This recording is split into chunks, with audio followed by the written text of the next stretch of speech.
Staatskuh.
It's a racetrack known as the Green Hill, a track known worldwide for its prestige, its absolute beauty, and on top of everything, the challenge that it provides. Hello, everybody, and welcome to an RCI special event here on Saturday. It is the 6 hours of the N24. Welcome, everybody, in. I'm Jesse Lee, joined by Phil Roberts and Ash Bibby is behind the cameras. We'll bring you all 6 hours live here on the various RCI TV channels. And it all starts with a momentary free practice as qualifying has concluded behind the scenes. And the early thing that we can guess is that practice here has been wet. Welcome in, Phil Roberts. Hi Jesse. I thought you said M24, not N24 at the start. And I was trying to go like, was that a reference to something? And then I realised you just misheard you. So New BMW just leaked. It's the M24. It's a motorway in Great Britain. We don't know. Maybe there is one. I don't know if there is an M24. Answer on a postcard, please. But yeah, very wet today. It's going to be an interesting challenge for drivers. A lot different to our usual World Tour events where the challenge is obviously managing your tyres. There's no limited tyre sets today, but there are. It is a very difficult racetrack. Is this 25 kilometers of track to remember? It's almost like a rally stage, really, Jesse Lee, isn't it? The amount of turns you have to remember. And unlike a rally stage, we don't have someone nestled in a seat next to you telling you what's coming up next. Sure isn't. Well, let's go ahead and set the stage for you. We are at the Nürburgring Nordschleife. This the 24-hour variant. We're not going twice around the clock today. We are only going 25% of the way around the clock. 6 hours, though, and the weather will be ever-changing. Some of the qualifying sessions had a dry session. Some of them had a wet session, I'm told.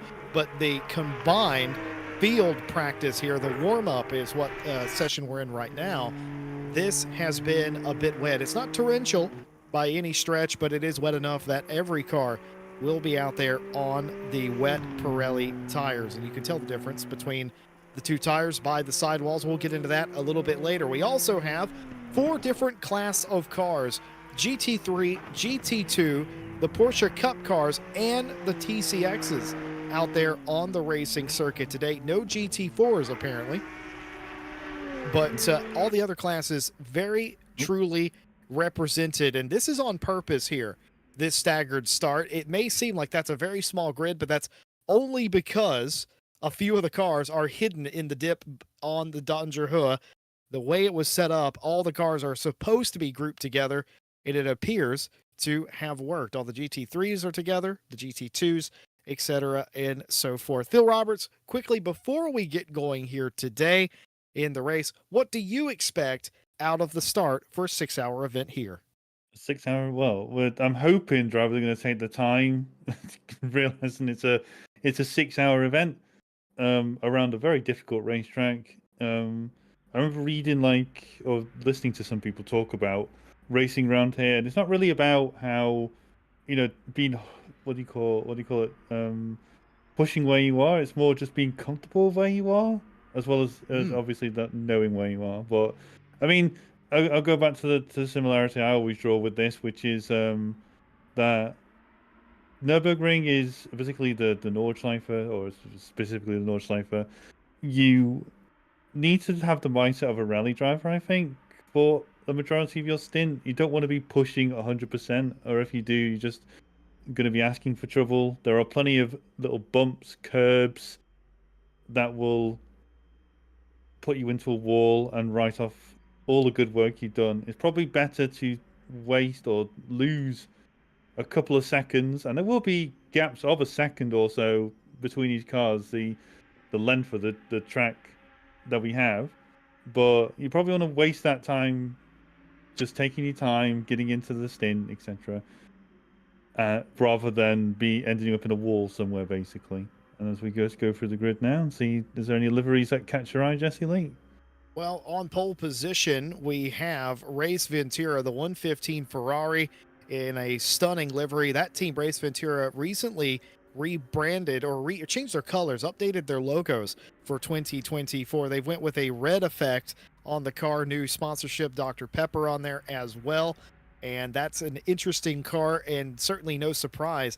Jordan Daly, who ran in the GT2 race here, was a front runner, and of course he's teamed up with Ted Edwards, I'm pretty sure. The car on the outside pole, the 716, Sarah Van Veeplen. Now that's interesting. That's part of the TIG Gang armada of cars. That's the TIG Gang Racing Blaha car. There's two other ones in the field, though those cars for TIG Gang are in the GT2 category. You can see the categories are spread quite far apart. That is by design. Event manager Tom Bryant told me about that, said don't be concerned if there's huge gaps. That's on purpose. And of course, that's sort of a safety thing, isn't it, Phil? Yeah, you don't really. I mean, we sometimes run multi-classes purely by the grid that they are formed. You know, if you are a slow GT3, you end up behind the slower class cars, which ends disastrously sometimes, particularly on the track like this. So it's a good call from Tom to split them into their classes, so they're all in their own grids, mini grids per se. But yeah, there's plenty of space between them though, so we should see. We'll probably see a few cars end up I think we'll probably see some of these TCXs end up in Tiergarten, won't we? Through the when the green flag drops, so that should be interesting. That will be interesting as well. I'm curious how ACC handles this. I'm not used to such a staggered start in the simulator, though there's a lot of things that people haven't been used to here in this particular championship or this particular race course. So we'll see. What on earth has happened to this BMW? Oh, is it because These Tom Watts can't drive BMWs. today now because of the shorter thing? I think it might have been, and I also understand what's gone. That's a Dacia logo, I'm pretty sure, on that car. No, it's clearly go back. It clearly says BMW across the front. So it's a BMW, logo. I beg pardon, but I think that's I think what they're doing is they're paying homage to the N24 Hero Dacia that races. Ooh, I know the British. I like that one. The British call it a Dacia, but is that the actual? If you look at it have from they the top, done it? Oh, it is nice. Have they actually done it? Yeah, They've done good. it. They've mapped the Nürburgring. Do you know? I know you appreciate this, good. Phil. As good, yes. As somebody who makes a lot of fantastic liveries, and you do for your teams. Say that, yeah. I think they're fantastic. I know you can appreciate that as much as I can. How hard that must have been to line that up.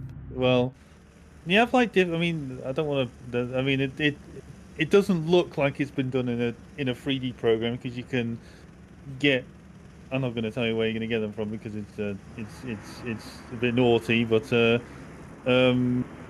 you can get like the 3D models of these cars. You can put them in like Blender or something like that, and you can like project a decal onto the car. But I don't think that one's been. You can tell if it's done that because they tend to be stretched, if that makes sense, when the panel goes perpendicular to where you've like projected it onto, but that doesn't look like it's been done like that. It looks like it's actually been done, as you say, purely in 2D, lined up nicely. I mean, the 2D map you get for that at TCX isn't that bad, so you know, it should be okay. And are we all like scrunched up again or something? I don't really understand what's happening there. All that might have happened. We didn't exactly know what would happen whenever it was separated on the grid, if the ACC would make them regroup back up together.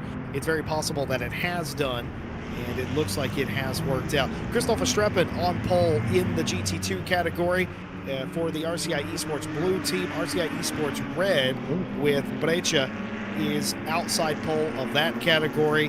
Manson has qualified on pole in the nearly on pace 998, out qualifying the 668 car, and that is the nearly on pace car, I'm pretty sure, back there as we go green here for 6 hours of the Nürburgring. Daly and Van Veeplen completely deadlocked in a battle into turn one. The inside for the Porsche, nearly a huge accident in the background. Off the racetrack a little bit there was the Porsche, but clearly Jordan Daly gets through.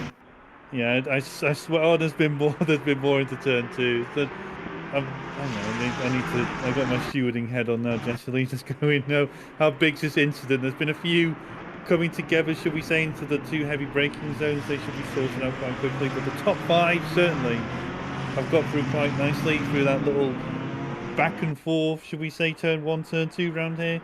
I think there's been a few accidents, mostly with the GT3 P10 to P15 sort of cars. So yeah, just a word of warning: there's no live tuning today. Everyone will be expected to file reports after the race. But yeah. So if we see anything awful in terms of driving, I'm pretty sure we can take an executive decision at some point, Jesse Lee. But it'll have to be some consistently awful driving. We see a race replay now. I think that's one of the cars. I think we saw just the little GT3. Then I think there's another GT, two GT2 Caterhams there, or Caterhams, KTM's. Beg your pardon, sorry, KTM for the slander, but never mind. So we see another race replay. I think this is Nordschleife. Yeah, so this is two of the Porsche little taps there from the Porsche Cup cars. Interesting to note there are 5 Porsche Cup cars today, Jesse. They're all nearly on pace. Porsche Cups are in the old 2018 model, and then the other 2 Porsche Cup cars are in the newer 2021 model. There's just some more replays here, some little door banging, nothing amiss. But yeah, some little arguments with the GTs now, Jesse Lee. Off the racetrack there was Callum Kerrigan. They had to navigate a little bit of a minefield. I was trying to figure out who those KTMs that went off the track was. Esteban Cosa there has a close quarters interaction with another BMW. But I think the 2 KTMs that we saw off were, at least one of them was a Sim Brothers car. It's potentially the second KTM was an additional Sim Brothers car. It could have also been a TIG Gang Racing car as well. It was hard to tell because of the KTM. The KTM leaves a lot to the mystery. It's hard to pick them out indiscriminately without just looking at the numbers. So one of them for sure was a Sim Brothers car. Was the other one a TIG Gang car? It might have been. All I know is the 138 and the 719 in the GT2 category running at the tail end of their respective field. Meanwhile, out in front, it's all settled down. Daly able to get the job done and dusted into turn number 2, leading Van Veepelen and Harry Conway, who we ride on board with now for Race Ventura, also sporting multiple entries here. It's a Race Ventura 1 and 3 right now. Conway is trying to get by Veepelen to get up there and make it a 1-2. It's early days, but when the getting's good, you've got to take it. Yeah, I think Harry Conway probably want to wait until we get onto the long straight before any they try to make an overtake. I think the Porsche is going to be a bit too strong through a majority of this lap, but I think the minute we get onto, I don't know what we call the straight, it's like a 2 million mile long straight. I think that Porsche is going to have a very sad time trying to hold that Ferrari back. But yeah, Jordan Daly though pulling out a little bit of a gap in the lead, or I'd say the lead Race Ventura cars will come down into, what's this one called, Jesse? Like I always call it, like, is it like miss hit miss or whatever you call it? I think that's how I remember anyway. Like how you hit the apexes through there, just through the low hairpin. I don't know. My knowledge of this track's awful. Well, yeah, they've come through the Cottonbone, and now they're on to the Omberg and through that section of the racetrack. And then, of course, they'll end up in the Foxhole section of the circuit. This driver, Christoph Estrepa, in the 747, they are racing under the RCI Esports banner. They've not changed the name of the team. It says Never Enough Torque, which is fair enough, sort of poking fun at the fact that the GT2 Mercedes has an immense amount of straight line speed. We saw that yesterday. It's been largely the case here today as well. It's no reason to expect otherwise. We'll be curious to see it when the rain comes. And notice I said when, not if, how that car performs in the wet. I don't think we have enough data to determine that, but we will do in 30 or so minutes time. Light rain in 30 or so minutes here in the Eifel Mountains here in Germany, and the racetrack's not even optimum. It's fast right now. It's nothing really to complain about for the weather for the moment, but there might be later. Denet Kalmari shuffled off the road there a little bit, gets back on. One of the GT3 cars is going to be able to work their way through. Victor Nordquist in the other KTM right there in the shot now, getting right back to the bumper of Denac. It looks very crowded through there. I think we're going to see one of the fun things of this multi-class is just how Just some of trying to these share cars, the road. Oh, yeah, contact, actually. yeah. I think we're going to see just how some of these cars will interact with each other through some of these things. GT2s naturally, because of the higher top end.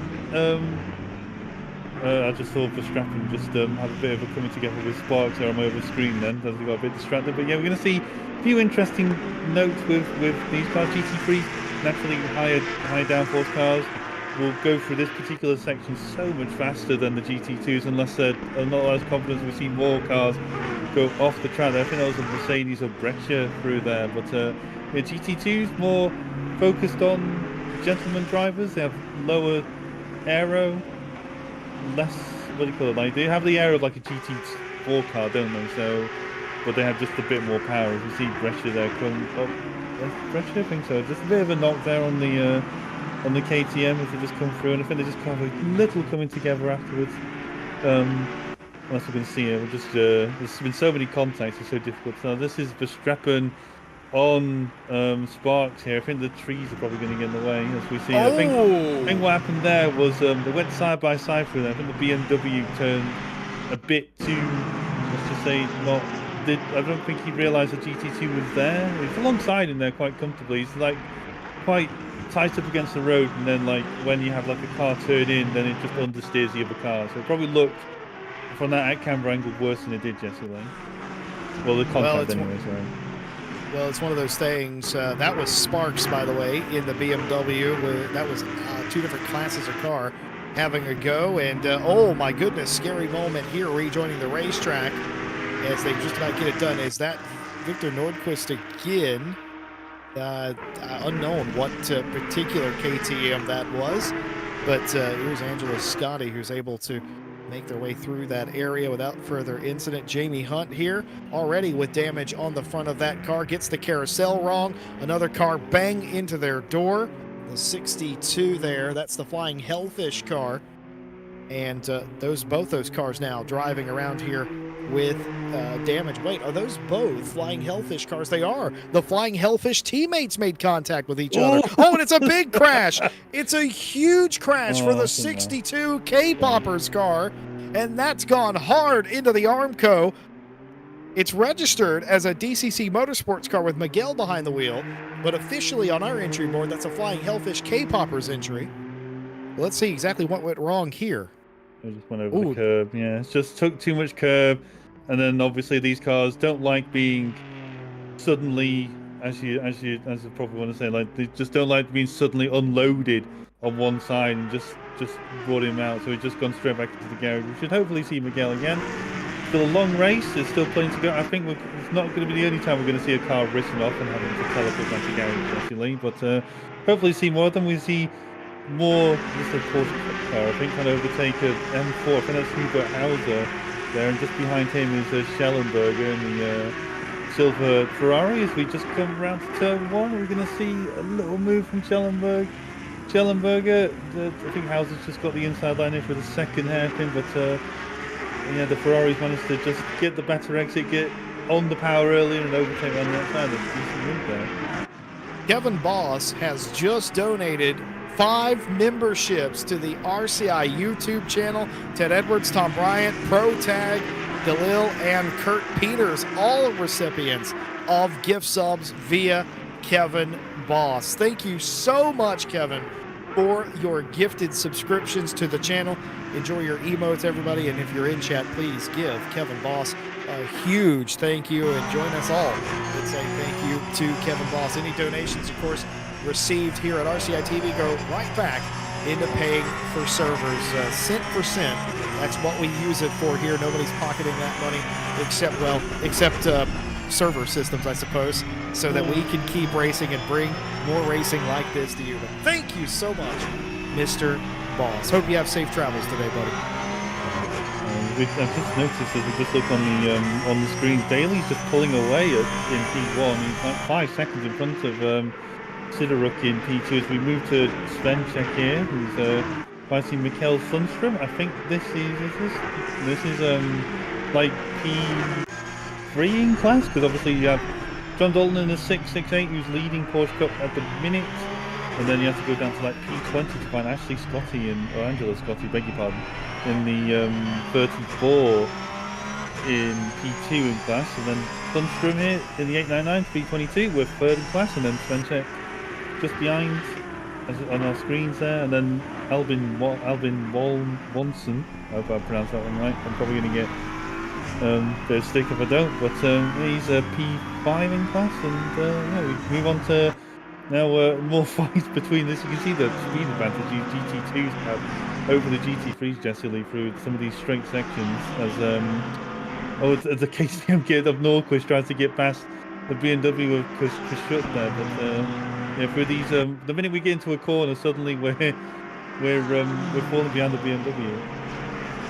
Chris out there trying to stay in front there, and he's just going to be about to do it. If you're wondering why the GT2s are challenging the GT3s, you'll notice they're only doing that on the straights, the streckas here, and they can because, as Phil alluded to earlier, the GT2s have a higher top end than the GT3s, but they have way less sophisticated aero, which means that they're not quite as agile in the corners. So every time they get to a strecka, you'll see the GT2s have an actual advantage, and this is going to all have to shake out. All these classes are all mixed up right now, and that's sort of a problem for some, and it's the biggest benefit to others. I tell you what would also be a huge benefit, of course. Harry Conway, by the way, has lost P3 to the GT2 car of Christoph Streife, and that doesn't really matter for overall classification, but in a one-off event like this, that does sort of frustrate you just a little bit if you're Conway, because you're right there still, as Verstappen has not been able to pass Sideruk either for P2. Daly walking away. Verstappen is the leader in GT2 over this driver, Nicholas Nordquist. I know Victor. I think Victor's in this race too, but I'm pretty sure Victor's P18. Yeah, that's right. That's right. Victor's P18, very well spotted, and Nicholas is in 10th for Sim Brothers. They're racing for the same team, but just two different cars. Derek Kalmari again, side by side, a little bit of a touch. That's going to send the Porsche Cup car off. Leroy Jenkins and into the wall unceremoniously. Yeah, you don't remember? I know. I understand what you're trying to say. I don't understand the reference, and that was Alvin Warmson. Yeah, he's got a fair bit of damage from that now. Well, here's Robbie Kelly from Tit Gang Racing, the 717. And they are, of course, third place. We've got Nicholas Nordquist in second in the GT2 category, and Robbie Kelly is in third in that category. Kalmari, Felipe Breccia, I believe, in the 769 has had some incident earlier on that sent them well down the order. I don't believe they started off the podium positions, but there they are, next to last in their category. But moving on, John Dalton in the 668 is leading the Porsche Cup category for nearly on pace, but here is potentially what happened. This is Victor Nordquist cam, and that's a little bit of contact with the 137. It's more touring car-y, but it's I mean, on GT, in a really weird way, Justin, aren't GT cars just more powerful touring cars with more aero, or would you say that's an unfair thing to say about them? Well, I would say they're a different beast, but I think some drivers can drive them, wield them like a touring car. I've seen a couple of Action Matt Jacksons out here before. Action Jacksons. Yeah, I've seen a fair few of those. If you're a BTCC fan, you get that reference, and I hope you enjoyed. But yeah, there's some drivers that drive like that. I was always told, cars that have fenders for a reason. You're supposed to use them, and I try not to do that, but I think we're all sort of guilty of that, and especially at a track like this. We've seen the classes are sort of mixed up after the early couple lap chaos, and now they're trying to work their way through, and the only way to do that is to try and make your way through on these straights, and sometimes you don't get the pass completed in time. Somebody doesn't back off, and then it all goes a bit pear-shaped, as you'd say. Sorry, I was just laughing at just how ridiculous that particular set of that entry into that corner. I thought it was the little jump, and then you go into a right-hander. It's like reminiscent of like a rally car sometimes going through there. You just have to put faith that you're gonna land the car. And I swear, like I've been watching Verstappen for a while, and Sidoruk's been going off the track a fair few times. I think Verstappen may just have him on this straight. I mean, I don't really know. I think usually GT2s have about half-second advantage over GT3, so we should see Verstappen have, well, not DRS, but something akin to DRS with his advantage with his straight line speed here. It's not pulling. Daly's not pulling away from him, but I think Sidoruk's just had a few offs where the advantage of the GT3s he's not making full use of, and yeah, here comes Verstappen now, Jesse Lee. We're not even over the bridge yet. We're already past. And yeah, that's the advantage of these GT2s. Yeah, that if some of you are sitting at home probably wondering why aren't GT2s just faster than, well, again, it's the simplified aerodynamics of the car tend to make it less agile. In reality, he's going to overcook it here. He's going to overcook it coming to the start-finish line, and that's going to allow Sidoruk back through. But more importantly, for the 747, the RCI car, that's going to be significant damage. He hits the dip there. There's a real dip there in real life. There's so many crashes in the series that run here where they hit that dip of pavement and it unsettles the car, and that's exactly what happened to Nordschleife in the game. And that is incredible.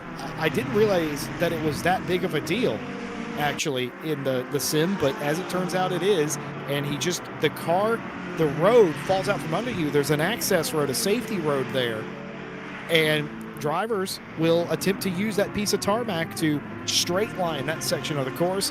It's a dangerous affair because if the car bounces, it can lead to exactly that. Had no control and then helpless to go to the wall. Didn't come into pit lane though.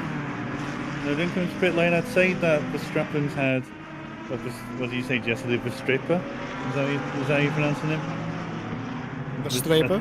Nordschleife, yeah, I will go with that one. I'll follow the flow. I think he's had mostly just side impact damage, but even then, I'd say because these things have like GT4 aero, GT4s are built like a tank. You can have like 30 seconds of damage on that thing, and you won't notice for certain cars. But mostly in the side, not in the rear and the front, which is where you certainly don't want damage. Usually front end damage leads to lower top end, rear end damage leads to rear stability issues, but most of that impact was in the side, so I don't think Verstappen will be too effective for the rest of the stint. Another note on stints, of course, is that there's no stint times today. Everyone is required to run on, well, not required to run, but you can run as long as you can. Typical, what do you call it, like the war style like stuff, Jesse Lee, where your stint is how long you can keep that fuel tank, well, not full of fuel, but with fuel in it.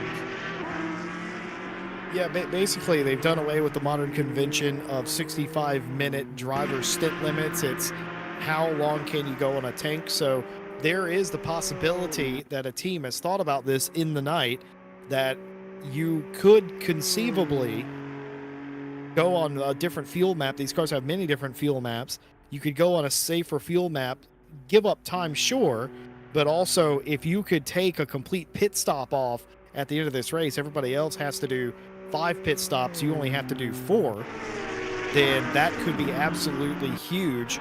I don't know if anybody's actually done that, but it is possible with no restriction. You've got to think about that. You've got to think sort of outside the box. About a lap ago, I noticed something happened to the nearly on pace 669. They were leading in the Porsche Cup class, but leading they are no more. Angela Scotti now in the Flying Hellfish Cup Chaos number 34 is leading that class. Dalton had a sizable lead for nearly on pace, but they have lost that. They've fallen to second, and there were many cars in between him and them, and I wonder if there was contact we didn't see or maybe an unforced error, but either way, Dalton is down to P2 in that category. Angela Scotti for Flying Hellfish up to P1, new leader in that class. Les Stevenson has led the touring car class since the offing in the 46 over Raphael Huel in the 21. That's I'm pretty sure he's driving for dropping the hammer. He's driving. Okay, the official team name on the entry blank, ladies and gentlemen. Les Stevenson's driving as a team of 1 today. The official name is Dacia Logan 1 Dropping the Hammer. So that is the Dropping the Hammer team, but it's not a BMW today, folks. It's a Dacia. Very interesting, very humorous as well. But second place is the Cafe Motorsports number 21, and third place is the 303 from Flying Hellfish. Flying Hellfish, yeah. It is. Quite interestingly, Miguel Martins, after the incident, remember the two Flying Hellfish touring cars had contact. Yes.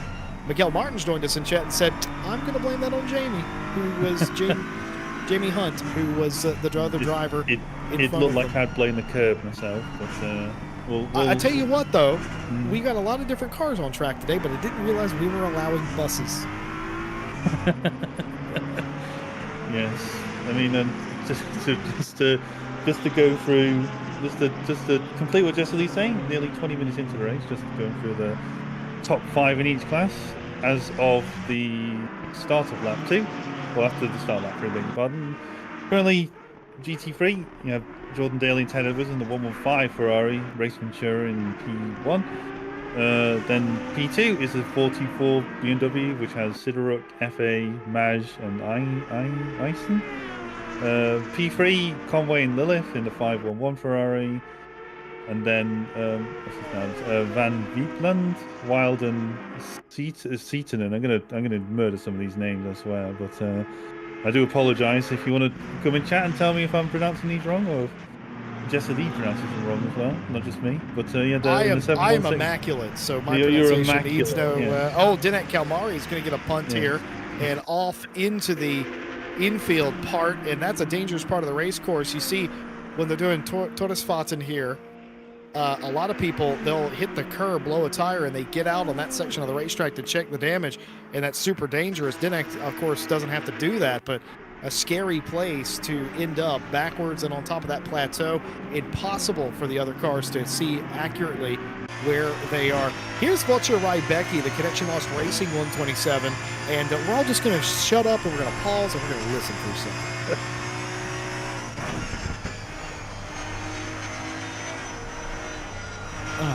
That is the stuff. Thank you, Connection Lost Racing.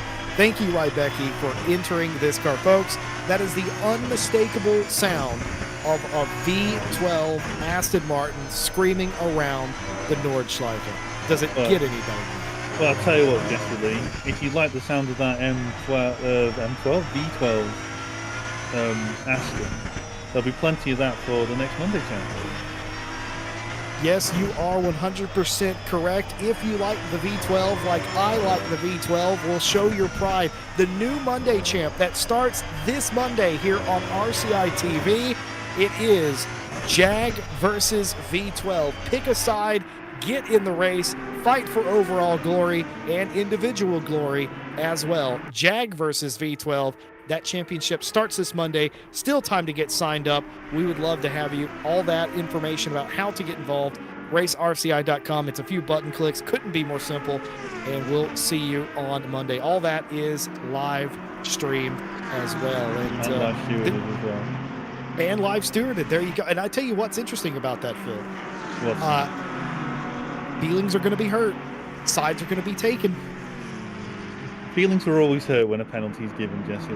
I meant V12 versus Jag. Feelings are going to be hurt. Sorry, before you then. You think you know a person, and then they like Jag over V12, and I don't know if we can be friends anymore.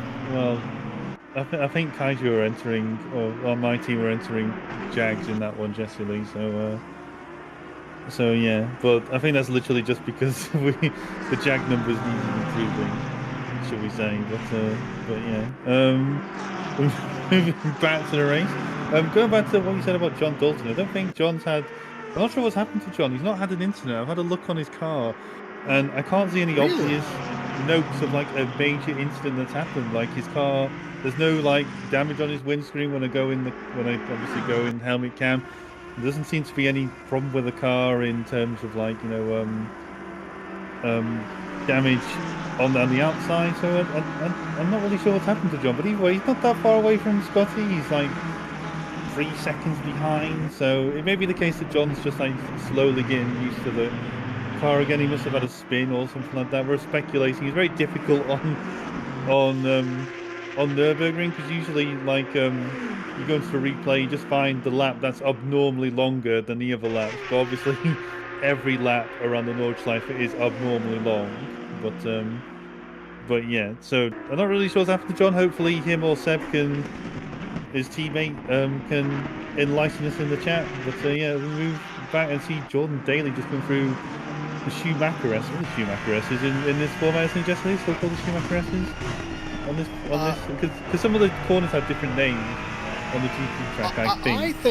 I think it's safe if we call it that. I don't think anyone's going to be confused or upset if we call that the Schumacher S's, and it says it on the tin that that's what it is. So I'm going to go with that because I think it'd be disrespectful to call that anything other than the Schumacher S's. But that's just my personal opinion, man. Jordan Daly continues to lead 2.5 seconds to the good in front of Cedar Rook, in the 424. We haven't really talked much about the 424 team.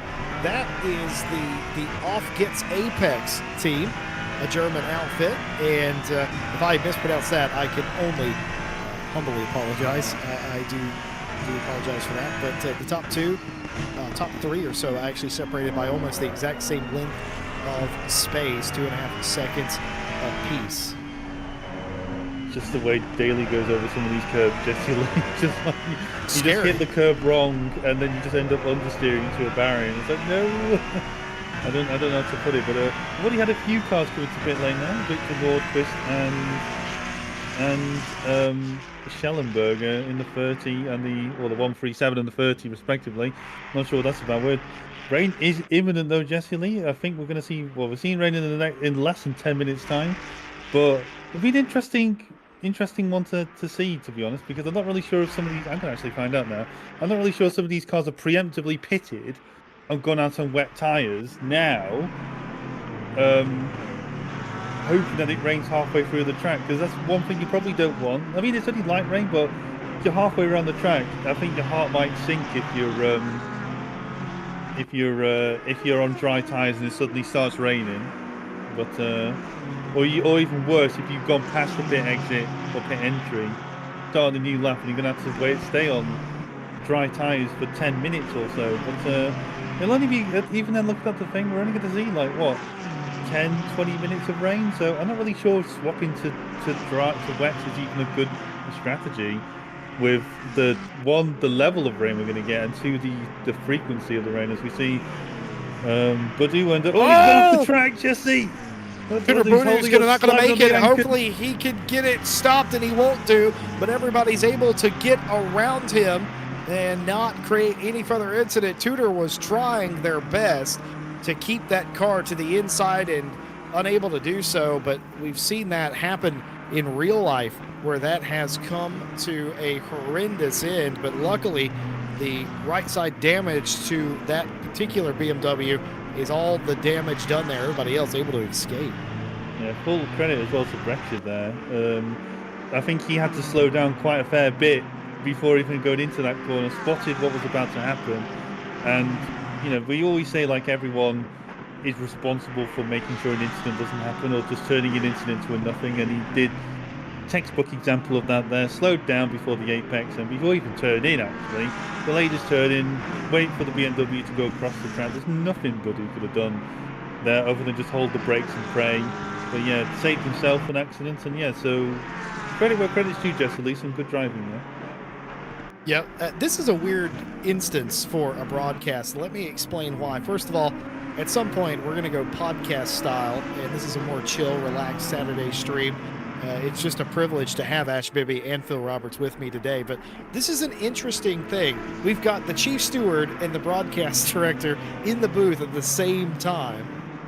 I find that very interesting because you may look at things a bit differently, and I was quite curious. You answered the question already of how you felt about that. You reckon Tudor couldn't have done anything differently there, and it was obvious to you that he was trying to stay predictable, and a scary moment here, and it's going to be contact. Verstappen is going to have contact, and back across the racetrack into Cedar Brook, and both of the cars have been taken out here, waved yellow flags out on the circuit. Oh my goodness. And this is on the Metzger field, I'm pretty sure. We're in the carousel? I think we're in the carousel. Yeah, we're coming up to the carousel. Oh, excuse me. That happened in, I think that happened in Klostertal, I think is where that happened. Yeah, we're near YouTube Corner? Or near No. Well, okay. kind of. My knowledge of this track is awful. Kind of. What do you mean kind of? It is awful. Well, no, you asked if it was near it. I said, yeah, kind of. We were getting technically we are near every corner. Just, we were past. Yeah. When that incident occurred, we were somewhere around I don't know if we had made it past the Mutt Curve, but we were close to the Klostertal, and that is all, of course, before the carousel. And that was a very bad moment there for everybody involved. Mark Cederook probably going to be a little bit very much upset, probably, justly so. Christopher Verstappen. I think he'll be more upset. Verstappen will be more upset about that, naturally, because he came out worse, but also like my initial reaction looking at that was I think the BMW shouldn't have turned in as much as he did, but again, that's the problem when you look at TV camera, Jesse Lee. They tell a different story. I've seen. Sure is. I think we've been through a few when we used to live shoot at Night Owl, where you'd seen an incident through a TV camera, and then you had asked me afterwards, well, why did you get that decision? It looked like this from our view. And then the minute you see it in the chase cams, which is what we use in stewarding, the incident becomes a lot more different and more clear. Why the decision was given. So yeah, it's always one of these things where people always look at TV cams. I see a lot of people use TV cams in those, sim racing stewarding Reddit and stuff like that. I don't particularly like that. The TV cam doesn't tell you the full story and sometimes hides some facts from you. But yeah, it looked from that particular view like I think the BMW should probably have given a bit more room to the Merc than he did, but yeah, I think both drivers will probably be a bit annoyed at each other, but I think Verstappen is probably going to be more annoyed. If you see the stewarding cam completely here, Jesse Lee, I think there's not. You are 100%. You know what? You've nailed that there. We talked about that a little bit about cars racing each other on the straight. Cederook's going to argue that Verstappen was in a different class, so why was he that adamant to get by? That's the argument, is that it doesn't matter because you're on the same lap, you're allowed to race here, and on top of that, I think we'd both agree that the Cederook car had lost that position at that point, right, and should have probably tucked back in. But these are the decisions that every car, every team has to make every single lap. Do I fight for it, put myself in a horrible position, or do I just let somebody go? The decision to fight for the position was there, and they both end up in the wall. Yeah, I'd say sometimes it's a bit of racer's pride that gets in the way. I notice this a lot when you're driving even in just normal World Tour, which is just GT3s. If you are a lap ahead of a car that's coming up to unlap itself from behind, sometimes some drivers have that little bit in the back of their head where they just resist letting the car by, and it's just just everyone's here for fun at the end of the day, and there's no serious prize money or anything like that. We're just all racing for fun. I get that we're all racing for a bit of pride as well, but if you're in a different class, if you're on different laps, there's no point. As the Calamari nearly does the same as Verstappen there. That's a Svenchek's 107 Porsche just going past there up into P18, but obviously these two are completely different classes, so no harm done there. I'd say that that's probably one of the things that you probably do want to happen if you're going to overcook it through a corner is no damage. You've just probably lost 2 seconds at the most, which is around Nürburgring feels like 2/10 or something like that, isn't it, Jesse Lee, really? So one of those ones where lesson learned but no consequences because of it. It could have been a lot worse. So by the way, we are aware we're not blind to the fact that it is raining. It's light rain here on the Nordschleife and all around the Eifel Mountain region, and it's not going to stay here for very long. The track went from fast down to greasy. It's not considered a wet track yet. You can follow the weather widget in the top right corner of the screen, and it cooled it down a little bit as well, but nobody diving down the pit lane. I think that pretty much solves our strategy question on will they come in and cut their pit cycle short, or will they just try and get on with it and deal with it? Every driver from every team out there trying to deal with it. No limited tire sets today, no driver stint limit, no pit stop requirements, none of that stuff here. It is a straight up old school fight for the checkered flag in all of these different categories. Just want to take a moment to catch up on some things the chat has been saying. We had Seb Brunier has joined us and said that Dalton had contact with the GT2, lost 5 or 6 positions, 20 seconds of damage as well. So that's what happened to Dalton. That lost him the lead in his class. Kevin Boss is clenching his cheeks. I assume he means the ones on his face. That was the Budu. Can't even imagine what other cheeks he'd be clenching. Alex Blob has joined us. Now, that is a name I have not seen in absolute yonks. But here he is. Nice to see you out there. I got British with that one. Nice to see you in chat, everybody who has joined us. And on top of that, a big thank you to everyone who has followed, who has subbed, etc. here today. We appreciate, I see you doing this. I appreciate you doing this. And we appreciate your follows over on Twitch as well. Alex has actually asked, no GT4s? No GT4s. It was not a popular category. Just didn't have any signups. I like GT4s, but yeah, it's.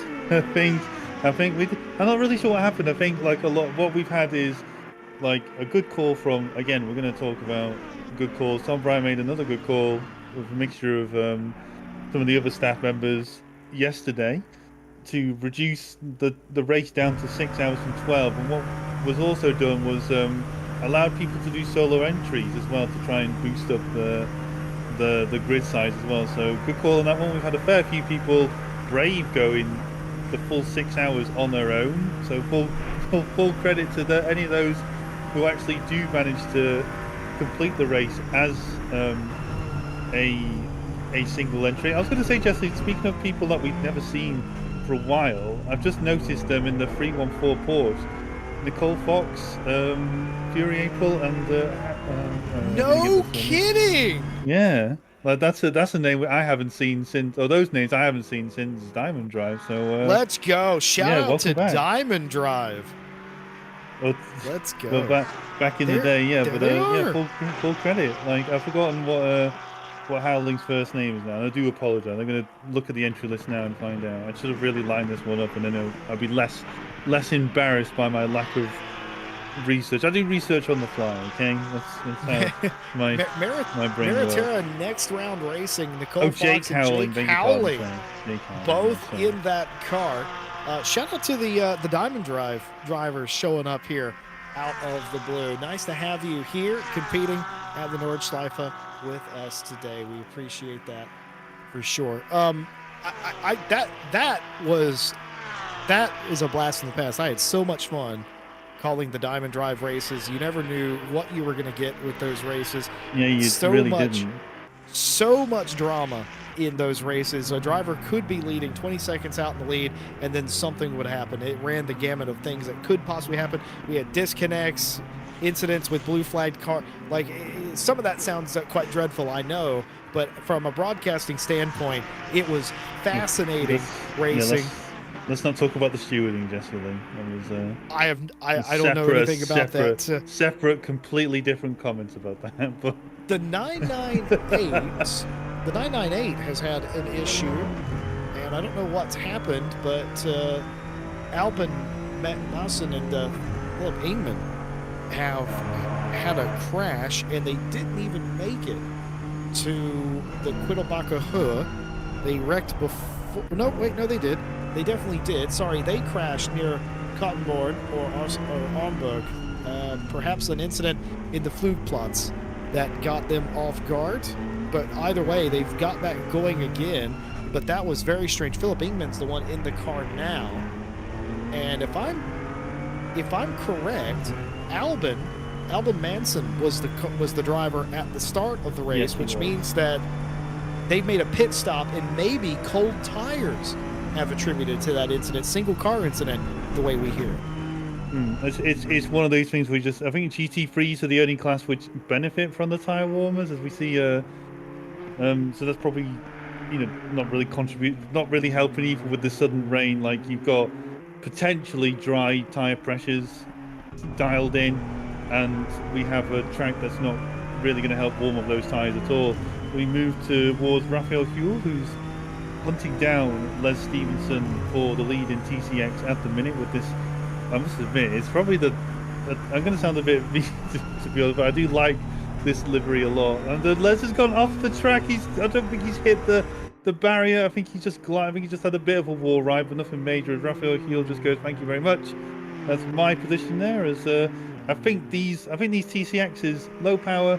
I think they're not too far away from a road car, to be honest, Jesse Lee, in terms of how they handle as well. There's low aero, there's hardly any aero in this thing, so you can imagine just how difficult it is to try and race on this track with these TCXs in the dry and with in the wet, with dry tyres on. So Les has probably just gone in a bit too hot, should we say, through the Flugplatz that was. So the car just suddenly unloads as you go into the corner, and as you unload the front, turn in, there's just nothing there.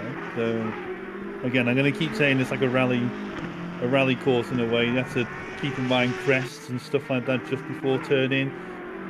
Usually the trick is you probably brake or lift before the car unloads to just get that turn in, or at least slow down the car so you can make up for the sudden understeer you're going to experience. As Jordan Daly now, he's last time we checked in, he was about 5 seconds ahead of P2. I think the mixture of Sidoruk and Verstappen hitting each other, because Verstappen was only 5 seconds behind before that incident. So I think Daly's just taking advantage of the fact that he's got nothing, I want to say, disturbing or bothering him. I'm not really sure what the right word is, but he's taking full advantage of that, and he's just comfortably leading out the field at the minute, Jesse Lee.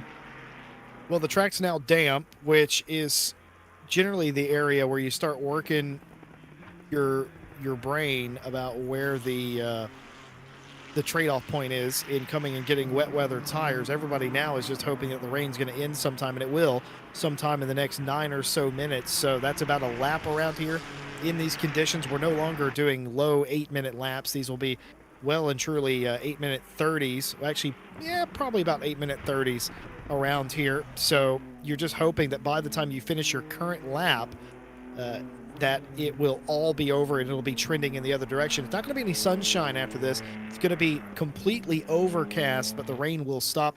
What does that mean for the drivers? Well, the track dries slightly slower than it ordinarily would, but it still will be drying, of course, here as it is still daylight. But Daly out in front. We just saw the change for the lead in the TCX class. New leader in that class, the Cafe Motorsports, number 21, dropping the hammer, or excuse me, the Dacia in P2 for the time being there, and everybody just sort of settling in. And if there's one thing this particular stretch of the race has taught the drivers, if they weren't aware, is that anything can happen. We saw after the start there were pretty considerable gaps amongst some of the top competitors in each category.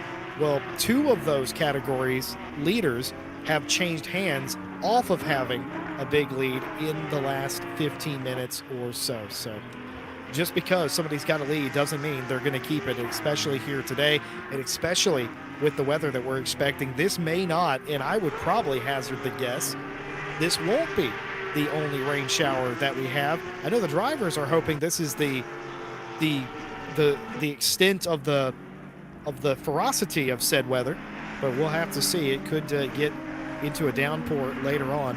Hopefully not, but you never can really tell here, can you? No, I'd say that there's 3 separate layers of difficulty we're going to see today. So you have first layer, it's a difficult track, Nürburgring. We've been through this several times now, but it is very difficult. We've seen some very capable drivers end up in the barriers already today. Just to give you an idea of what we're talking about. Second is it's multi-class, so I mean, multi-class in general is difficult enough, particularly around these like tight, twisty tracks. And then finally, you have this changeable weather. So not only do you have to contend with varying different levels of pace differences with the different class of cars, but also how they interact with the changing weather, and also different drivers are more confident in these sort of conditions than others are. Some are a bit more careful, some are not, and as well, I'm not really sure Nürburgring counts as one, but Nürburgring is a bit of a confidence track as well. It's not so much like Bathurst. Bathurst definitely a confidence track. If you're not particularly comfortable where you are, you're going to end up going a lot slower. I wouldn't say Nürburgring is in the same level of confidence required. I think there's more just about being able to remember where you are and what's coming up next. But it still plays out the same sort of way. Some drivers will drive slower through certain sectors because they're either not very confident or knowledgeable about what's coming up next, Jesse Lee. But yeah, Yep. it's very different, very difficult race for some of these out there. I hate to do this twice in an hour, but can we all just listen real quick?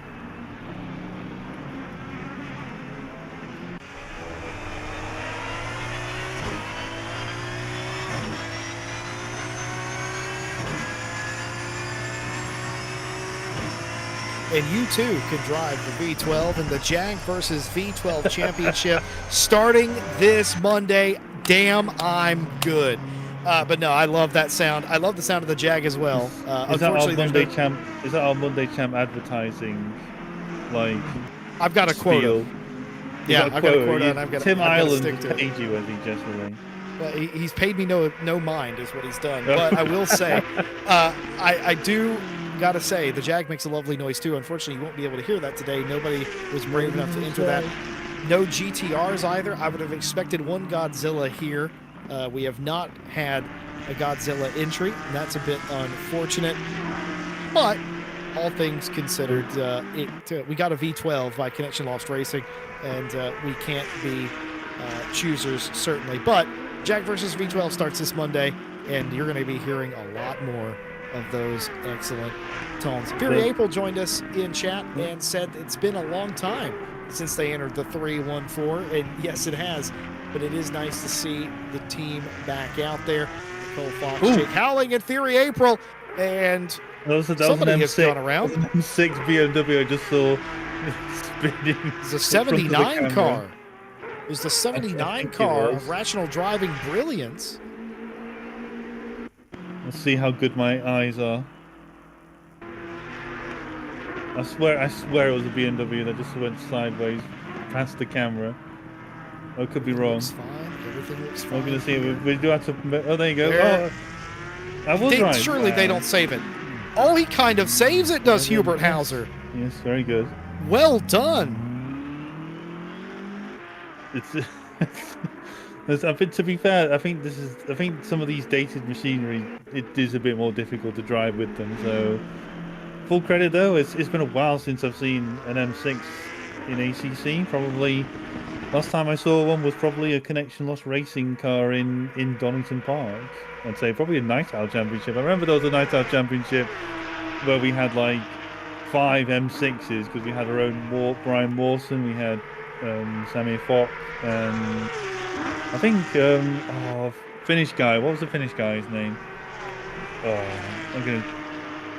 I don't think I remember. He had plenty of DTs, and I forgot what his name is now. Track limit DTs. I forgot what his name is now. I'm hoping Jesse Lee's gonna help me remember it now. No, I can't help you at all. I do apologize for that.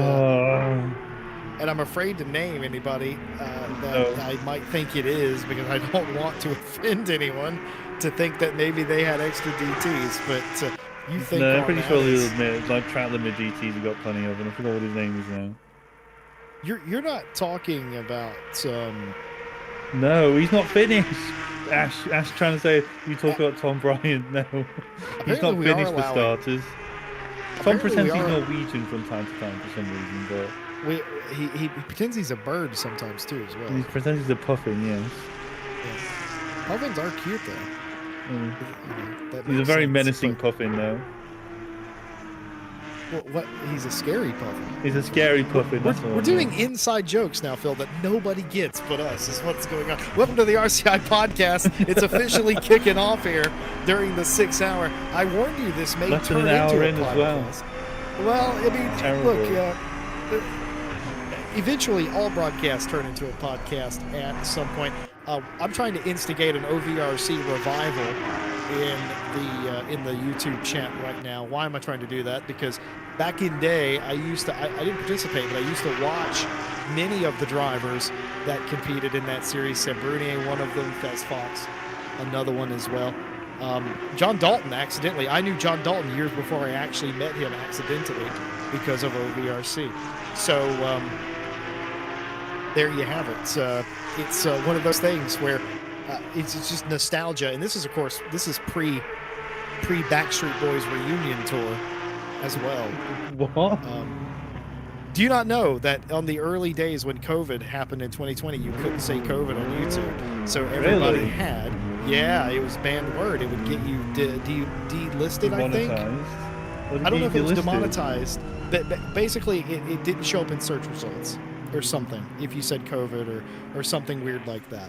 But either way, it was bad for impressions, so nobody would say COVID. Everybody came up with alternate words, and the Game Grumps, shout out to the Game Grumps, they called it the Backstreet Boys reunion tour, and ever since I've always called COVID the Backstreet Boys reunion tour. Dan Avedon used to say the Backstreet Boys reunion tour is in town and it's sweeping the nation. And as you know, yeah, and you know, because you couldn't talk about it. But yeah, that's OVRC. Was it just to stop like misinformation of it being spread or something? Because I feel like I'm sure censorship like that causes that sort of stuff to happen anyway. I'm sure they had reasons, and I'm not. We're not allowed to smart talk enough about the understand. reasons. I mean, you can speculate, but they never said why. And eventually, they reversed that decision. You could talk about it again, and still, almost nobody did out of fear of being, sort of shadow banned. Well, not being shadow banned, but for the video not showing up in searches and stuff like that. Being asked why the race was shortened to 6 hours, it was voted on by all the teams and drivers. They were given a vote to say if they wanted to do a 12 or a 6 hour. The majority voted yes, shorten it to a 6 hour race. There are other options available. One was to reschedule for a week from now. That was a very not popular selection, but the vote was won for doing only a 6 hour race. What happened is we ended up with more cars than we would have done had it been a 12-hour race, which I think is why the majority voted for it, because if you were going to do a 12-hour race, you'd need multiple teammates. Now you at the most need like one, and some of the teams, TIG Gang comes to mind.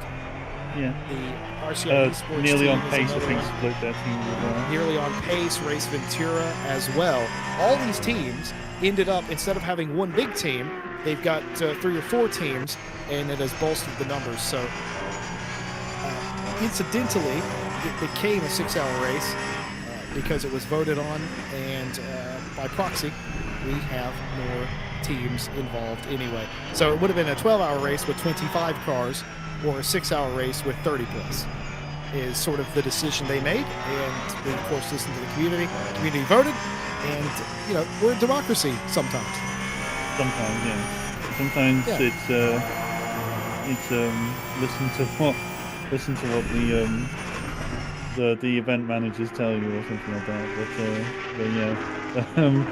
We move on and see. I think we're going to see like some of these Porsche Cup cars. I think these, because that's John Dalton ahead, and then there's Angelo Scotti just ahead. So the top 3 in Porsche Cup are actually quite close to each other. The only thing separating Sundstrom and Dalton from each other is that KTM. I think that's Kalmari ahead in the 719. I'm gonna say it is. So, yeah, so we can just about get all the top 3 in Porsche Cup together Whoa. in a nice little file there, Jesse Lee. So we should see an interesting fight. I mean, we're an hour in, but this is the closest class that we have so far, I'd say, like in terms of how close the top 3 are together. But yes, now we see Victor Nordquist, who's I'm going to say P4 in class. I'd say just fighting out with Hubert Hauser for not just a position on track. I'd say this is for position, but it's not for position in Oh, he class. misses the Hauser's just gone corner. a bit overcooked there. We're still on a damp track, so we're still running. I mean, there's not many cars on track. There's not that many cars on track, no. But I mean, 27 degrees track temperature. We should see this track slowly begin to dry up. There's more rain in the next 30 minutes, Jesse. So I think we're not gonna see an optimum track. We're probably gonna see this track go green or fast at the most, and then it's gonna rain again. But yeah, we're seeing some. Let's move on here to Nicole Fox, who's a P5 in class in the 314 Porsche. Not doing too far. We're not that far out behind P4 or P5 in class. Sorry, P4 in class in Van Fiepland, who's only there. You go. There they are. They're like half a second in front. So the 2 Porsches in GT3 very close to each other. So we move back to more GT3 action. This is the BMW of Jennings in the 440. Behind them is Schellenberg in the 30. Ferrari. We've just come through Vauxhall now, so probably one of these sections of the track, Jesse, where you're probably waiting for the car in front to make a mistake more than finding a genuine overtaking opportunity. And he's found one right here as Robert Jennings has gone a little bit wide, overcooked it a little bit, left space on the inside. The only problem is they're going to be side by side down this short straight. If they can make it to the Strecke, no. He has not even fought it. Robert Jennings has decided, you know what, not worth it here early on. I'm going to let him go. And Schellenberger in the 30, the Rebellion Auto Sports car, has taken that spot for 17. That was a smart fight right there by the 440, in my opinion. They could have fought for it, but we've seen what happens when it goes wrong. So the Endurance Racing Experience team showing some experience and letting them go. Because remember, it wasn't that long ago this Porsche Cup class was completely spread apart. And we talked about how that often doesn't stay like that. You never know. That opportunity to make that pass may come back for the 440 at some point a little bit later on. Yeah, it's certainly one of those ones where I think it's the nature of the track where we have, you could be just like 40 seconds in front, and it just takes either small mistake from yourself or from another driver where you just end up with like a lot of damage, and you just have to repair it. The nature of as well these no split timers. We still have limited driver time, obviously, so we can't just have the same driver in the 2-man doing everything. So yeah, we still have those sort of driver limits for teams of more than one driver. But yeah, it's probably the nature as well. Like we don't have fixed. You don't go when they come in 65 minutes time. Some of these cars probably don't even know how much time they have. It's probably the benefit if you are in, unlike these two here, both in 992 Porsches. They know how much fuel they're both burning, but it's probably an equal fight at the minute. But yeah, we see them just constantly go. We're coming into the second half of the we're in the second half of the lap, or the final bit of the lap, should I say? Just coming through towards I'd say this is a mini carousel that's coming up now, I think, Jesse Lee, or I'm hoping it is. Oh no, it's a little fast right-hander, then into a little slow left-hander. What these two corners are called. My knowledge of the course names of the coaches. Clearly, Phil, we were in this is the mini carousel. I got it. There you go. Boom, done. Yeah. It's the Kleins carousel, but before that, it's the Schwalbenschwanz. My pronunciation's horrible, but that is what that is. Come on. And then you've got a turn that I didn't realize had a name. We're coming through it right now.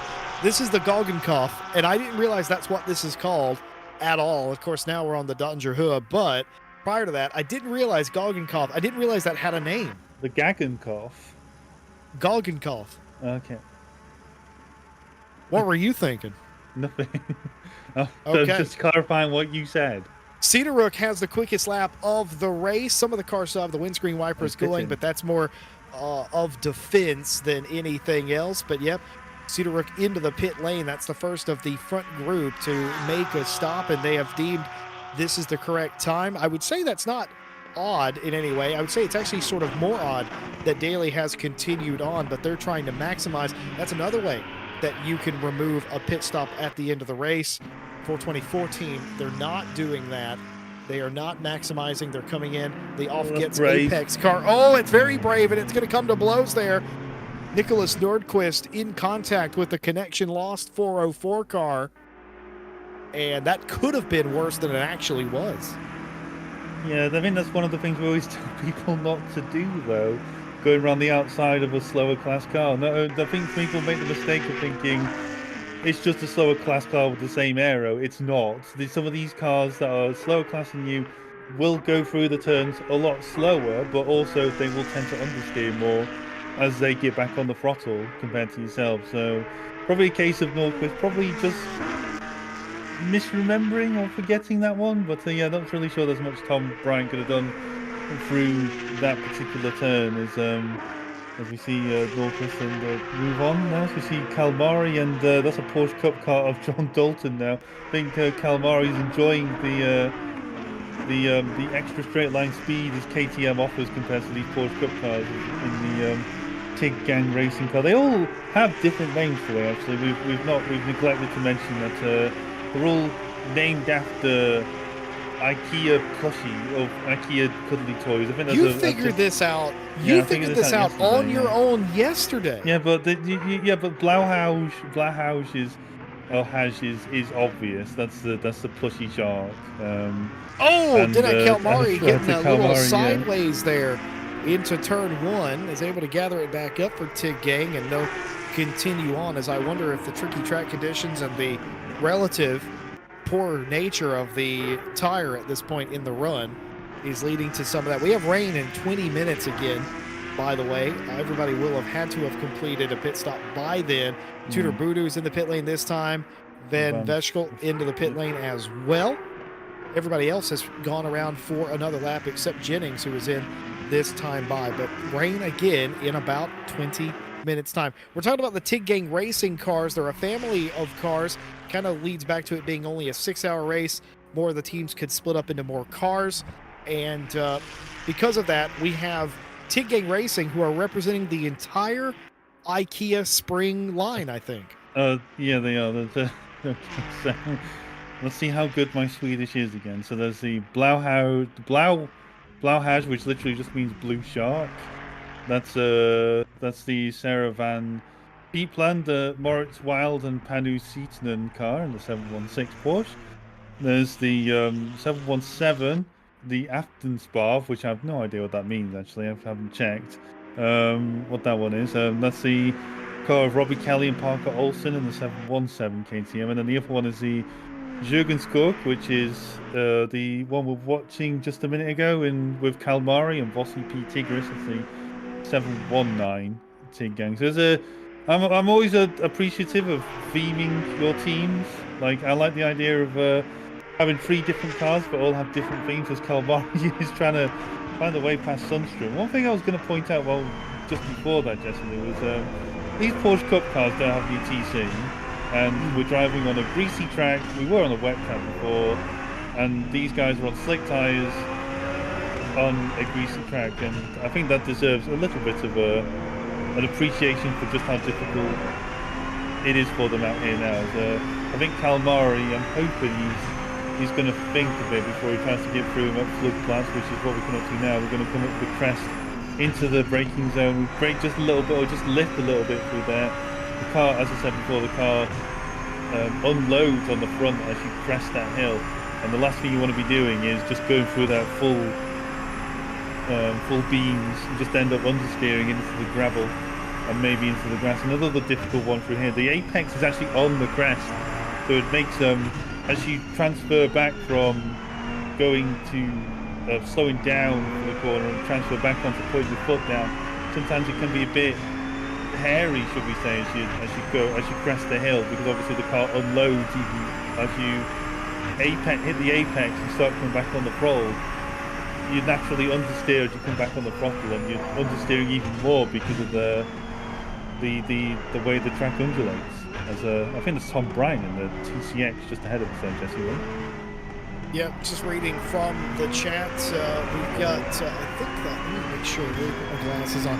Cappy Rex says, let's go, Julian. I think that is in reference to the RBA Ferrari that has Julian Schellenberger in it, Miro and Samuel Yart. All those drivers in the race today. Got a little love from some of the crew there. Guido asked, why are some of the old Porsche Cup versus the new Porsche Cup?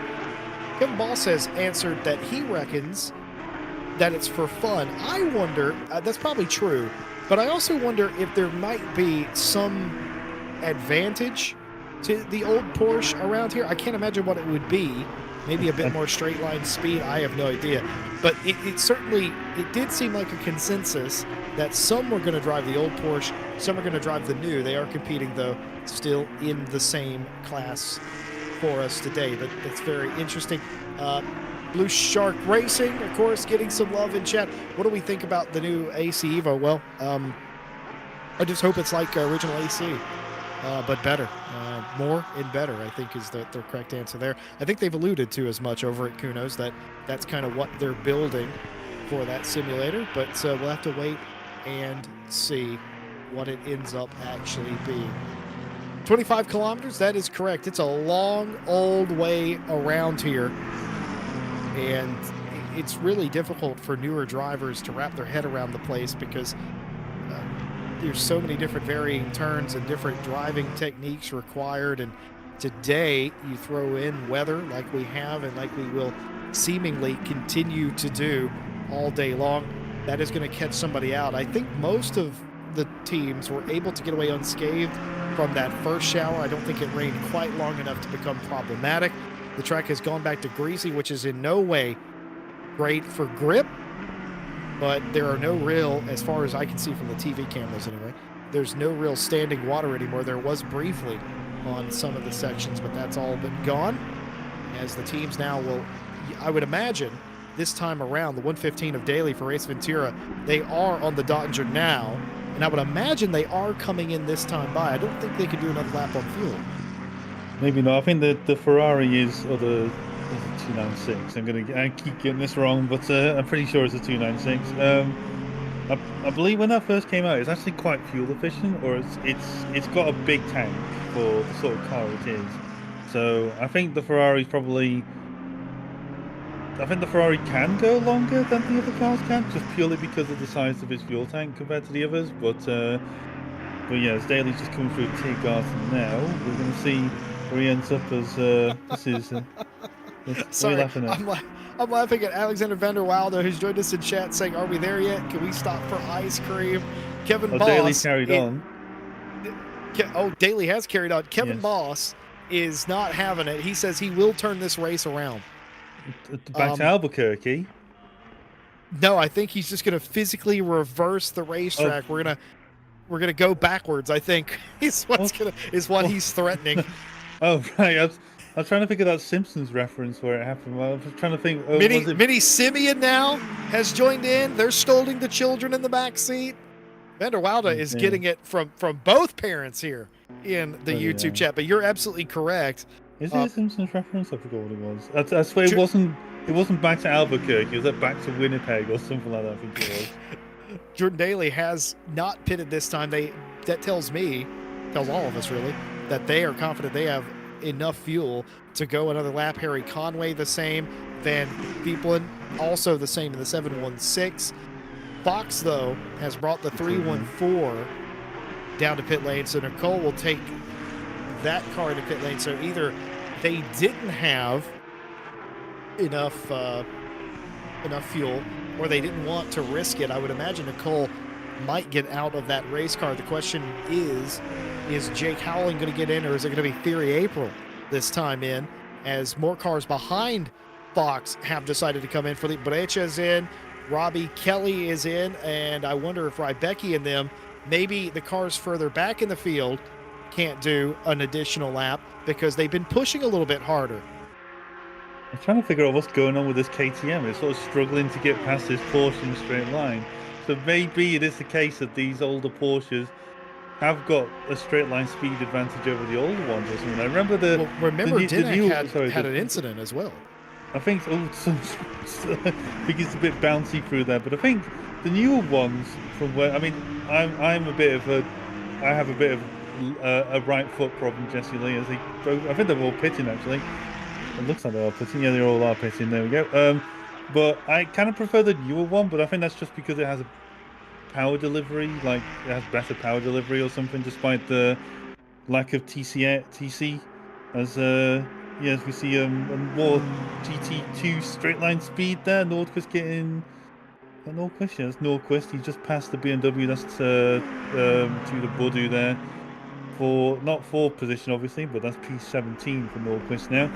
But as we said before, they're all in class, different classes, so nothing really changes there. Track's actually gone back to optimum now, Jesse Lee. So I think it's one of those quirks about ACC where if there's already rubber laid in before rain shower, it tends to evolve quite quickly past the other stages, so green, fast. So we've just gone back to optimum quite quickly because it was a short rain shower and there was already a fair bit of water already on the track. As we move on now, we see who's this now? This is Anzi. I'm not sure how to pronounce that last name. Grum. I'm not sure. So I do apologise if he wants to. If somebody in his team wants to come in and chat and correct my pronunciation, that's fine. But the 86 Porsche there, P22. I think that's what's that the equivalent of now in GT3? He is P12 in class. We've lost a GT3 at some point. We had 14 cars start the race, and we got 13 left. Still have all of our Porsche Cup cars, and I believe we still have all of our GT2s and TCXs. But no point reading. No offense, but there's no point reading the full list because people are on different pit strategies at the minute. Tom Bryant, for instance, who maybe on the timing tower showing last. He's certainly not last. He just pitted. So he's just out of sequence of everyone else. But we certainly go for the leaders of each class. Jordan Daly and Ted Edwards in the 115 Ferrari, in P1 in GT3 and overall. And then leading Porsche Cup class at the minute is a 31 of Ashley Scotty and Aquident. I do apologise if I got your name wrong. GT2. I think Scotty's not pitted yet, but either way they were leading anyway, so there you go. Angela Scotty there, P5 overall, but leading in Porsche Cup class at the minute. GT2, Brecher and Lawrence currently leading in there. Verstappen, I think, has pitted, or maybe has been carrying some damage after that incident with the BMW earlier on in the race, currently P4. But currently a bit close in GT2. Brecher and Lawrence are only about 2 seconds off Kelly and Olsen, who are just behind them in P2. I think my timing tower's getting all wrong now. But it's got to show Verstappen leading in class at the minute, so I do apologise. And then Raphael Huel in the 21 Flying Hellfish TCX currently leading by about 10 seconds over Les Stevenson. And then the other Flying Hellfish car, which has got Hunt, Arnicki and Marshall in the 303, is, I'd say, about a sector behind at the minute. So there's not... It's a bit weird, isn't it, Jesse Lee, when we talk about like gaps around here, like seconds are the equivalents of tenths, really, aren't they? Or in effect, because it only takes one incident and suddenly like you've lost all that time. No, you're absolutely right. I kind of covered that yesterday on the GT2 stream here. I talked about how half a second was the gap from first to second. That was the difference for pole. But in reality, if you think about that half a second was likely closer to about a tenth. And as weird as that sounds, and obviously that time doesn't work that way, but the longer the track, the more likelihood that the times are going to be more spread apart. So to get within half a tenth, around an 8-minute, 13-second lap, which is what they were running yesterday, Yeah, that half a second is about the equivalent of a tenth at a normal racetrack.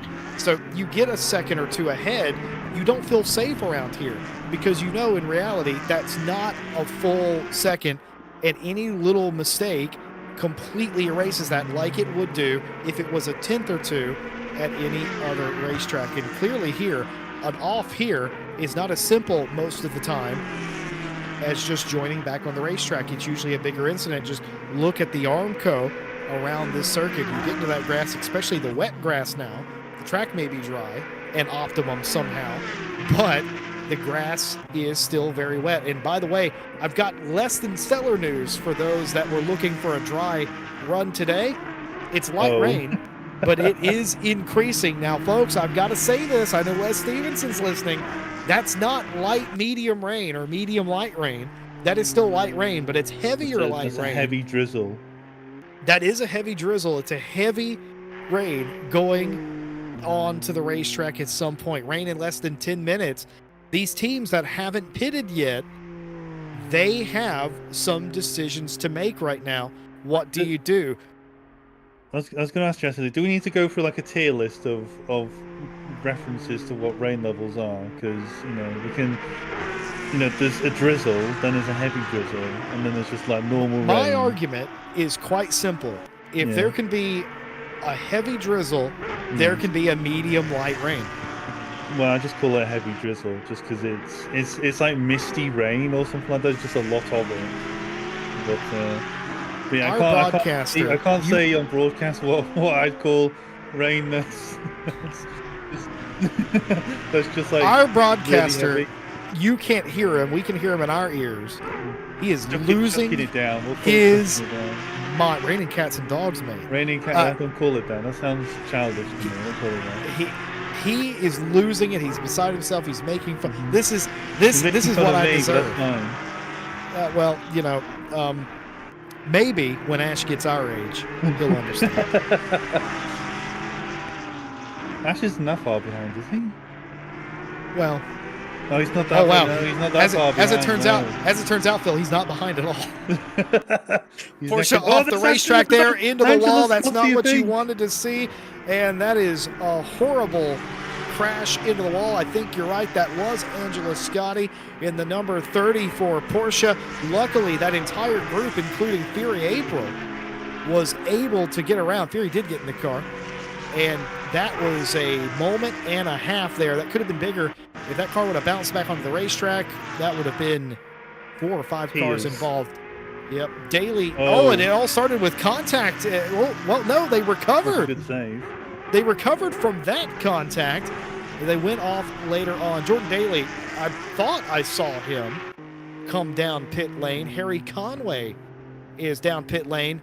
Van Veepelen is also in pit lane, and that, as long as Eisen, who is the quickest car on track now, mind you, that 424, as long as the off-gets Apex car comes down, I think that will just about complete the pit cycle. Several penalties issued by ACC for various infractions. Speeding in the pit lane, cutting the course. Drive-through penalty for Byron in the 138. A stop-and-go 30 for connection losses, Tom Bryant. That's probably speeding in pit lane. Although I'd say to be fair to Tom, it's a really difficult pit entry to get right around here because I don't think there's any decent brake marker, particularly in the TCX, for around here.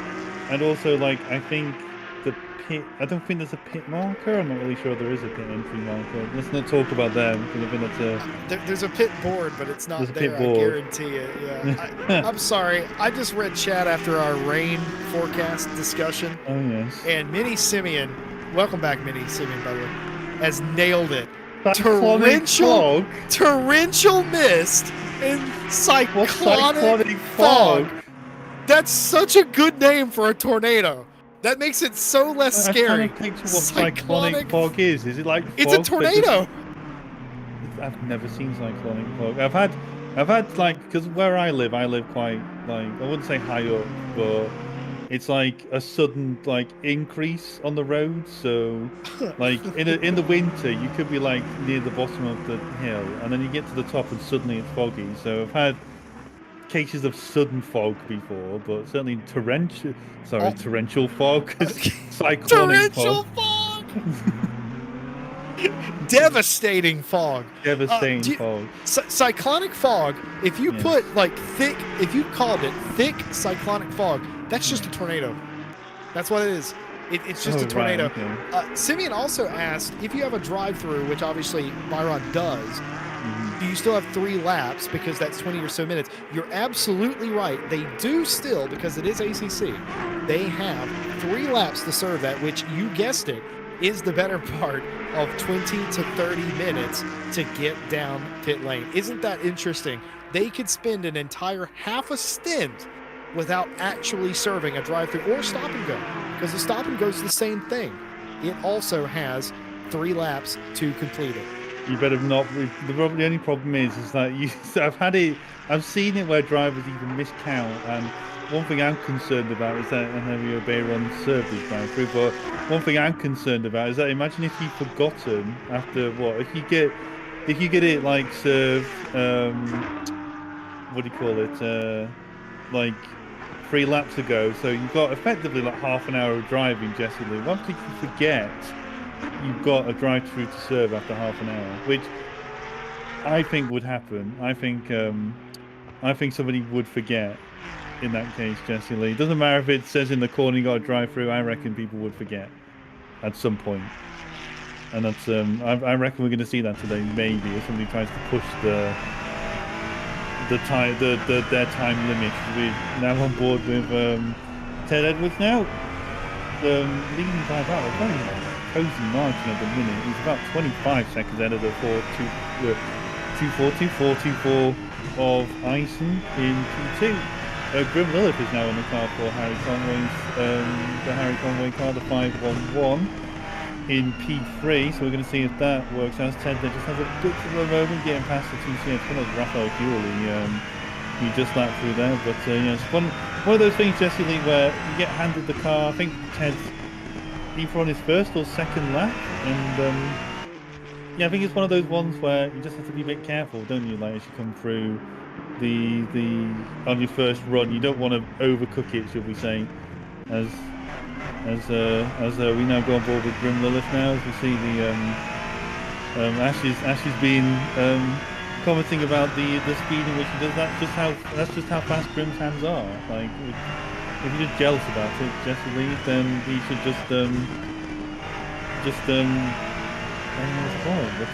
no idea why you attempted to throw to me about Grim's fingers, but yeah, he's obviously great with a analog stick. I don't know what that's supposed to mean. It's quite. I don't know what you're supposed to mean, man. I don't know, but he's quite good. I've always said he's the best controller player in ACC. He just is, and he proves that more times than not out there on the racetrack. Correct use of turn signals there. Well done by the Dacia. I think that was Les, or was that Callum? Which it was a Dacia, I know that much. And the correct use of the turn signals there, and I don't know if that was actually covered in the briefing, but in the World Tour, we've been talking a lot about that in the briefing. It's in the rule book. I made damn sure it's in the rule book. So, well, there you go.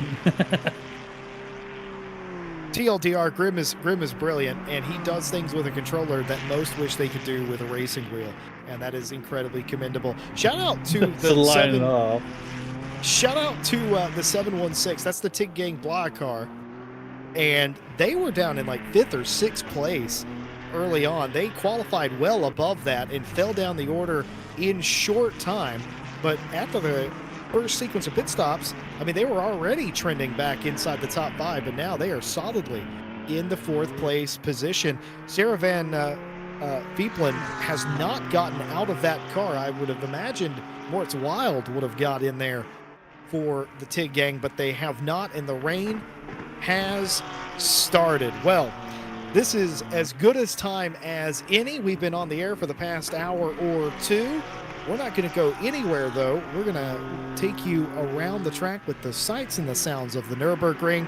Commentary will be back in a few moments' time, and while we are away, we're going to leave you on board Christopher Strepa in the 747 in 5th place. That's your leading GT2 car. Don't go anywhere. We'll be right back, and we will leave you with the great sounds of the Mercedes GT2.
Well, you saw it live while we were taking our break. Grim Lilith in the lead of the race in the 511. Huge drama for Ted Edwards in the 115 Race Ventura car as they had a couple of little moments that led them to make an unscheduled stop for repairs.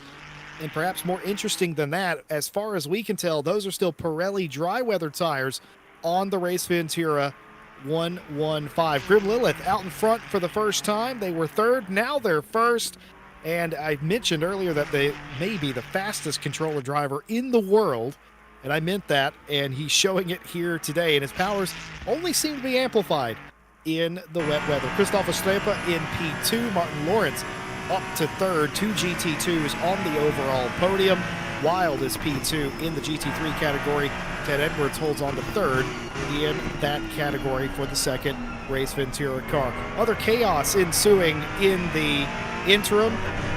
Costu, I believe, had contact with either Tigris or Voodoo.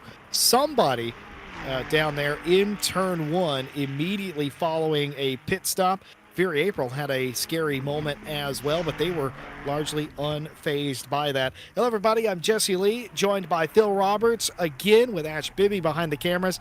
And new into the box, Kevin Boss has joined us. Kevin, welcome in. And how do you take this? It's raining, it's pouring, the old man snoring, but eventually it's going to not rain. What do you make of this strategy not pitting for wet weather tires? Thank you for that. Welcome, Jesse. It's very interesting to see so far because we see the difference in strategy of people taking dries, taking wets. Honestly, with how long these showers are, it's very difficult to actually have a look, as we're already looking at Albin Monson trying to overtake Matthias Byron here, going down the Dottinger Hoa. But yeah, it's very interesting because is it going to be worth taking those wet tires when it's this intensity of rain? Because we can still see after all this rain, the track is still damp. So that means the dry tires are not fully out of it. But as we saw with Ted Edwards, it could be very tricky. It certainly could. Kosut into the pit lane here. Albin Manson nearly losing it there, hanging on to it and actually making it look like a beautiful dance. Racing typically is. As Kosut comes down to the pit lane, I wonder if that's maybe damage or what exactly they're doing. We're going to have at least an additional 10 minutes of rain here. It sort of picked up in intensity. We got really close to the medium light rain that I keep talking about. No, I don't know if we fully got there, but the track is still very damp. You can see some of the little puddles on the track. Phil, it was an action-packed moment when we were away. You have more info on the Ted Edwards incident. What happened to him? What happened to our race leader? So, from what I haven't got the replay in front of me. I'm just going to recall what I saw. I think Ted took a bit too much of the exit curve on the chicane, just coming up to the end of the GP layout. And you know what curves are like in the wet, even with wet weather tires. So and I just was watching Grim. He's had a bit of a small moment. I forgot what it is now. That fast left-hander just before the carousel section, but no damage. Probably just a bit of a brown trousers moment, but nothing major. But yeah, as we see, as a Ted there just had I think he hit the barrier just a bit heavy on the front. You don't really want, as we said before, if you're going to damage your car, you probably want to make sure it's side damage more than anything else. If you have rear end damage, you tend to have damage to your diffuser, which gives you the most front rear stability, and you probably need as much stability as you can with these cars. And if you get damage on the front, then not only do you have like understeer, turning understeer because you've got no front end, but also the way ACC works is that your top end tends to be damaged as well. So obviously Nürburgring, well, there isn't a lot of straights. There is one ginormous straight, and the last thing you want is losing seconds by just driving in a straight line. If you can help it, you probably just want to repair it. So yeah, we move back to see Robbie Kelly and Rybecki fight for P6 overall. This isn't for any positioning class. They're both doing reasonably well. Rybecki, I think, is P5 in class, and Kelly currently P3 in class at the minute. So pretty good race there from the TIG Gang 717. But yeah, it's an interesting mix of cars at the minute, Jesse Lee, mainly because there's some cars on wets, there's some cars on dries. I think we're at this point where it's a damp track. I don't think either tire is. I think the wet tire is going to be naturally because of its ability to warm up faster. I think the wet tire is better, but only just. But in the long run, in the interest of limiting the amount of times you're through the pit lane, you probably don't want to be on the. You probably, if you think you can last on the dry tires, you need to stay on the dry tires, I guess, don't you? Yeah, you make your bed, you have to lie in it. I just saw Fury April have a little bit of an incident on their way to the bride shed part of the racetrack. That's before Bergwerk, and they were able to gather it back up. While we were gone, the 62 had a perplexing moment before you get to the carousel. Miguel Martins was parked, I think, off of the racetrack for some time. I can only imagine they were attempting to troubleshoot something with the car. I half expected, with the length of time that car sat there sedentary, I expected that car to retire. I am under the impression now that that has not occurred. The 62 he's still moving. Is still out there. And in fact, there he is. The 62 is still running. That damage, I don't believe, is current. So sometimes whenever they make pit stops and they repair damage, it doesn't sync correctly. But the second he hits pit lane again, it'll pop back into shape. But that car had a moment of some sort. Whatever the problems they did have, they were able to rectify. And again, you can probably ignore the damage on that car. Kevin Boss, you've entered endurance races. You've raced around the Nordschleife. You know as well as anybody else what makes this place so special and so difficult. Well, I think Miguel Martins is listening in because he was just flashing his slides as we were talking about him. But yeah, it's a rather difficult track, mostly because of its length and the amount of corners that you have. But it's also so satisfying once you get to grips with a track of this length, this difficulty, because the walls are very close, the track's very tight, the curbs are high and murderous. And once you get that all together, you're able to just have a good race and fight for positions, even along those very narrow roads. It just feels great as an achievement of your own growth in how to control these cars around a difficult track. Well, we don't have to wonder anymore what's going on with the number 62. Miguel Martins has joined us mid-race. He was flashing the lights, and he's joined us in the booth. Miguel, you got us? Yes. Hey, hello. Well, hello there. The Flying Hellfish K-Poppers cars out there. What happened up near the carousel several laps ago that caused you to pull off? I got stuck, surprisingly. What does that mean? The rear wheels were not touching the ground.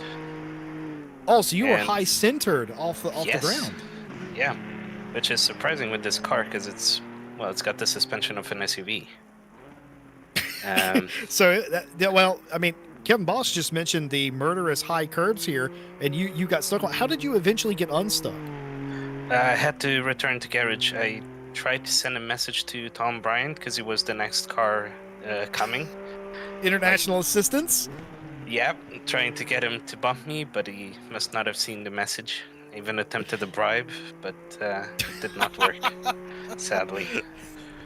Oh man, I love that. Yeah, I was curious. We were at break and I saw the car sitting there, and I worried. I was like, oh man, is this sort of hardware failure? Because we didn't have pictures of the corner at the time. But you're still out there. You're still in it. It was talk to us about the start of the race. How was it for you, and how chaotic was it from your position?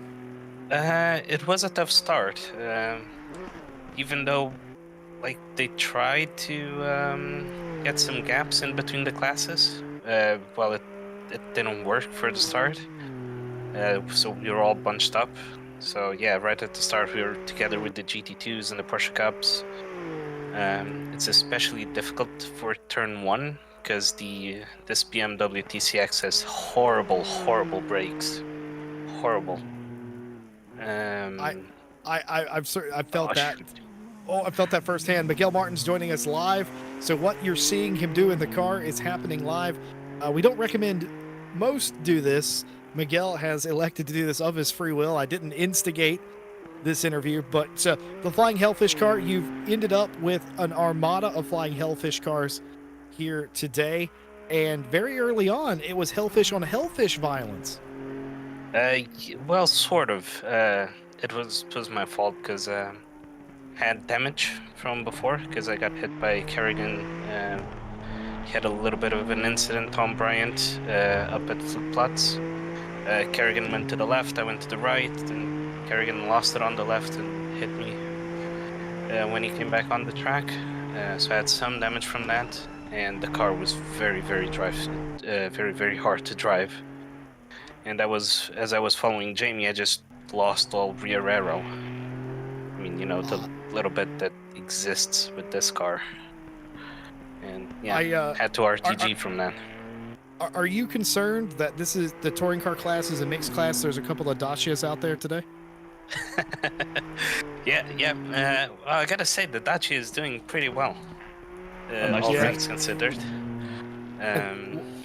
But It is very hard to drive this track on dries. I'll tell you that firsthand. So you're out there on dry. Yeah, you sure are. I see the yellow sidewall. So this is this, you know, squeaky bum time or what? Is this as bad as it could be? Okay. So you're just barely coping. What are you hoping for? The rain to stop and you're not trying to change your strategy at this point.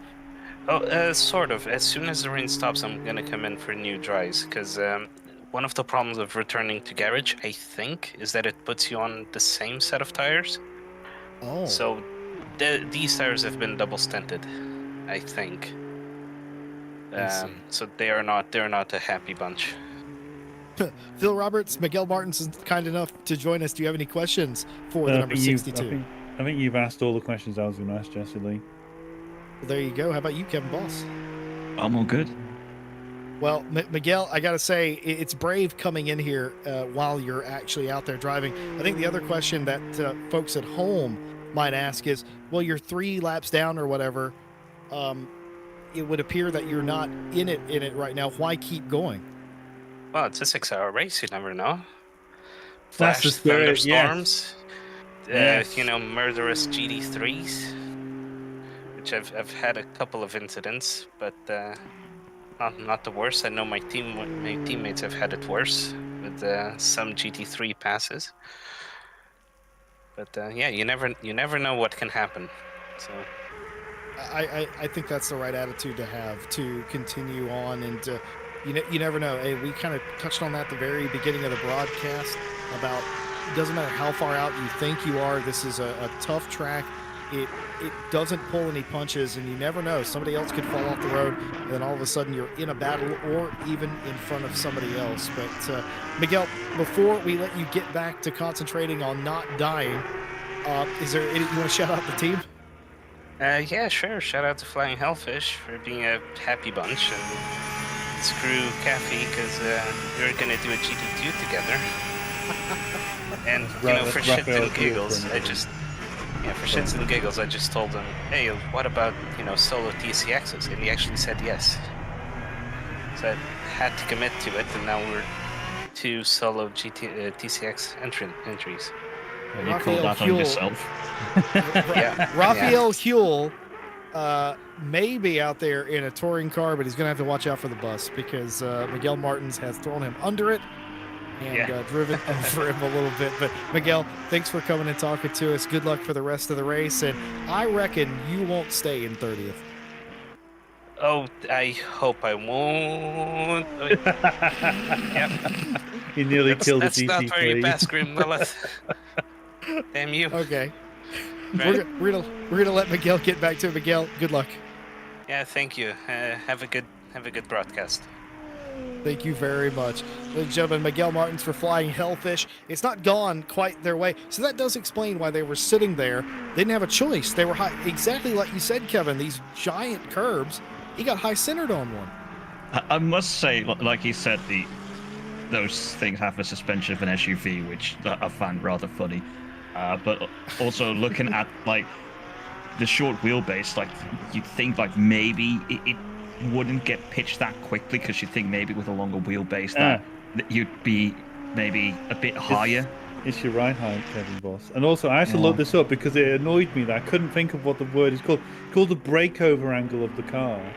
So you have what they call the approach angle and the departure angle. So that's like the angle in which from the center of the front. So the approach angle's at the the angle from the center. If you draw like a line from the center of the tire to where the lowest point of the front bodywork is, that's your approach angle. So obviously that's like how much of a ramp you can hit, or how much of an angle of a ramp you can hit without it bottoming out. And then the departure angle is the opposite, and the breakover angle is the angle. If you were to draw two lines from the front and the rear tire and to the underside of the bodywork, so your breakover angle is like when you're traversing over like a speed bump or something like that. That's it. I was really annoyed because I was trying to think of what the word was as Miguel was talking about being beached on top of the But it sounds like it was beached on top of a curb or something like that. While we're the more we learn, huh? I was gonna say while we're back at university, Professor, how is that different from pitch and yaw? Pitch and yaw are movements of the car. So a car has 6 degrees of freedom, as with any free body piece, it's fucking pretty dynamics now, but like so you already know some of them. So a car can go forwards, backwards, sideways, and up and down, right? So you also have pitch, yaw, and roll. So you should already know what roll is. It's if you as you look at the car, it rotates, or it rotates like from its left side to its right side. Yaw is when you look at it from the top, and the rear tries to overtake the front. Is the best way to describe it. And then you have you say pitch. So that's like when the front of the car like dips down, or the rear of the car dips down. Usually like that's under braking or acceleration. So yeah, but that's you're describing movements, Jesse Lee, not geometry of a car with pitch, yaw, and roll. Well, there you have it. And, I expected a lot of things today. I did not expect an actual answer on how that gets taken care of, or how that could get into a situation like that. But that does make a lot of sense. Hubert Hauser in the number 79, they've got a drive-through penalty. Of course, no live stewards. That is a drive-through penalty for the Rational Driving Brilliance car. And they will come down pit lane. And that's sort of how drivers like Miguel Martins get back into this thing. Other drivers have their issues, and as long as Miguel does a clean and sharpish job, they can get right back in it, despite the fact that they're mathematically anyway about 10 minutes behind them. All it takes are mistakes like that. Looking at Tom Pottage, one of the few cars we talked about. Sorry, got confused there. We talked about the various nearly on pace cars. Tom Pottage in that one. Seb Brunier is in the 899 as well. I saw Seb Brunier on some practice servers somewhat recently, and I thought that was interesting. I didn't realize he was going to actually race in this one, so that's an absolute treat for those of you that are unaware. Seb Brunier. We talked about OVRC earlier, which is where I know Seb Brunier from, but I'm happy to say I've worked with him in different capacities since then. Just a lovely guy. One of the nicest human beings you could ever meet. Smart too, smart engineer as far as race car setups go, and an absolute asset to us here at RCI. Now he's a huge part of. He's still part of the RCI family. Does see him in chat. He's one of our moderators, and he helps.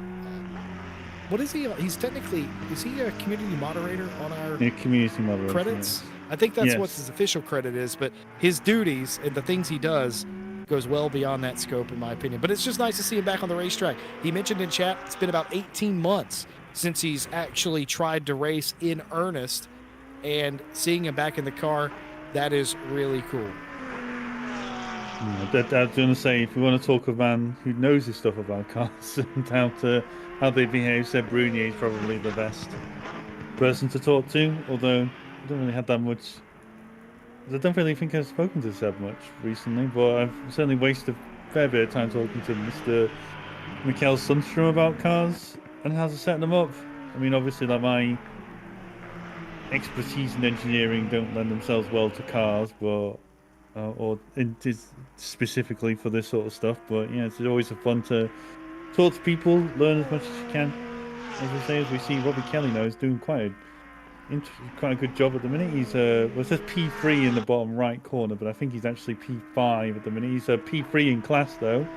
So there's Verstappen and Lawrence now have overtaken into P2 and 3 overall. They are Verstappen's not really catching up much with leader Grim Lilith at the minute. Grim's doing a pretty fantastic job, I must say, yesterday in P1. And we're going to talk. I think Harry Conway mentioned this. He doesn't know how he does it. I'd say Grim Lilith has plenty of experience in a variety of rally games, dealing with low traction surfaces such as this, where it's a slick tire on a wet track.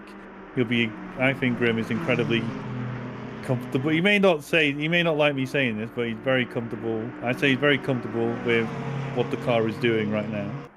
I'm the opposite. I know how he does it. I just can't do it, is the thing. Like, I understand what he's doing, but imitation does not equal duplication. Do you know what I mean? And that's the problem. He's just got this innate ability to do stuff.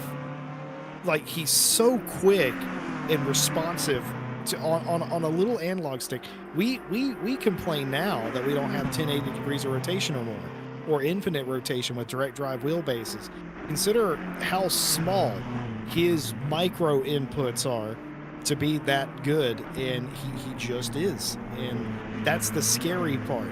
You can know how to race with a controller, but that doesn't mean that you're good at it. And that's my problem that I struggle with. He's taken it to another level. Martin Lawrence leading in the GT2 class.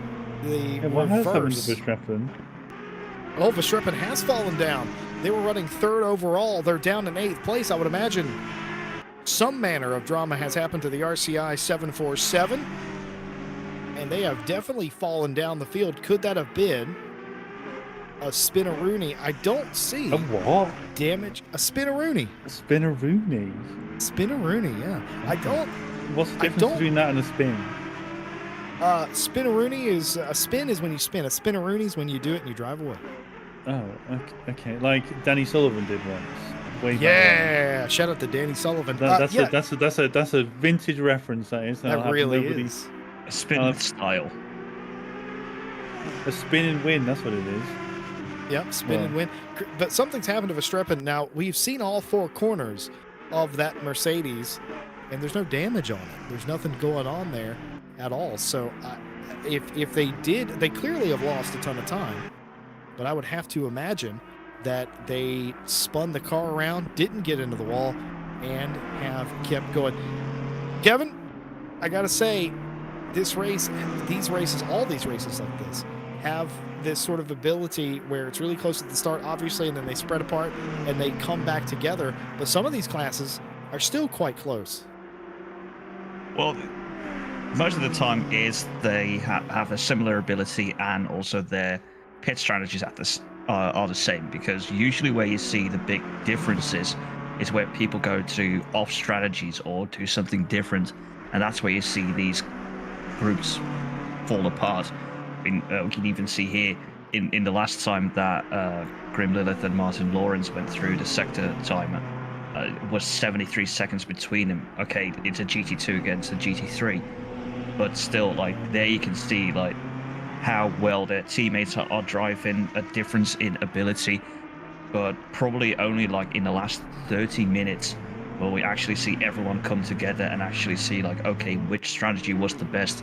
Because especially with people who have the same abilities, once they go on a different strategy, you don't really see where they are compared to each other once you get to that final, let's say 30-45 minutes.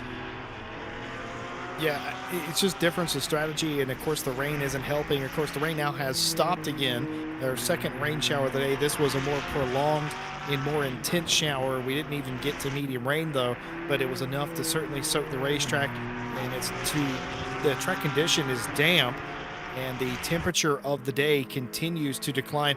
It's after 5 p.m.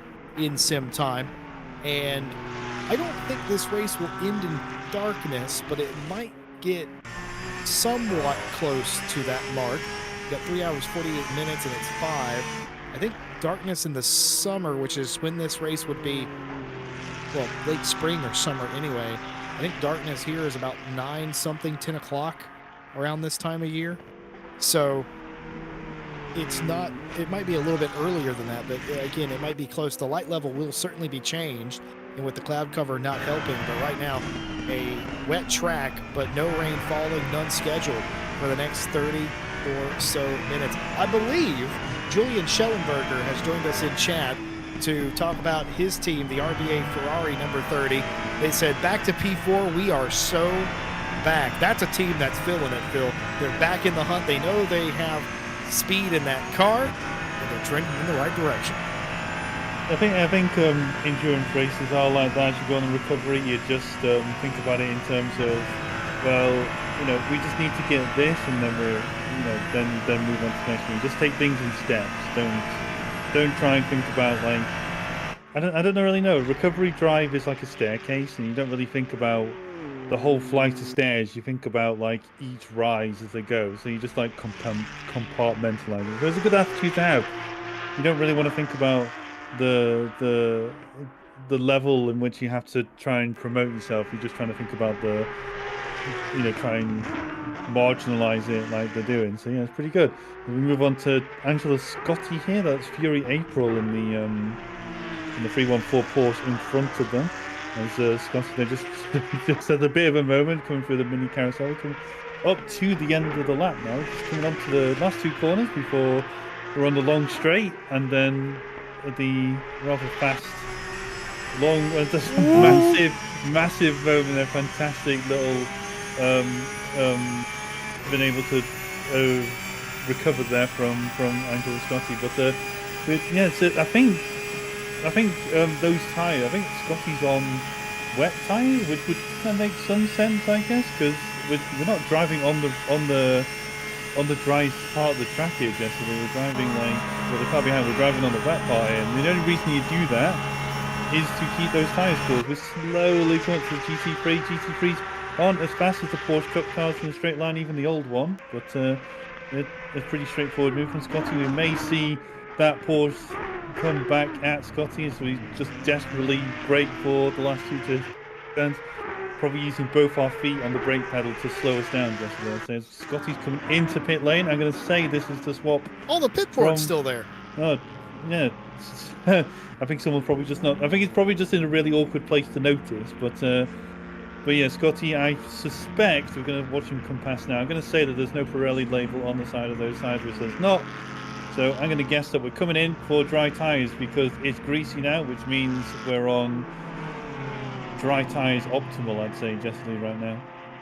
Yep, certainly is. Julian's teammate Ayer has brought that car. They were one of the first among the cars to come into pit lane. That was P4 in their class, and pretty much everybody behind them, spare a few, have decided now is the correct time. The top 3 or 4 cars overall had not come in. They continued on. The 717 is off in the Dunlop hairpin, but they have rejoined without any further incident. Mikhail Sundstrom in the 899. You want to talk about a driver that just gets it. He gets the mechanical side of things. He can drive the car as well. He can explain what you need to change and how to set it up. He's a very helpful individual to a lot of people when it comes to that as well.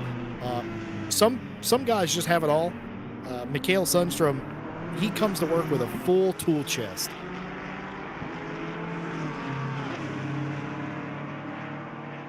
Well, yeah, some people just have that. They look at things, they see things, they feel things, and it just clicks. For myself, when I need to set up a car, I have no clue what I'm doing. Like, I can follow guides, I can do whatever, but if it's actually working for me, that's something else. But yeah, compared to people like Mikhail Sundstrom, it is just such a difference because, like you said, he just gets it, and that's such a useful skill to have. Doesn't matter if it's real life or a game like this, because once you know how those things work, it just makes it so much easier for you. It really does. Kevin Boss saying that, I think, is quite interesting because he talks about needing help for setups, but not that Kevin Ball you shouldn't sell yourself short. I mean, you're a multi-time race winner. You've done it in some weird cars too, which is even more impressive on top of that. And I mean, you know, it's one thing for me. I'm not a competitor to Mikhail. So it's one thing for me to recognize it, but for his competitors to recognize that, yeah, he is always a threat. He has abilities that others don't possess. That's high praise, I think. Phil, you were going to say. No, I was going to say like I think this is. I mean, I noticed this particularly in our World Tour team that one setup is never going to suit every driver. Particularly depends on the car. Like I think some cars like the BMW M4, the Aston Martin V8, they're quite, I'm going to say, malleable cars. So like they're you don't. I mean, a lot of the time they're already set up, and you can drive them regardless of your driving style. Well, others are a bit more on a fine knife edge, like in terms of where driver X can be happy with a certain setup, but driver B isn't because it's either too loose or too whatever. I don't know how to put it to you properly, but like I'd say that with setups, I think part of the skill is recognizing what the car is doing for you, but also another skill is being able to either watch or listen to another driver describe issues with a car and try and correct it then, if I'm making sense. So there's sort of like a mechanical element to it, but there's also in a way a human element to it. And sometimes there's a skill in trying to get that information out of the other driver in your team. Naturally, some of these drivers, for instance, who are racing on their own, there's not really that much to worry about, but if you're driving in a team, particularly when there's like 3 or 4 of you, there's a few teams with like 3 drivers in, and that's really difficult sometimes to get a setup that works for everyone. And what you'll probably find is that you're compromising because 2 drivers are comfortable with it and the last driver isn't, and you're just gonna have to say, well, you're gonna have to suck it up or something like that. And all I'm saying is that there's one setup does not rule them all, should we say. Some drivers prefer like more turning, some drivers prefer a looser rear end. You know, it comes down to preference. There is setups that you get from places like, you know, from various setup sellers are good out the boxes, but there's no harm in adjusting them if you need to. If you see Verstappen there overtaking, I think that's Ted Edwards in the the 115 for P3 overall. It's still no changes in class positions. Verstappen is still he is flying though. He's about 40 40 seconds off the lead in his class though. But he's already gone. He passed him 2 corners ago, and he is out of here. Verstappen is on a mission to chase back down Martin Lawrence. This is the reverse of the GT2 race yesterday. That is absolutely incredible. But back to what Phil's talking about, Kevin, you and I know that very well from 2 different aspects. You're a team owner and manager as well, but you also drive with the team. I just manage mine, and we have the same sort of problem that Phil's describing, where the car will feel good because everybody's different, right? And the car will feel okay for 2 people, and then you'll have a third driver that just won't get on with it. It won't make sense, and they'll need some sort of changes, some sort of middle ground there. How do you go about that inside your team? How do you deal with most of the team gelling with it quite well, but the other driver needing some sort of insurance with the setup? Usually, we just slap on a go setup and we're golden. The one problem I recently have been running in, and Ash Bibi can complement this point, is that we were unsure of deciding which car we were going to take for the World Tour. We just span a wheel because it was like, no, we're not going to test every car. Let's just say, okay, we're not going to use car X, Y, and Z. So let's just spin a wheel and we'll use whatever it lands on. It landed on the Audi, which a lot of people know it's a little bit of a tricky car. I did not know that going into this. Though what I've noticed is I actually like the Audi, but then teammates Cormac Malloy and then Ash Bibby as well. Like they did not gel with the car, and Ash can I think tell us in our ears he really did not like that car. It's an acquired taste. It definitely is an acquired taste. But yeah, even with that, like for me, not being too knowledgeable with the setups, like I know Piotr, he can do some little things, but I don't think it would have gotten us to a point where it would have actually worked for everyone, because I think that difference into what we needed out of the car was too large. So then at that point, it's sadly, yeah, suck it up and just drive. For those of you wondering what Ash's response was to the Audi, he said that it's a lovely car, it's just not for him. That's exactly what he said, and he definitely didn't say anything else. Yeah, he didn't use any profanity as well, Jesse. Of course he wouldn't. He's a professional. No. He's a father. He's got children in the house. He wouldn't use profanity. He's a perfect role model. He's a role model. Yes. He is an upset. He's getting a medal next week. But no, the thing is, I have the opposite. Well, sort of an outsider perspective where I will come in to my teammates or my drivers having a discussion about it, and them trying to work out the best way to accommodate certain things into the setup. And a lot of times what ends up happening is the opposite of what you described. It's drivers going, you know what, it's good enough, I can deal with it. And concessions are still on the table, but they're just saying, look, it's good enough for 3/4 of this team, I will manage it. As long as I don't chuck it off the road, I reckon we'll be fine. And that is a common thing that I see all the time, is one driver just saying, look, I'm the odd man out, it's fine, I'll learn to live with it, there's no reason to make the car slower on my behalf. And that's a gamble. That's always a gamble when you do stuff like that, isn't it?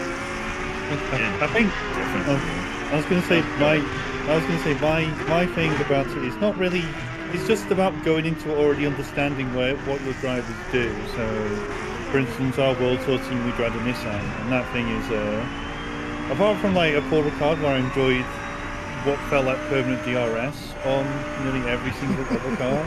Yes. Like the one thing we were struggling with in the first round was just corner exits oversteer. So basically, for instance, one of our fastest driver, Rob Franken, he is very comfortable with a loose rear end because he is very gentle with his right foot as he accelerates. Well, me and Aaron Jackson, for instance, we are pretty much plebs. We're used to TC doing all the work for us. We don't have a lead foot, but we're not as delicate as Rob is. So once we know that we've got the car straightened up, we're opening the steering, we're putting full beans in, and the car doesn't like it. So it's a case of adapting. I think it's a case of just like Rob can drive around that, but I think what you sacrifice is turn in, because obviously if you got a softer rear end or a rear end that can travel more to compensate for the exit oversteer, you have a car then that can't turn in as much, because obviously the rear end is flexing too much and it's affecting the front end. So it's like we're just talking about basic suspension stuff now, but like it's a case of like a seesaw or what do you call it, like a set of scales, I guess is another good analogy to use, I think. But yeah, predominantly it's a case of just understanding your driver's strengths, how your driver's driving style, where they're strong at and where they're weak at, and then just half the time like understanding that gets you to an answer as to why you have set up, not discrepancy, I'm trying to think of the right word, but we'll just use that for now. It's sort of like that. So yeah, it's about understanding your team as well as the car. Yeah, that's kind of the thing. Concessions can be dangerous, but they can also be for the benefit of the team. A lot of times, one driver I found, I wouldn't say it's quite martyrdom, but it's more like, I'm not going to allow them to lose time a couple of tenths a sector just to make this car softer for me.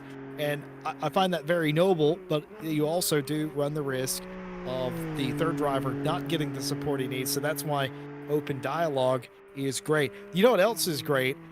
spinning a wheel and picking your cars. Yes. And that's the wheelie slow motto. Kevin Boss is laughing. Team principal over there. Kevin, I had a question for you though on the spin the wheel thing, right? Sure, yeah. So you do now. There's two different ways of doing the spin the wheel. If you use the same website I do.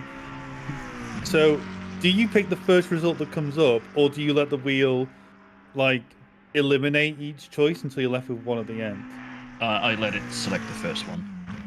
No, that's not exciting, Kevin. It's more exciting when you let it eliminate options and then you just go, oh god, what's left? Each time. Maybe I'll try that next time. It's more fun like that because particularly if you're like in Discord with your team, it just the excitement lasts a bit longer. That's always fun. But yeah, spikes it up every option. Well, they're arguing amongst themselves, folks. I want to wake you up a little bit. All of you that are in chat, thank you so much for sticking with us here. We'll be live straight through the finish here today. We're almost at the halfway point, and we want your help in the YouTube chat right now. We have had an argument this week that has divided us in a way. Kevin, shush. We have had an argument that has divided us in such a way, it's almost like it has restarted the Revolutionary War. And I'm actually quite curious how this is going to turn out. We have an abundance of Yorkshire tea drinkers. This is completely unrelated and unsponsored to anything racing related. I've just realized as some car's gone off into the grass there. Are they going to be rejoined safely?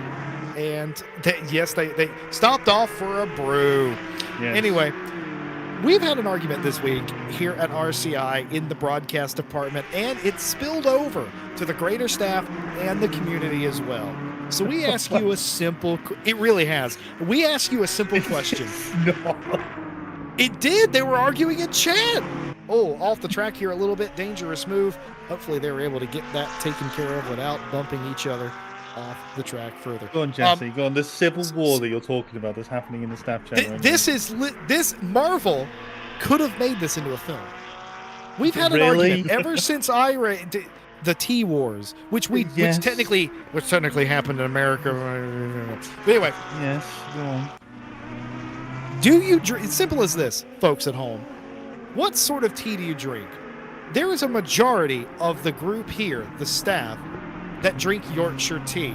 My argument is the only reason that is because a lot of our staff are from the north. All right. So can I just say before you carry on that like Yorkshire tea is just English breakfast tea, so it's the same. Roughly the same blend. Well, first of all, Yorkshire's a brand. It's a brand, but it's also just English breakfast tea. I'm pretty sure about that.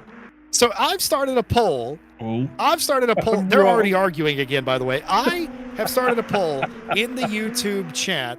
Feel free to cast your vote. Actually, I've forgotten one, I forgot to put I don't drink tea, but I guess you just don't vote if you don't drink tea. But anyway, this is the options. You've got Yorkshire tea, any other hot brew, or cold brew. Those are your options in the chat to select. I can guarantee you which one's going to lose. But that's not the point. The point is it's a different blend. Okay, I thought it was the same blend. Sorry, you're right, Ash. It is a different blend of tea. Never mind. It's a different blend by the way, tea. as an American who drinks tea quite a lot, I know better to say that tea is tea, isn't it? Because it isn't. It is different. So I'm not saying that. You know who else is wild on tea, Jesse Lee? And I was flabbergasted by this when I went. If you ever go to Sweden, the amount of different teas they have when you go to like a what do you call it? Like I know they said fika, but it's like I remember going and they had like a whole like wall full of tea, like different tea flavors. I just want, where's my British tea? I don't know, but what do I drink? I drink Assam tea. That's ASSAM, which is like a strong malty tea. But I think at work we have Yorkshire tea, which is okay. Yeah, I don't mind Yorkshire tea. I just drink Twinings. is the difference. Oh. I just like I don't know why you responded like that. They've got a breakfast tea, they've got Just an afternoon tea. What do you mean? You went No, almost no, like I didn't do that. Oh you my definitely God, did.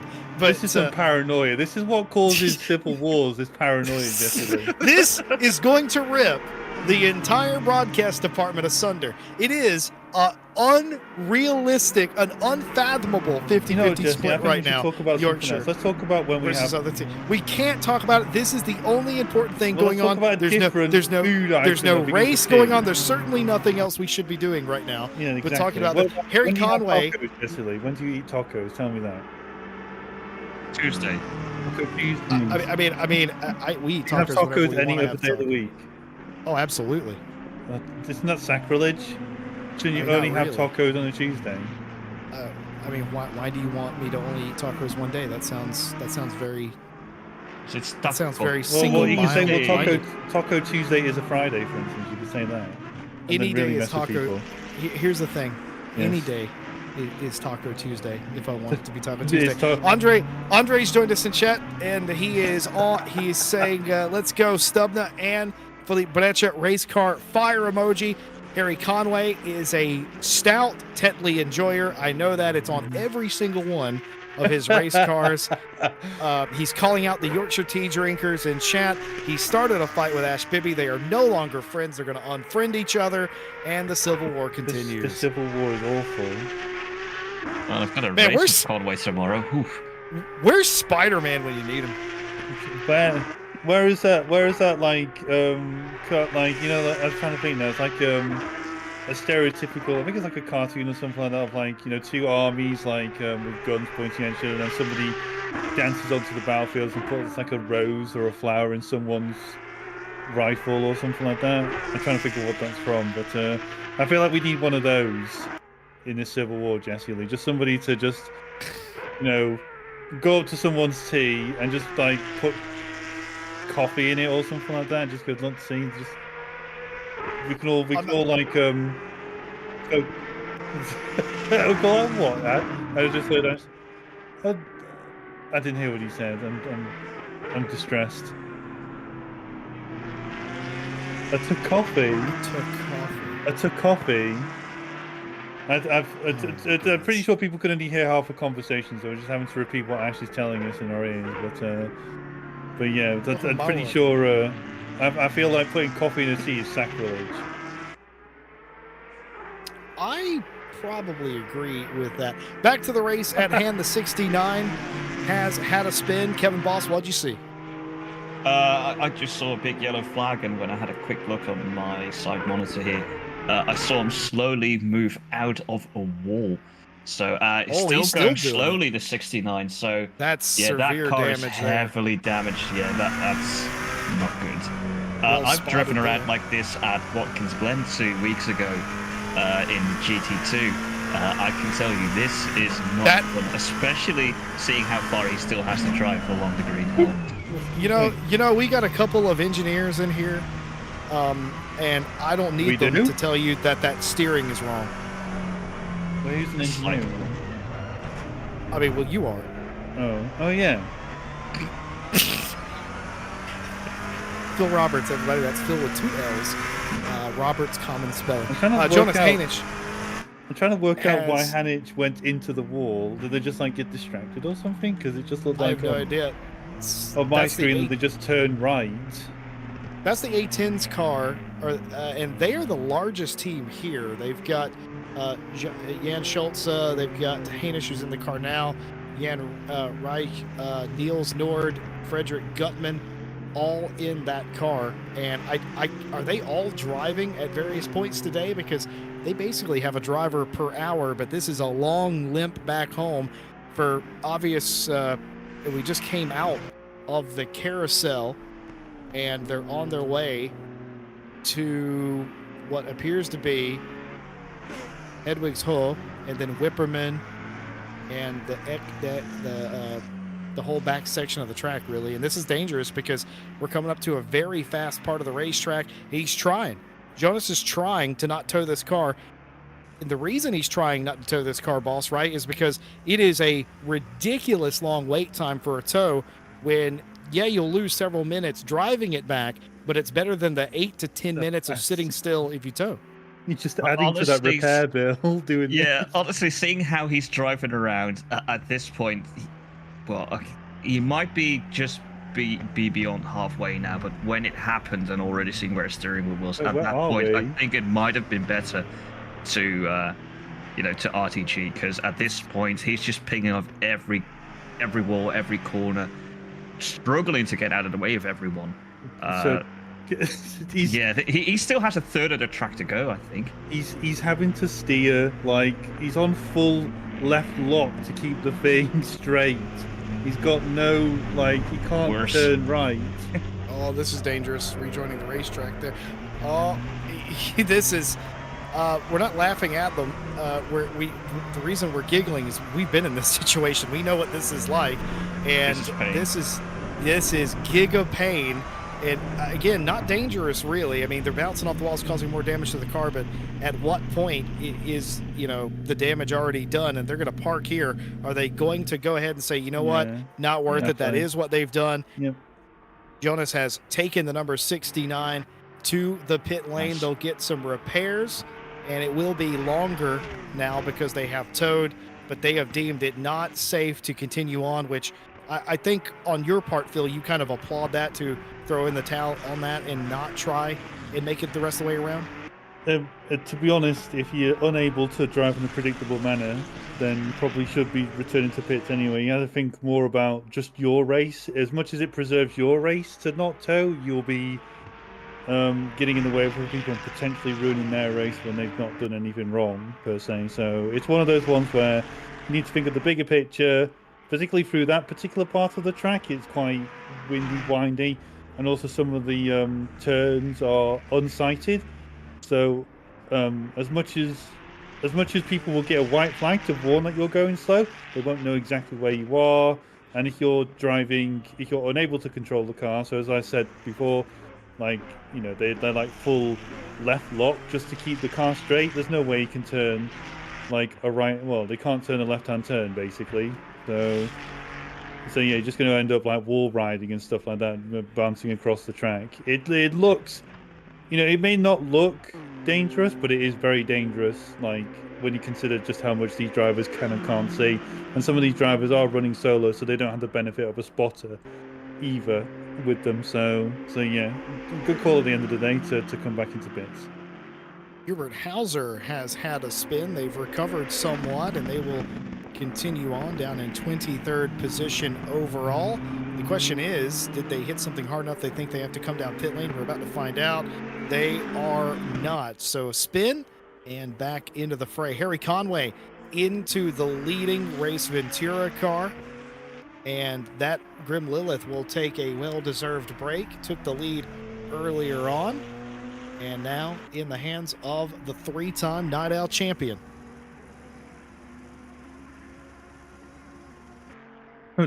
Was I got lost then? Just said Night Owl in that like Night Owl way, and it's just put me off. It just was like, wait, what? What did I just see? Oh, wait, because that was Ash. What did I just hear? Like a bet. But yeah, going back to Harry Conway and Grim Lilith in the 5-1-1. Fair play to Grim Lilith though. Very difficult stint to be driving around here for what felt like, what was it, like half an hour on dry tyres in the wet. So yeah, fair play to Grim as Ted Edwards gets out the car. Jordan Daly, our previous race leader, now in the 115. Currently P2 in class though. The podium is one GT1, one GT1, one GT3 with two GT2, well, three GT2s between Daly in P5, P2 in class, and Harry Conway, who should appear as Grim Lilith when they break the Sector 1 timer marker on the tower. One of the many quirks of ACC, Jessie, isn't it? But once you swap drivers, the timing tower takes a little while to update, or at least it updates when you break the Sector 1 marker.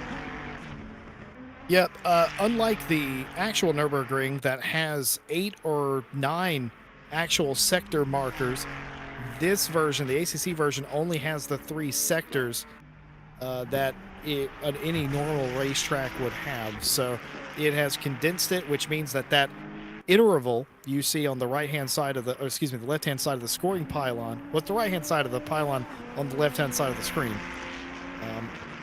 that doesn't update nearly as often as you might think it will. It only updates every couple of minutes on a track of this size, so that's a little bit of an issue if you're watching it live and trying to place it together. So if we ever sound, and we probably have already, sounded a bit unsure about who's racing who, it's simply because we cannot, and neither can anybody really trust that scoring pylon. Things can change in an instant, as we have said. Conway back out in the lead of the race with Verstappen in tow. Less than 6 seconds the gap, though, after the pit stop from the Race Ventura 511. The RCI Esports car in P2 with Breccia right behind. Well, I say right behind, 25 seconds, relatively right behind anyway. Boss, I got to ask you this about your own racing. We just saw Grimlow put in a mammoth stint in mixed conditions on the wrong tire, admittedly. Made it look easy. Do you want to be the driver in the car personally when that happens? Do you want to be the driver in control, or would you rather have somebody else in those trying moments? If I'm the guy that's in the car, I feel quite confident that I can keep the car under control. I do remember a rather wet race at Donington in, I believe it was one of the NADA seasons. Let's go! Where it was wet for a long time, and I elected to just stay on the dries instead of follow everyone else into the pits for wets. So I know I can do it, but if I know that in my team there might be someone who's more acquainted to it or just better at that and they're okay with it, then I'd rather give it to them. But for me, if I'm the one in the car, I'm okay with it as well. I found that the only time in a race car that I am useful is in the mixed conditions when it's all going a bit wrong. And that's the only time that I really shine, is when I am put in a possibility where in an instant it could go wrong for anybody. But because of the consistency that I have, I'm able to not bin it, and ultimately, typically, you end up from where you originally were because other people throwing it off the road. So it's one of the very few instances that I am useful. Also, close racing here. The other instance that I'm useful is in the middle of the night where all the European drivers are asleep and they need somebody to do 4 hours in a row. That's the only time that I become viable. Jordan Daly nearly into the back there of Christian Lindgren is able to not do that and make the pass safely a few corners later. That was as close as you like, but the former race leader, Race Ventura 115, getting another spot inside the top 5. I was going to say, like, I think Daly should be trying to pull away now from this. He's got I think just this is one sector where that KTM's probably going to catch him up, because it's such a long straight where you don't even need to worry about your downforce or how your car performs through the high speed stuff. Really. I think we just oh yeah, it's this bit now. My lack of knowledge of where we are really ruining everything for me. It's a long straight section here now. We should see this KTM just catch up. I think Lindgren may just not think about overtaking. I personally wouldn't dare, but okay, we're gonna. Maybe. Oh, here he goes. Here we go. I think this is probably gonna hopefully not end up in close. Yeah, that's fine. And then there's a TCX just in front of us, which may cause a bit of a fun moment now, as we have to just reduce our speed for the Oh, nearly man. went round the outside then to just about spotted that TCX there, but well played there. I think that was one of the dropping the hammer cars there. I'm not sure which one that was, either Les Stevenson or Callum Kerrigan. Oh, you mean the Dacia? It's a BMW. It says on the side, it says BMW, so it's a BMW, Jesse. But yeah, I don't know. Oh, off of the carousel. Yeah, the Daly just gone. Thank you very much. See you later. And Daly should now try and pull ahead. You need to try and pull about 3 seconds, I think, on that KTM to try and stay comfortably ahead for the straight. And that's Raphael Hewell's BMW there. That's a race. That's the class leader there. Oh my goodness! Class leader, who's had a It fair is bit of a moment. Not really sure what's happened to him. This has happened earlier in the They're- lap. He's got all his hazards on They've- there, Jesse Lee. They've got the hazard lights on. That car's already been involved in an incident, and it was a major frontal impact. Folks, that's your leader in the touring car class. They've he's led got since broken early, took steering. it over from Les Stevenson, and right you are. Either the steering's broken or they're just trying to get out of the way of the cars. And I think Les has overtaken him for the lead Yeah. now. I think Les has got him. Yeah, there you go. There's Les. He's off. He's in P1 again. Well, there goes the Dacia back into the lead of the race. This is the second time those two cars have swapped positions. Les Stevenson driving for the Drop in the Hammer Dacia Logan team back into the lead for the first time in 2 hours. Yeah, I was going to say, I think that may invite the sister Hellfish car, the 303. Depends where they are. They're just coming through towards the one of the sector timers now. They're about quarter of a lap. I think they're about a quarter of a lap behind. So depending on how much damage Huel's taken, Arnike should be ahead in P2 in class. So it's been a bit of a... I'm not sure what's happened to Huel, but it's a rough lap, and he's still struggling at the minute. He's got massive amounts of damage on the front. I'd say Huel's pulling over now. Should be returning to pits with that, or he should be. I'm not sure if you... I can't tell if he was pulling is over that the or just... 69? Yeah, we're pulling over. Okay, fair play. I'd say I think people start to learn that as they go through that sector, Jesse Lee, that, yeah, it's probably not worth trying to get into, what do you call it?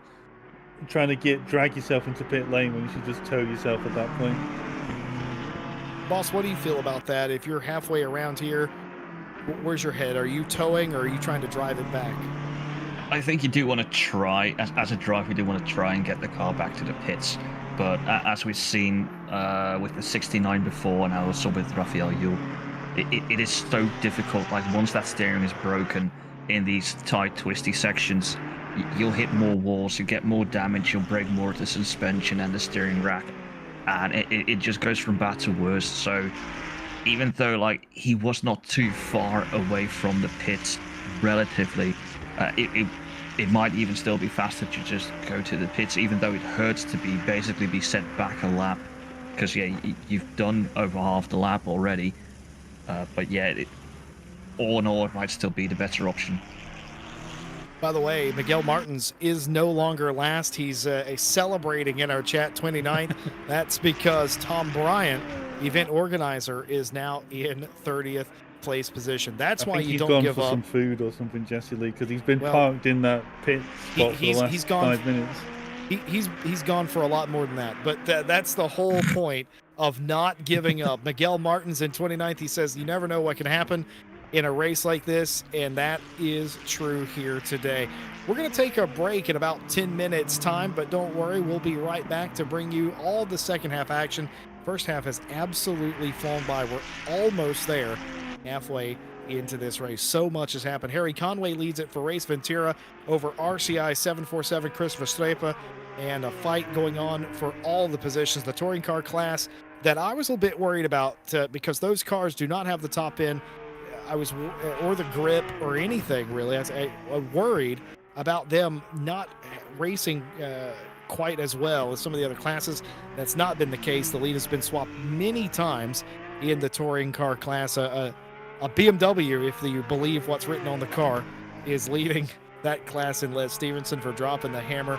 The Porsche Cup cars are an interesting mix. They've got the old and the new cars. They both have strengths and weaknesses.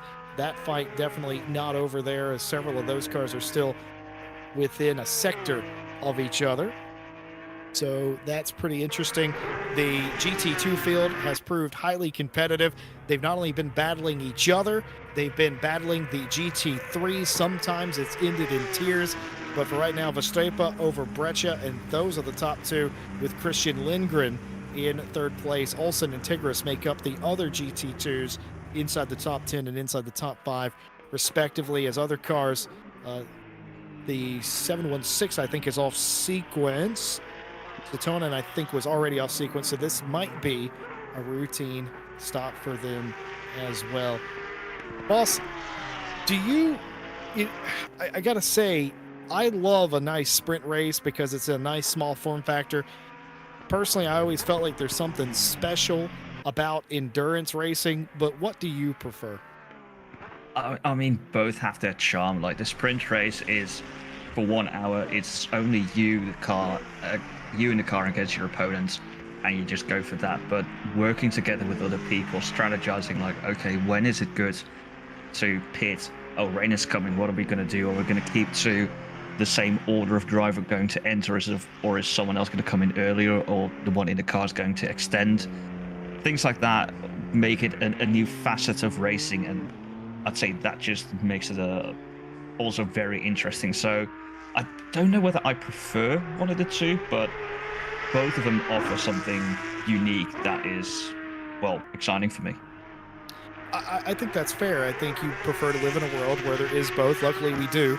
You get the best of both worlds. I think that is the correct. I mean, there's no correct answer, but I think that's a very well put answer. You prefer both. You do both. And that makes a lot of sense. We have been joined by Ted Edwards, our second interview of the day. This car led earlier on. Ted, it all went wrong. Tell us about it. I found some wet curbs. Then I followed a car and hit a curb, and then I hit the wall. Yeah. And it was just the one incident, and it put you back that far. 2 incidents. The first one was coming out of the chicane on the GP circuit, and I hit the exit wet line and curb, and it spun me into the barrier, which gave me 38 seconds of damage, and I had to drive all the way around to then pit and repair it. And then the second time, it was when it was drier, and I followed one of the back markers through one of the corners, and he hit the curb, and I followed and hit the curb because I could see it. Then it bounced me into the second curb and bounced me into the wall.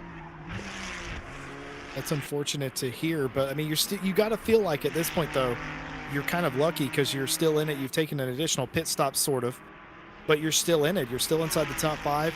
You made up some of that. Daly has gotten a position back as well, and I mean, clearly you feel like you're still in it. I imagine. Yeah, it's not too bad. We're way off of Harry and Grim, but it's not. It could be worse because when I repaired the 38 seconds, I only repaired the damage. I didn't take tyres off fuel. I just ran it back into the rain again, and then switched to. And then I think then it got dry, and then that's when I had the second one. Then we just switched to lap early than we should have done, but it's not too bad. I think we can still try and get back again. I know Daly's pushing as hard as he can. So. Bill Roberts, do you have anything for Ted? Well, going back to what we were talking about before, Jesse Lee, Ted Edwards, where do you stand on this civil war that's going through the RCI? Oh, good grief! Sorry. What sort of tea do you drink, Ted? Sorry, what's that? I'm not Northern, so. Oh, you're Ted, from the Midlands, aren't you? Ted, Yeah, so this is for- your father talking. Don't look at Ted, him. Look at Do me. you drink? All right, Ted. Do you drink tea or not? I drink tea, yeah. Well, what tea do you drink? If I drink a proper brand, it'd probably PG. I don't PG mind tips. Yorkshire. Yeah. You don't mind Yorkshire tea? Don't mind Yorkshire. But we buy the big box from Lidl because it's cheap.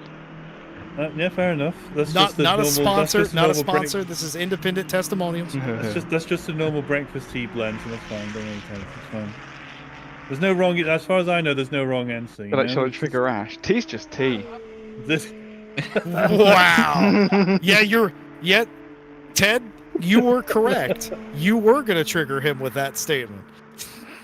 Well, Ted, I keep one eye open tonight when you go to bed, Ted, by the sounds of it. So. I wouldn't mind Ash joining me in bed. Oh. Wow. Kevin Boss, do you have any questions for Ted? Do you have any questions for Ted that aren't that? Sure. At any point, did you guys consider going onto the wet tire? Because even though it was damp and the rain wasn't like gone to medium rain, but with the length of the rain, was there at any point where you thought, let's switch to wet tires? Nah. So the first one was easy because obviously it wasn't long rain. Mm-hmm. I think only one car switched. I can't remember which one, but only one did. But then quite the a few, second, actually. well, the second lot of rain, the longer one, a lot of people did switch. I know the 30 did, and one of the Porsches did, but they kept crashing. Once it started drying up, their pressures were just going through the roof, and they were overheating the tyres, so they were just slipping. Us on dries in the wet, it's fine. You have grip, but you only go down to about 23 psi. And you just need to stay away from curbs. basically. Hmm. And then once it starts drying up, it dries up really quickly. It went from, I think, damp to optimum. Yeah. Um, Don't think the it just- rain was hard and long enough for it to No, wash away and- all the rubber. even when the rain stopped, it was instantly gripping. We were instantly gaining tons of time, and you just feel more braver, like in braking zones and stuff. You still didn't touch the curves because they were still wet, but no, it's good. Yeah, that's all from me. Phil, did you have a follow-up question to No, I this? didn't. I was really annoyed that Kevin Voss is. I'm sitting there asking really serious questions about tea, and there's Kevin Voss talking about like questions about the race. There's a race on? Oh, my Exactly. God. Ted. You're- My Ted- point exactly, Ted. Okay, well, if we're going to go in that direction, Ted, are Yeah. you more a tea or a coffee guy? Coffee. It took okay. us- Listen. Coffee in These- the morning, tea at night, because it makes me relax. Ooh. Well, you're supposed to Ooh. have Tea coffee. and You're not some supposed to have tea. coffee. What Who a has coffee in the evening, Ted? That keeps me, you awake. sometimes. Nah, not for me. I can go sleep on a coffee. What a Sure. sophisticated gentleman. All right. Yeah, it's just asking That's not. personal lore questions at this point. Satonin, by the way, has a stop go 30 for speeding in the pit lane. Remember, they're off sequence anyway, but they will have to come back in the next 25-ish minutes to serve that penalty because, again, they have 3 laps to serve it. They can choose the lap they want to. No weather in the immediate area, completely cloudy. Ted, my final question to you, I guess, is this. Did the weather catch you out at all? Did you know about what it was going to be? Or would you, and on top of that, would you have preferred a different weather pattern? Well, I wanted the weather pattern I set, Which but it's was? not come, which was heavy, medium rain for I- an hour or so. We've still got 3 hours, Ted. It can still happen. Maybe. It happened in the practice servers we had. No, he just wants to play us around. We thought it was booked at one point. We thought we were going to get 30, every 30 minutes we're going to have rain. Well, if you ever want solid rain, you can all you have to do is look at our Silverstone settings in the GT2 champ, and you'll be solid. ET2 Banned. champ, what's that? Yeah, that's right. GT2 Championship, the final couple of rounds coming at you this Friday. We are at Donington Park, I believe, this week for round number 5 of that championship, unless I just made that up. But we are live here on RCI TV this coming Friday. We're also live on Monday for the first round of the Jag versus V12 Championship. Pick a side, pick a car, and race for individual glory and team wins as well. This car will likely be in the field somewhere, the CLR V12, and they'll be repping, obviously, the Aston brand, but also Jags. We've got some takers in the Jag.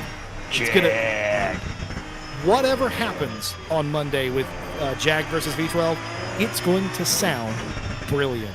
I know that. Ted, I don't need to take up any more of your time. Anybody you want to shout out? Let's talk about Race Ventura for a second. The sort of, I called it a rebrand, but it isn't a rebrand. You've just updated the colors of the car. We talked about this a little bit before.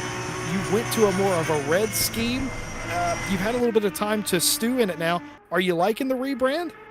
I like the rebrand. I think Grim likes it because me and him were in the team together. Plus, Daly is now with us most of the time. Harry's joined us, which was weird. Normally drives under SJ and H, but yeah, we went for a different color because Harry's team we sort of had the same colors, and it was a bit felt like we felt like we were copying them because they had the colors first. So I was like, right, change the colors, see what it's like. Harry made the liveries for us, and it actually looks really nice. Well, there you go. You want to shout out anybody else? I would mention your partner if I were you, Ted. Well, I always mention Katrina because she's amazing in every single way. That's Good blinked brownie- twice good if brownie she's right points, well behind done, you. Ted. Jeez. I like to thank my drivers. It was Grim Harry leading the race at the minute, and obviously Daly for carrying me, find my ankles. That's You basically what he's doing right now. you better get him a physio afterwards, Ted. You might carry him. Yeah, his back's Dad. gonna be hurting. Ted, thank you so much for coming in and thanks, Ted. talking to us. And head up, man. This is a long one. We've got 3 more hours left of the race, and it's not over yet. We've seen more than a couple of cars throw it off the road here and you guys are quick enough, I think, to make a splash here at the end. So good luck to the end, and give my best to all the drivers. Really? Thank you for having me. There was Ted Edwards, driver of his own team, Race Ventura. On top of that, he's an event manager here. He also joins me in the comms box. He's sort of a jack of all trades, if you will. And, made a couple of mistakes, came in here straight up owned up, said, look, made a couple of mistakes. We're back behind it, but, you've got, go on. You did corner him by asking that as the first question, Jesse Lee, to be fair to him. Well, it was the one that was on my mind. I thought he only had the one incident. I had no idea it was multiple. That led to the pit stop, but that does make sense. That did drop them out of the top 5 or at the fringe of the top 5 for a brief time, but that car is now solidly back inside the top 5, and technically I think it's second in class, but is 4th overall because of the GT2s. Well, folks, it's about that time again, because we are going to take a little bit of a broadcaster break. Don't go anywhere. You won't miss a single thing. We're going to turn up the engines and the sounds of the Nordschleife and allow you to enjoy them while we take a little bit of a break. We'll be right back with you in just a few minutes. Enjoy.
And we're back live. And for the second time today, while we were at break, a change of the lead overall has happened, proving that the commentator's curse is a real thing. Hello, everybody, and welcome back to RCI's presentation of the 6 hours of the Nordschleife.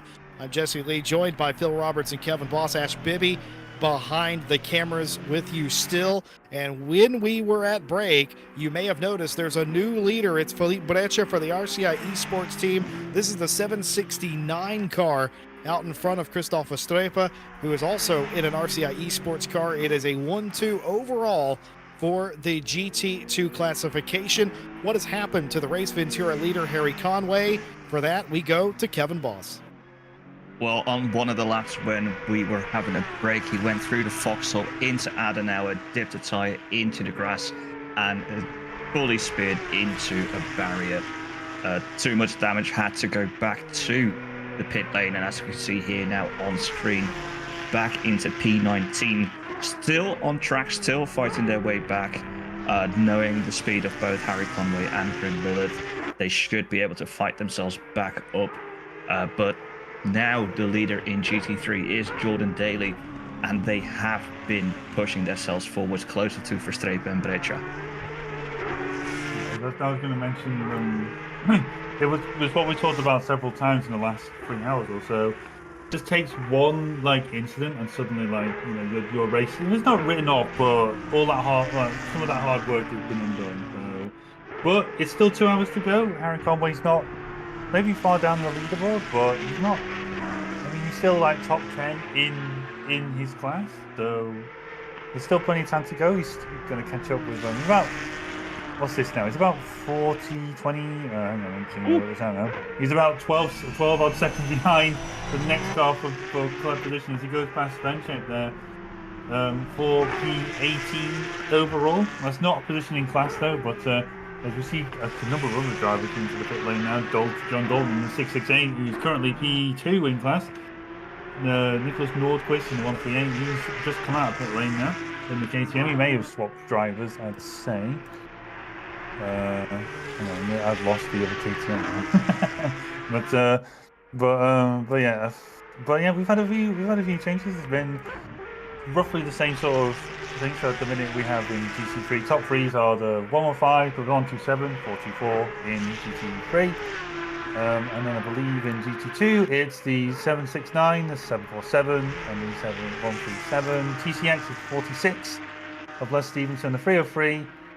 And then the 28, Raphael Huel previously, the 21, is not that far behind now. He's just about through his recovery in the other TCX. He had to return to pits, obviously. That was about half an hour ago. Currently in Porsche Cup, 34 is leading to the 668 of Dalton and Brunier. And then Sundstrom and Watson in the 998 are currently P3.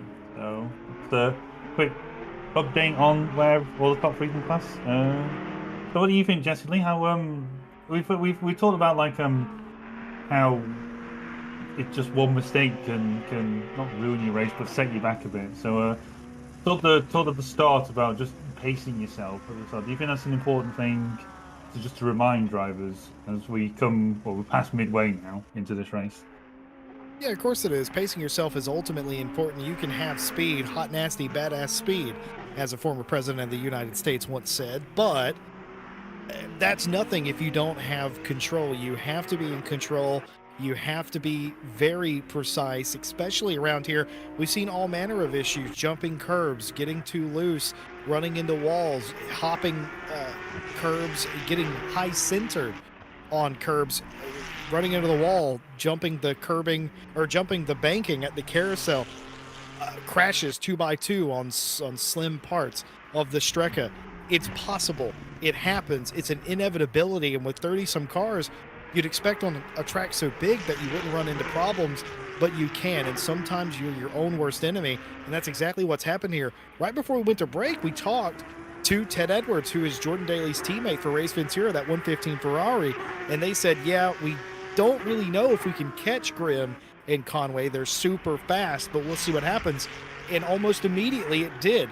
Daly, who was the early leader of this race, back out in front of their category. They're third overall, but that little makes no difference. It's a different class running 1-2. They're leading their class. And of course, GT3, they would like to win overall, but a win is an absolute win. And if Felipe Breccia and Nordschleife is not going to make big enough mistakes to draw you in closer, then that's not really on you. They're in different types of cars. They have different strengths, and they're using that to their advantage. It is 16 and a half seconds to Nordschleife in P2, and I'd be curious if Daly and Ted were able to close down that gap, Kevin Boss.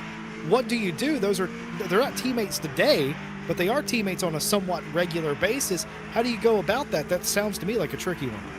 Well, at this point, they are competitors, even though if they're teammates in another race, your teammates at that point. But for now, Jordan Daly and Ted Edwards are racing for Race Ventura. So they have, in that sense, their own team. They have their own class. And of course, they're going to just fight for over a win. So when they get closer, I can only see them absolutely gunning for it.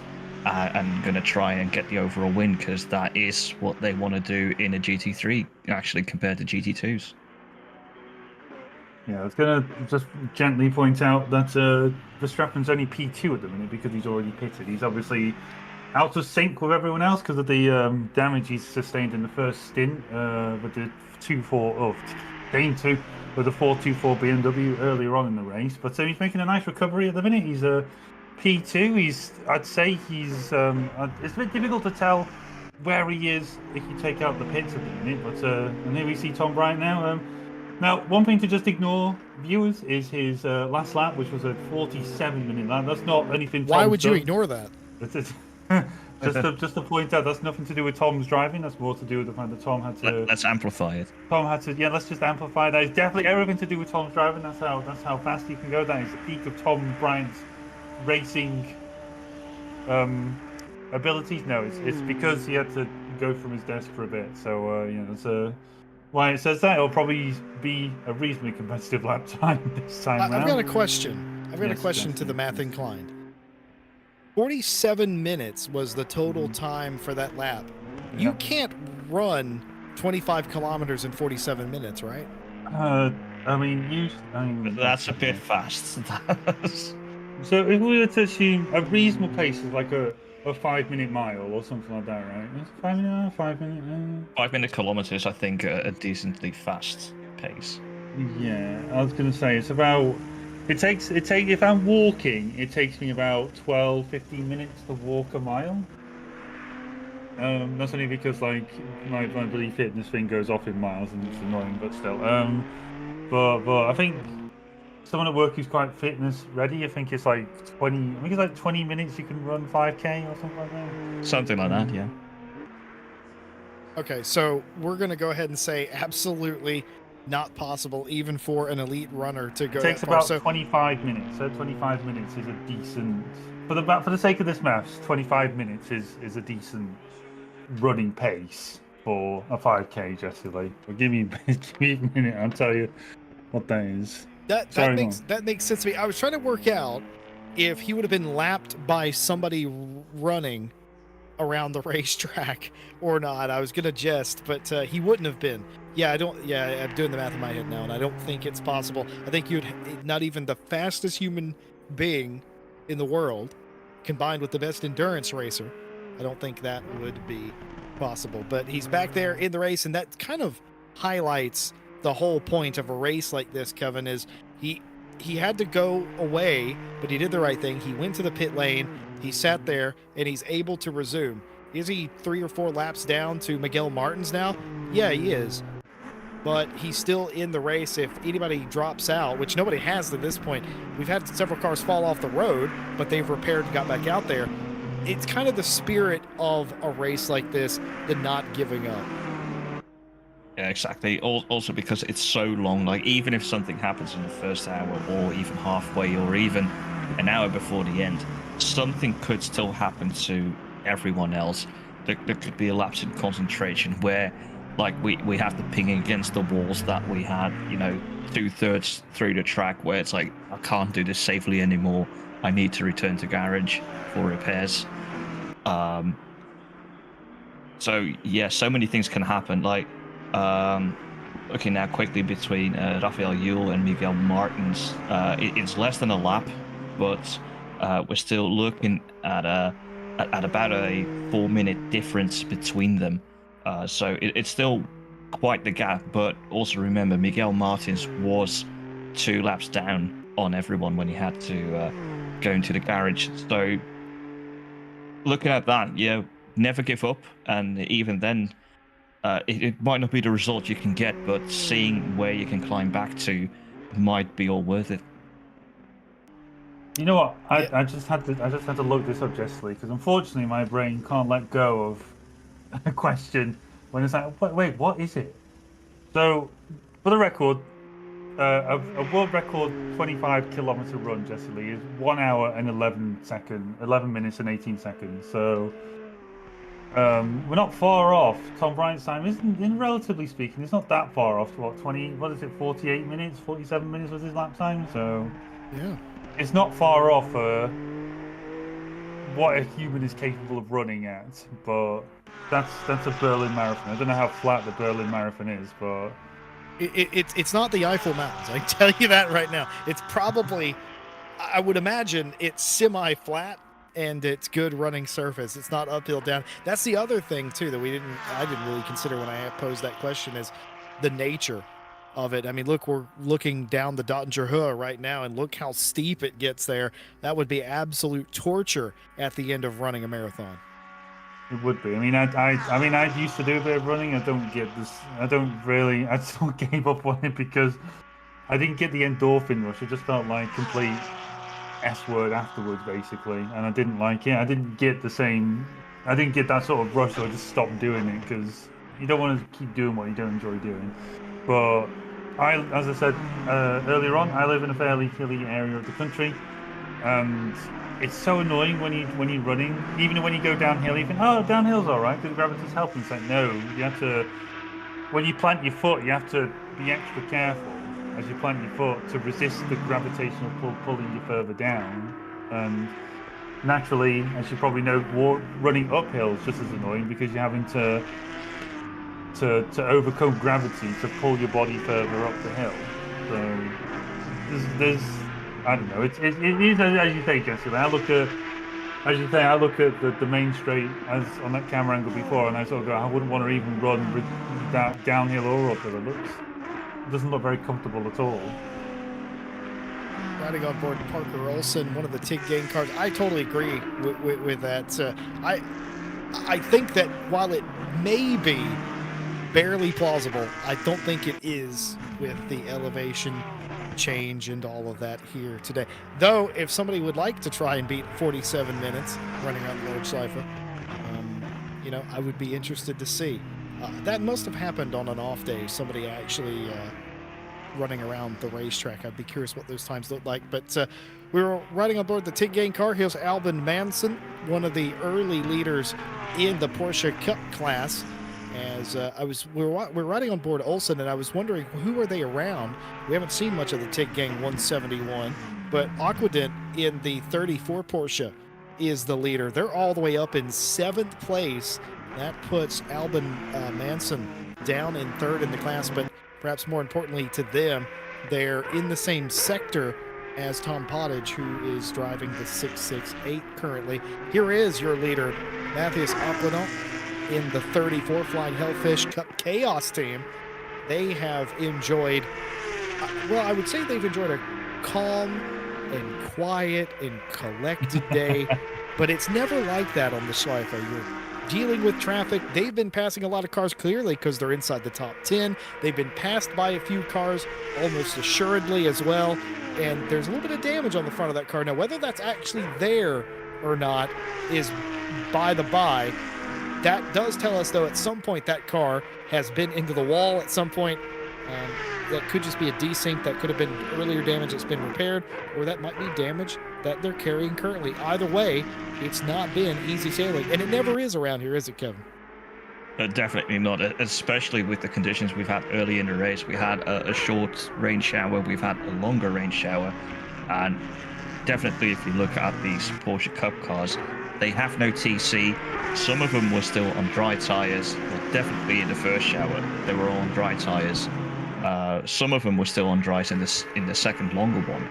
So with having no TC in these cars, it only added to the challenge that is the green hell. So to still see them up in P7 and first in class, that's a terrific achievement.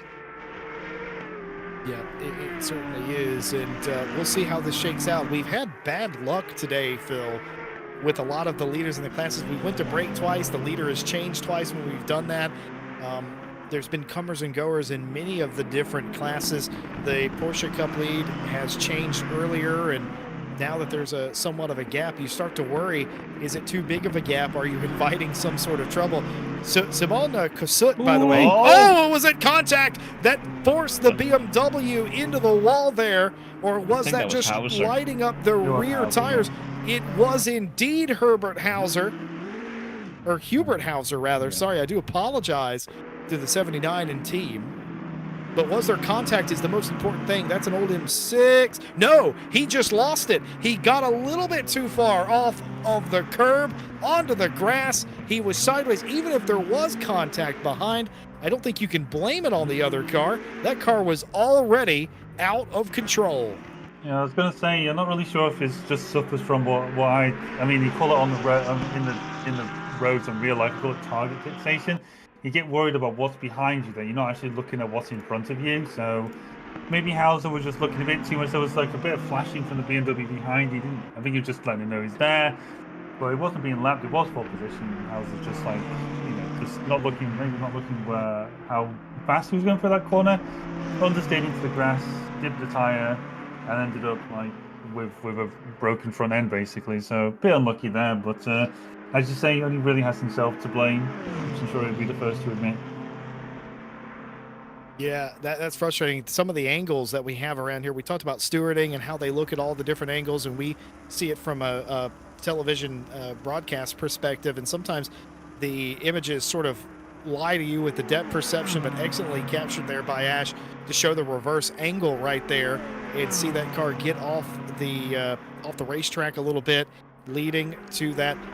Those mistakes like that, you always feel silly after you've done them, but in the heat of battle, it is kind of like what Phil said, isn't it, Kevin? Target fixation. Yeah, and whether it's that looking in front of or looking behind, especially when you're looking ahead at a car in front, sometimes you're not actually looking like, where am I putting this car? Because you're so focused on what is this car in front of me doing that you just miss an apex or go too fast through a corner. And then if you're focused on that car in front and they go off, how often you find yourself going off as well, because you're just following their line, trying to stick with them, as we can see Nicole Fox here, just going past one of the other Porsche Cup cars, I believe. They are now headed towards the pits because that car looked really damaged. Was that the leader? That was the lead. Yeah, that is the leader. What happened to Aquidon? That damage was real. No, it's actually more damage now than it was. You're absolutely right. Yeah, it is. Oh yeah, look on board. You can see a very unhealthy looking steering column if we just go on the driver cam. There we go. What do you mean? Your steering doesn't look like that? Good lord. That's what we call suboptimal setup fixes. Folks, in the business, we call that full lock. And that is what that is. It's suboptimal. So now the question is, were they focused on the car behind and then put themselves into wall? Exactly. For another time today, we run ourselves immediately after we just got done discussing that it wouldn't be surprising to any of us if we had another changing of the guard, as it were, up at the front of one of these categories because of the attrition of this race. No lead is too much, and you worry if a car gets too far out in front. You start to worry, well, is it my turn? Almost like it's a lottery of some variety. Phil Roberts is making noises like he knows what happened to Aquidon. I've seen what's happened.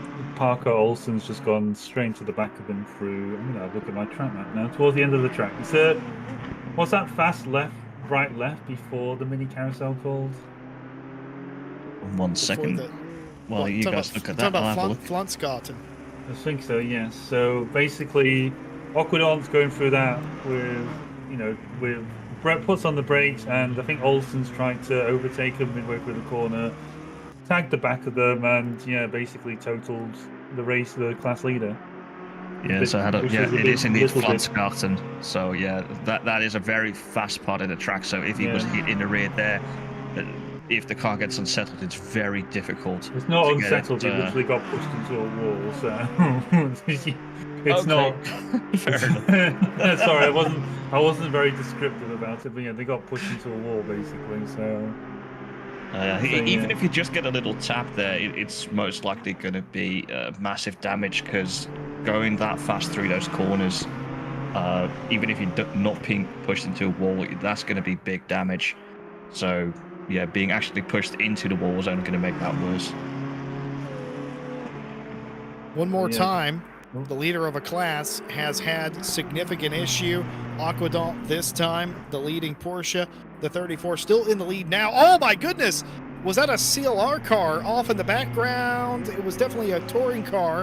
And it was the connection loss touring car of Tom Bryant. Now, that looked very sudden. Was that contact? I don't think he was that close to anybody. That TIG ended it. Oh, no, it's not. Uh-oh. He dips a tire off and reversed into the Armco. Huge damage to the connection lost 404 touring car, and that will require an additional trip down pit lane at some point. You know what, though, folks? That steering doesn't look too bad. I will say that that's like coming out of Vauxhall into Adenauer.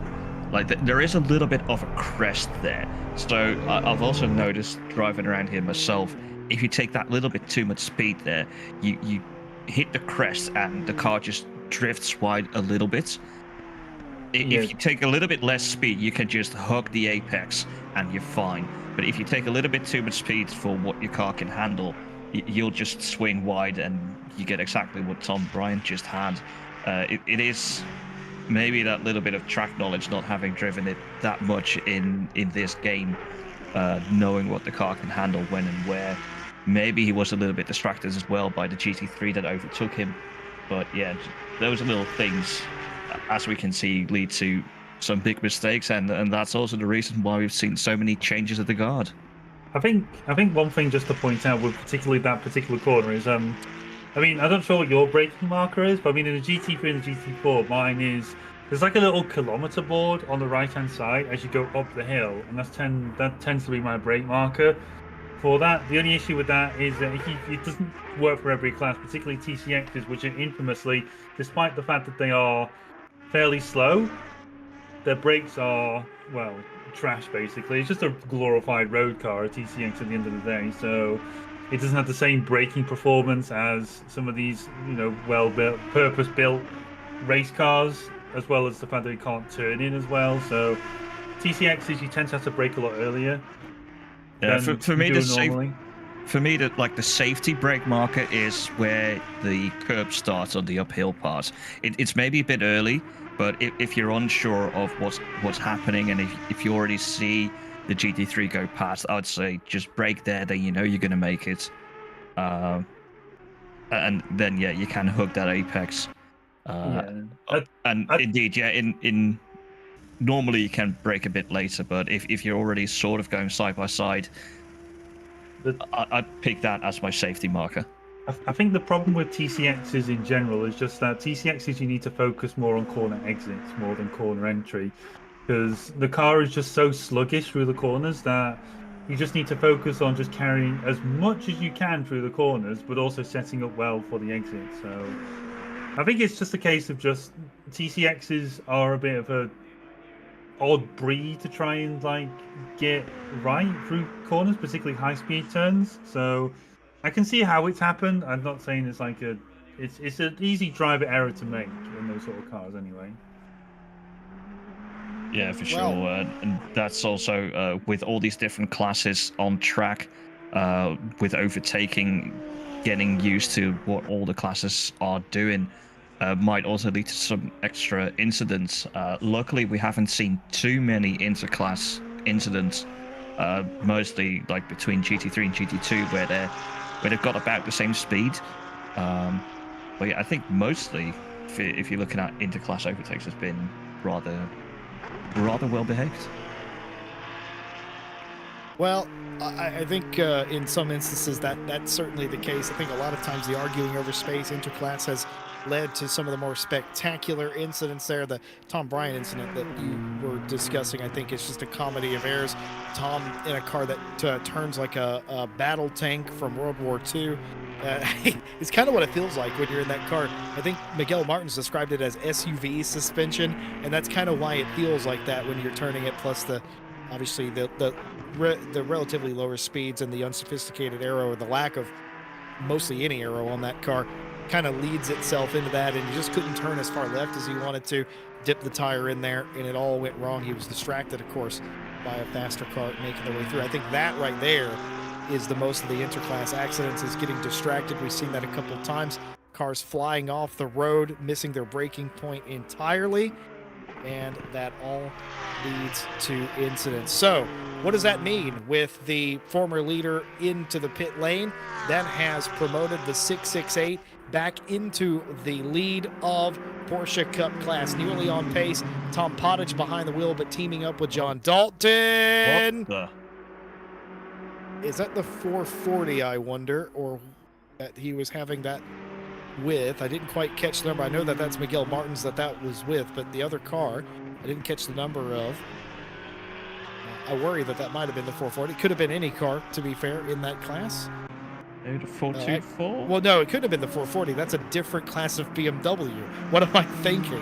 Who was that? Maybe the 424. I think it was, because it looked like that Rossi liveried BMW from the replay, but there's two similar liveried cars, I think, in this race.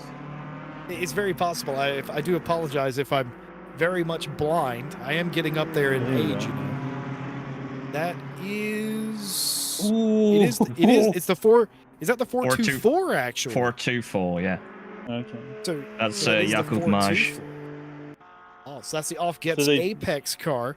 That looked like it drove right through them, though, gentlemen.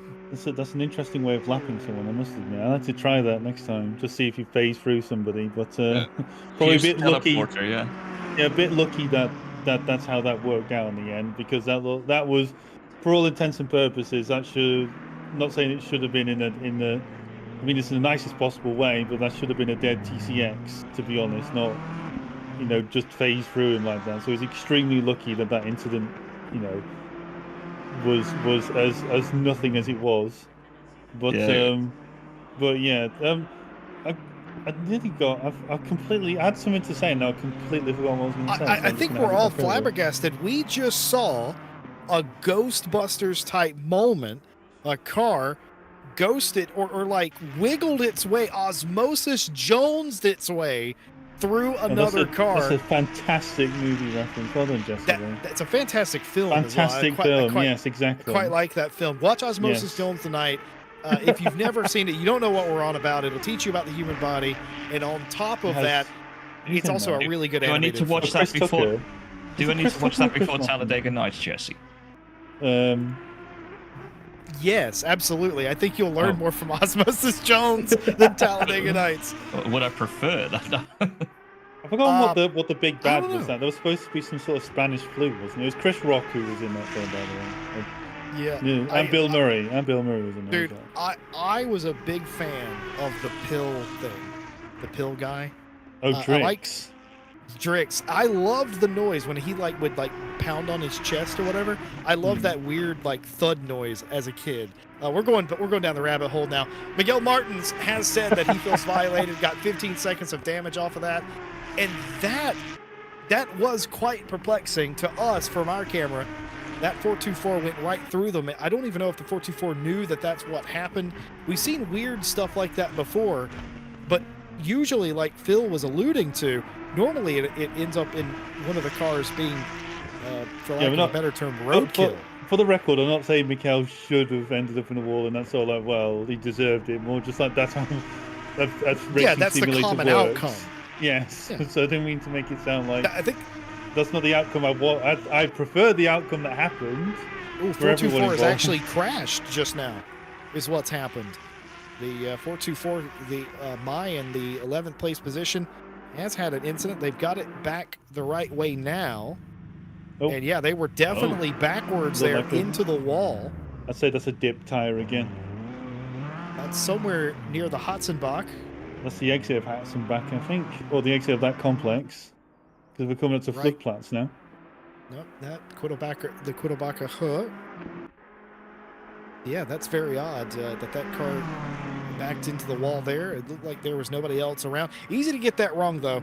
Kevin, you mentioned high curbs, and we keep coming back to that, especially in Sector 1, it's really bad with the high curves because of the relative speed. If you hit one of those curbs, you become airborne, and then all of a sudden you're back into the wall. Well, most of the curves here at the Nordschleife you have to be careful with. There are but a few which you can actually take. Mostly the exit curves is what you can use, but still, if you go that little bit too far on them, then yeah, you might get beached like what happened to Miguel Martins earlier.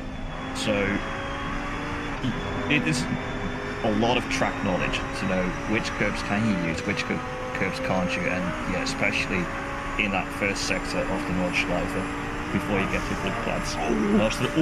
Well, speaking of curbs and being deadly, that's right there. Like, almost took too much of those, and it will just spit you out. So that was something. That was using the curbs to straighten yourself out as you're airborne, which is risky. It's an advanced technique, is what it is. Yes, I mean, one thing I pointed He out. used 100% of his brain. Why you sound like anime characters all of a sudden? Stop it. Right. Hold on a minute. Kevin, did you become an anime? Did you become like an initial D character by just going, oh, Sugoi, 100% of brain or something like that? Oh, don't do that. Bloody hell, Kevin. While we're jesting, making fun, Mikhail Making fun of Sundstrom, what? each other. Okay, Mikhail, Mikhail Sundstrom did not have a fun run around the Brunchen that time. I don't know if they got backwards, but they were definitely yellow flagged in that section of the racetrack leading up to the Pflanzgarten. They got it back going the right way, but this day has not gone well for the 899. It started off with such promise. They just haven't been able to make up some of the extra time that they lost early on, and perhaps the setup or the track not favoring them a little bit. This is completely abnormal for that nearly on pace team to be outside of a podium position anyway. Though, still a long way to go. A little over 2 hours. Anything is possible, and we don't mean Disney fairy tale, you're a wizard, Harry. It's not what I mean. I mean, it literally is possible. We've seen it. The leader in every single... Go ahead. I was going to say that's a Warner Brothers movie anyway, not a Disney movie, but carry on, Jesse. I stand corrected. Get your movie franchises right, Jesse Lee. Come on. This ain't the Lion King. This is the real deal, and because of that, we have seen every single class change hands at least twice today, based on the downfall of the leader of the class. So you got to keep your head in it, because you never know when you might be next up. And the real question is, who is going to be leading at the last close, coming down the Dottinger and into Tiergarten, but they just about get single file before it becomes an issue. That's going to be a top 5 position for the Rebellion Autosport number 30 of Julian Schellenberger. What happened to the V12 there? Got a little close for your liking. It was by the way Rybecki came out of that corner, and then he was like quite sideways through the corner. I hope we're going to see it from this point of view, but I swear that Aston was sideways through that last corner, but we may see it in a minute. I think I just caught it just as he came through. He just rode there you go. So he just went a little bit. He got real close to drift tapping that wall, huh? That's worth extra points, isn't it? Yeah, that's worth extra points. Well, it's it's a bit of a callback from 20 seconds ago when we talked about initial D, but yeah, pretty good car control from Rybecki there. I think he just took a bit too much curb, but nothing happened, just lost a bit of time. That's kind of preferable around here, as we said several times in this cast now. Like, I'd rather lose a couple of seconds to a mistake than lose an entire lap to a big mistake. Jesse Lee? Yep, CD's in chat said Julian is flying. We can clearly, we can see that with our eyeballs as well. Back up inside the top 5 overall and into P2 with that pass in the GT3 field. Absolutely fast pace here by the 30, who's emerged as one of the quicker cars on the track. Felipe Breccia, by the way, has the quickest lap time of anybody in a GT2 car. They're leading the race currently is the 769. And they have also set the quickest lap. They did that 2 or 3 laps ago now, and they are not looking back. So a GT2 has the quickest lap of the race. Could this be the aha moment to learn that GT2s might actually be the quicker car here? And is that, Kevin Boss, in your opinion, all because of the straights that they have here, or excuse me, not the Streckas, the straights, the HOAs here, or is it just that this class flatters, or this track flatters this class? I actually think GT2s are rather close to GT3s here in general, but I still believe that as a class, the GT3 is the stronger one here.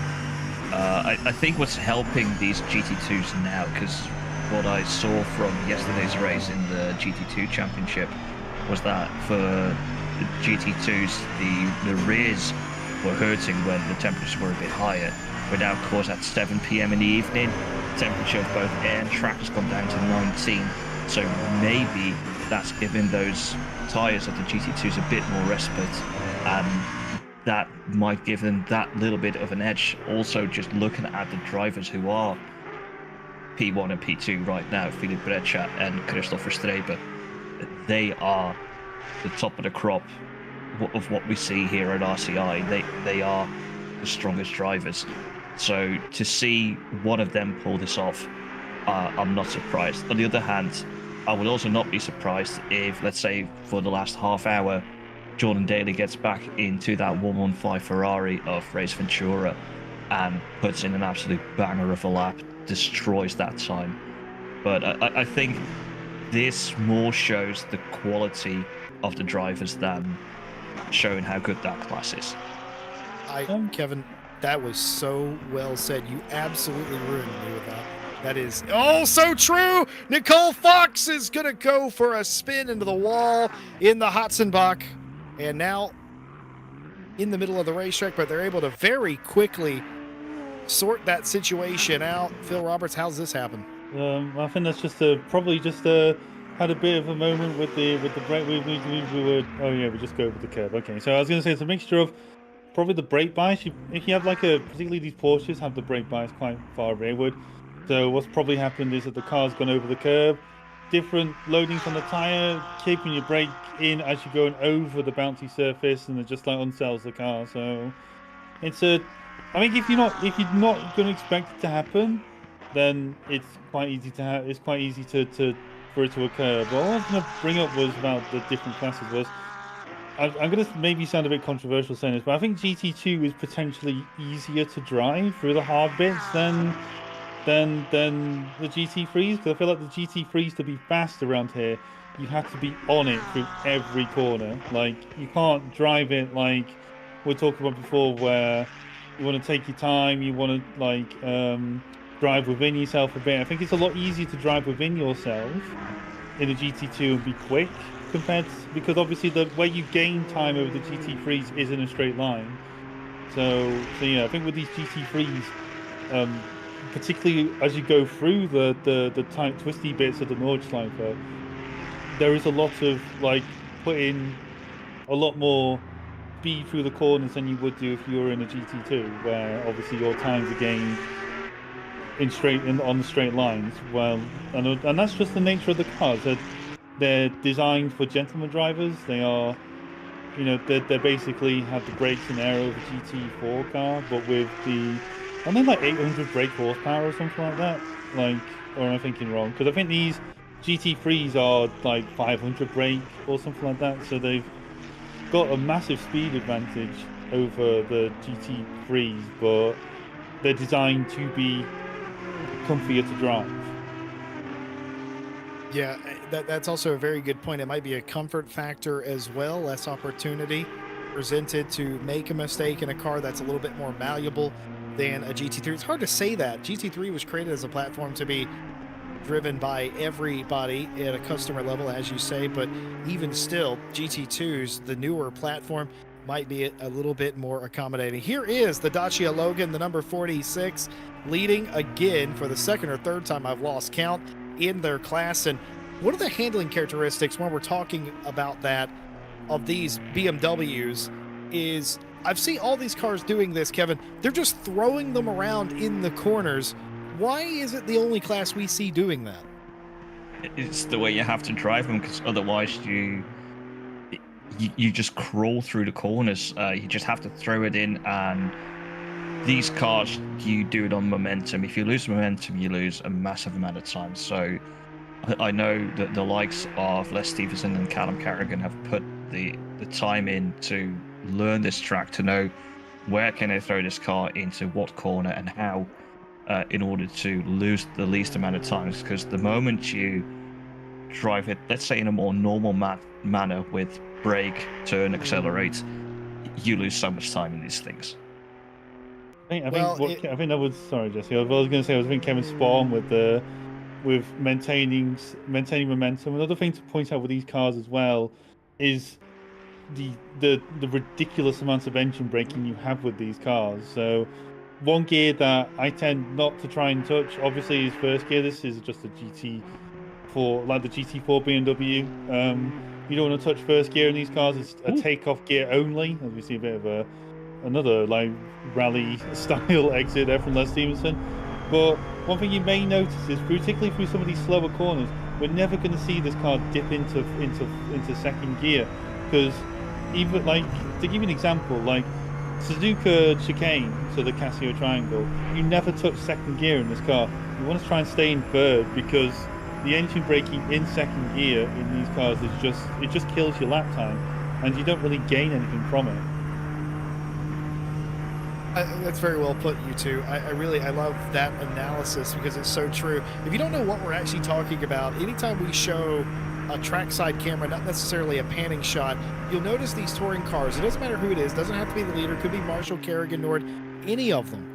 They all leave the corner and go around the corner almost sideways, like you would drive a stock car, which I'm very familiar with. But it is weird to see a GT car corner like that.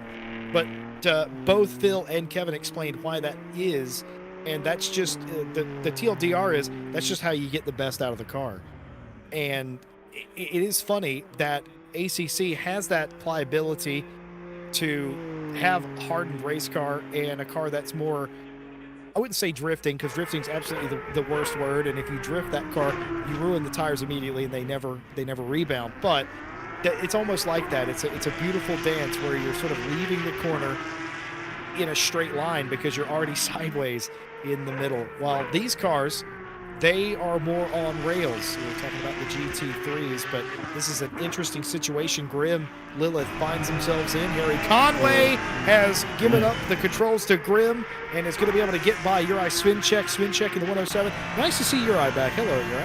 I feel like I said that a couple weeks ago in the race that he was in, but he was gone for the longest time. He's been back for a few races now, I'm pretty sure. And Svinček now making the curbs look a bit more menacing and jumping them, and that did allow Grim to make their way through quite easy. Yeah, I was going to say, like, it's one of the, it's in that part of the track where you're just waiting for someone to make a mistake. Although with Grim, I think, to be honest, I think that move was probably coming for a while. The Porsche Cup doesn't seem naturally as fast through the corners, because that's just how the work of the just a little bit wide through there. I forgot what that's called now. Just looked like a little bit of wall. Yeah, a little bit of wall, but I think you can get away with a little bit of wall through there. I'm not really sure, but as we come into the carousel section now, but yeah, Grim's recovering quite well. They started, P19 when Harry came out the pits, so recovery's on. They're now 3 places up. Still not.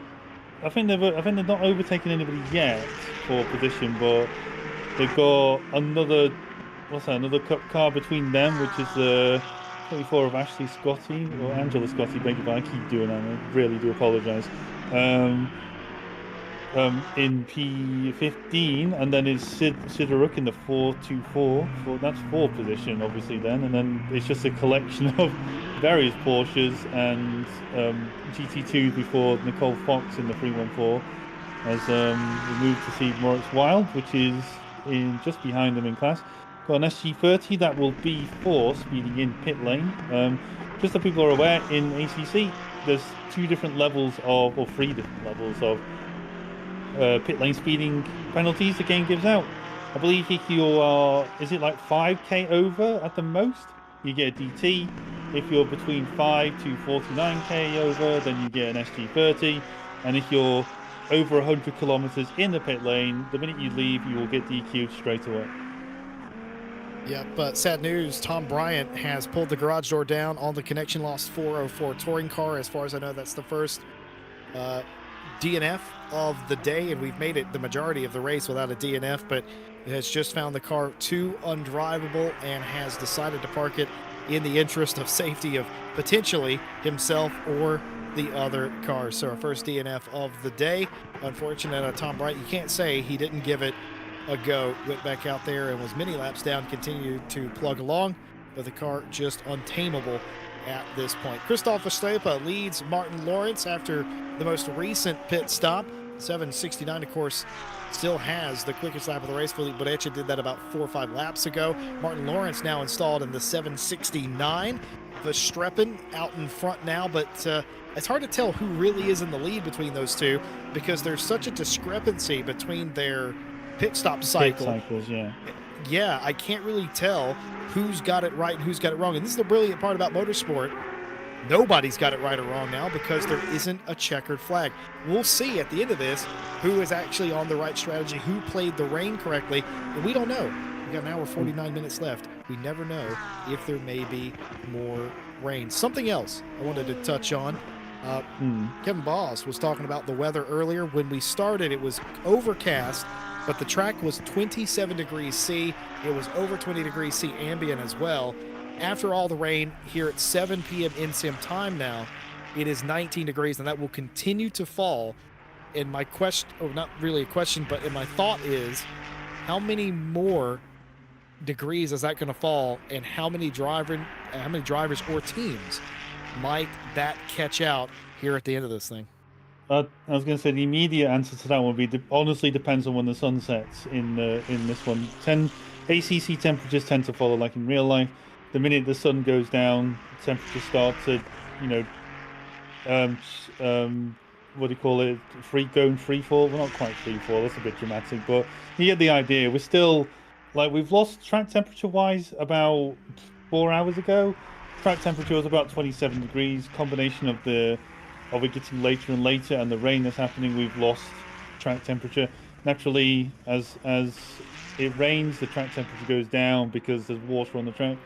Water has to absorb some of that heat that's in the track to get evaporated. So there's that. But as well, like as you said, the ambient's gone down. I say we're probably going to see like between 15 and 12, depending on if the sun sets. I'm hoping we get a sunset. Some people at the start of the race did ask, after we shorten the race, can we start in game later so we get like some nighttime racing, which I'd be interested to see because that'd be another variant of skill, I'd say, Jesse Lee. Because again, I'm going to keep bringing this up, but I don't think the Nordschleife is late in terms around. I mean, whenever they go by some of the populated areas for the spectators, there will be some ambient light and all that, but the actual track is not lit in any way. Yeah, that's what I mean. Sorry, there's no the only thing that's illuminating the track is your headlights, basically. That's what I mean. I will say there are some of the populated areas where you got like the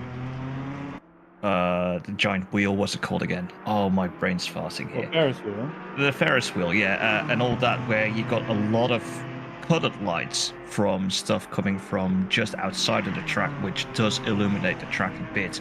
But yeah, like you said, it's mostly just going to be your headlights. But there are some of those areas about that. In years past, sometimes some of the spectator areas would have like these floodlights that they would sort of point in the direction of the racetrack. It would sort of light up some of the corners and stuff like that. Is that in this version for those of you that have raced this track at night in ACC? I've never raced the track at night, so I wouldn't be able to tell you. I've only seen it from YouTube videos, and I can't remember seeing it. But that's why I was talking about like the coloured lights you see from like the festival grounds around the track when it's the Nürburgring 24. But yeah, floodlights being turned to the track, I'm not sure. Yeah, I mean it's not directly turned to the track, but it's like in the spectator areas. But the lights are so bright that in years past in real life they sort of illuminated some parts of the racetrack, and it was more than just like the ambient lighting of the party goers. It was like more substantial than that, and I wondered if that's a thing that used to be over exaggerated in a couple of other games back in day. It was over exaggerated. It was actually hard to see. I wonder how realistic that was to real life. But I don't know. I don't know what the current rules are for such a thing. But all those lights, you can actually see them. The party lights in the background of this shot, they're already on. I can see them twinkling. And as we continue to go into dusk here, they're only going to get brighter. And all that kind of helps you as a driver here at night, because you not only do you know where you are, you kind of use that as markers, because as your braking points change, as the light level wanes, you start to look for other things that you may be able to use as positioning indicators. I swear, like, this is another technical point, but is it technically dusk because we haven't had sunset yet? Is dusk after sunset? Dusk is after. Dusk is that period of time between sunset and twilight where the sun is like, what's that, less than 6, it's like 6 degrees or less below the horizon. Yep. So I was, so a bit of the light really sneaks confused by round, twilight. Twilight, I mean, there's different levels of twilight as well, because it depends on where the sun is. There a medium light twilight? No, there's like, I think there's like civil. What about heavy light twilight? Oh my god, stop, no. Stop it. I swear there's different levels of twilight. I listen, I agree with you. I remember like civil twilight is the first level of twilight, which is like where there's still a bit of light, but it's technically not light enough to where you can consider it daytime. I think it's like where the sun's like between 6 and 10. Well, 6 and 12. And 6 and 12. Oh no, 6 and 12 is civil twilight, so that's what I'd call dusk. And then you have nautical twilight, and then astronomical twilight, and then nighttime. And nighttime is like where it's 18 degrees below the horizon. All I'm gonna say is I didn't think medium it was a compelling... twilight. Get the hell out of here, Jesse. I didn't think it was a compelling or interesting story. Who wants to date a werewolf anyway? Oh yeah. That is a TV series or TV series movie franchise. Yes. I had a partner that made me sit through all that, and did you enjoy it? 8 hours of wasted time. 8 hours? It wasn't quite 8 hours, but the thing men do. Oh, it is. Isn't it like 4 films? Yeah, it's a long time. It felt like an eternity. Would you prefer why don't you just say right? Well, we watched Twilight. I want to watch Lord of the Rings or something like extended that. edition. Yes. See, now that's an interesting plan, except that I enjoy having a partner, and I'm not sure that if we'd make it out on the other side. Well, what's more important, a partner or Lord of the Rings? What kind of question is that? Don't make me choose between you and Lord of the Rings. That's all I've got to say, because you're not gonna. I'll take the DVD to the bedroom. I mean, Lord of the Rings is a masterpiece. I'll hear nothing of it. Twilight, on the other hand, absolute drivel. I'm Ebert and Roper. Have you noticed? I'm the guys that used to do the thing, but don't anymore because like they're dead. Oh, we have.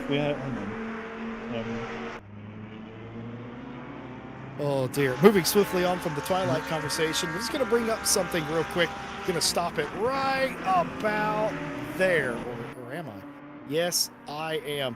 Ending the poll, it ended up with 50% of you saying that you drink a different brand of hot tea or hot brew, as I put it.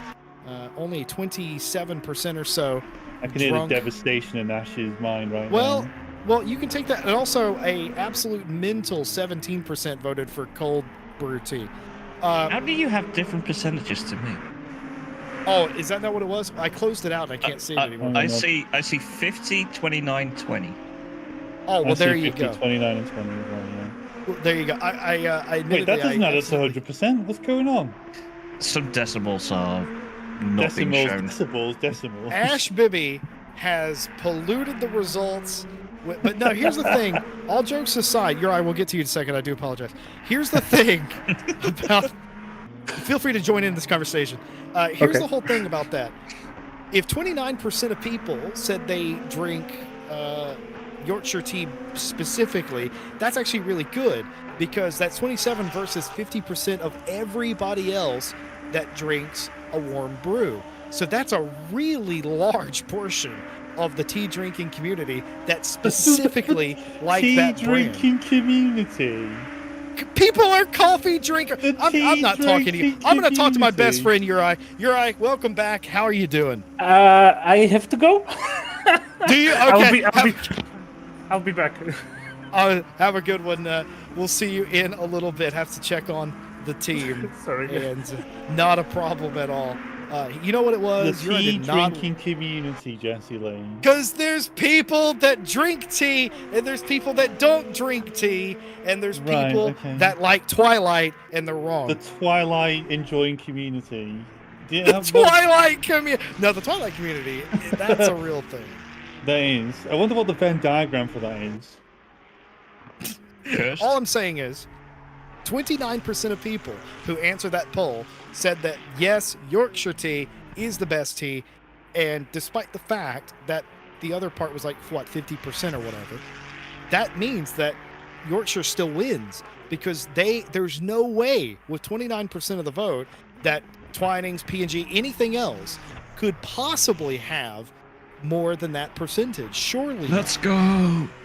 So that means Yorkshire wins. I've just done math on this program. Yeah, we should have had more choices in hot beverages rather than saying all of the above. I come from America. It's a two-party system. Deal with it. Okay. Interesting. I mean, technically the UK is as well. I think there's... But we're bordering on I'm topics not that we shouldn't be convinced talking we have about. enough time to discuss the British political system. No, we don't. I'll be here for ages with that one, but it doesn't matter. Oh, man. Just move on. Kevin, would you Move like on. to talk about your political situation? No.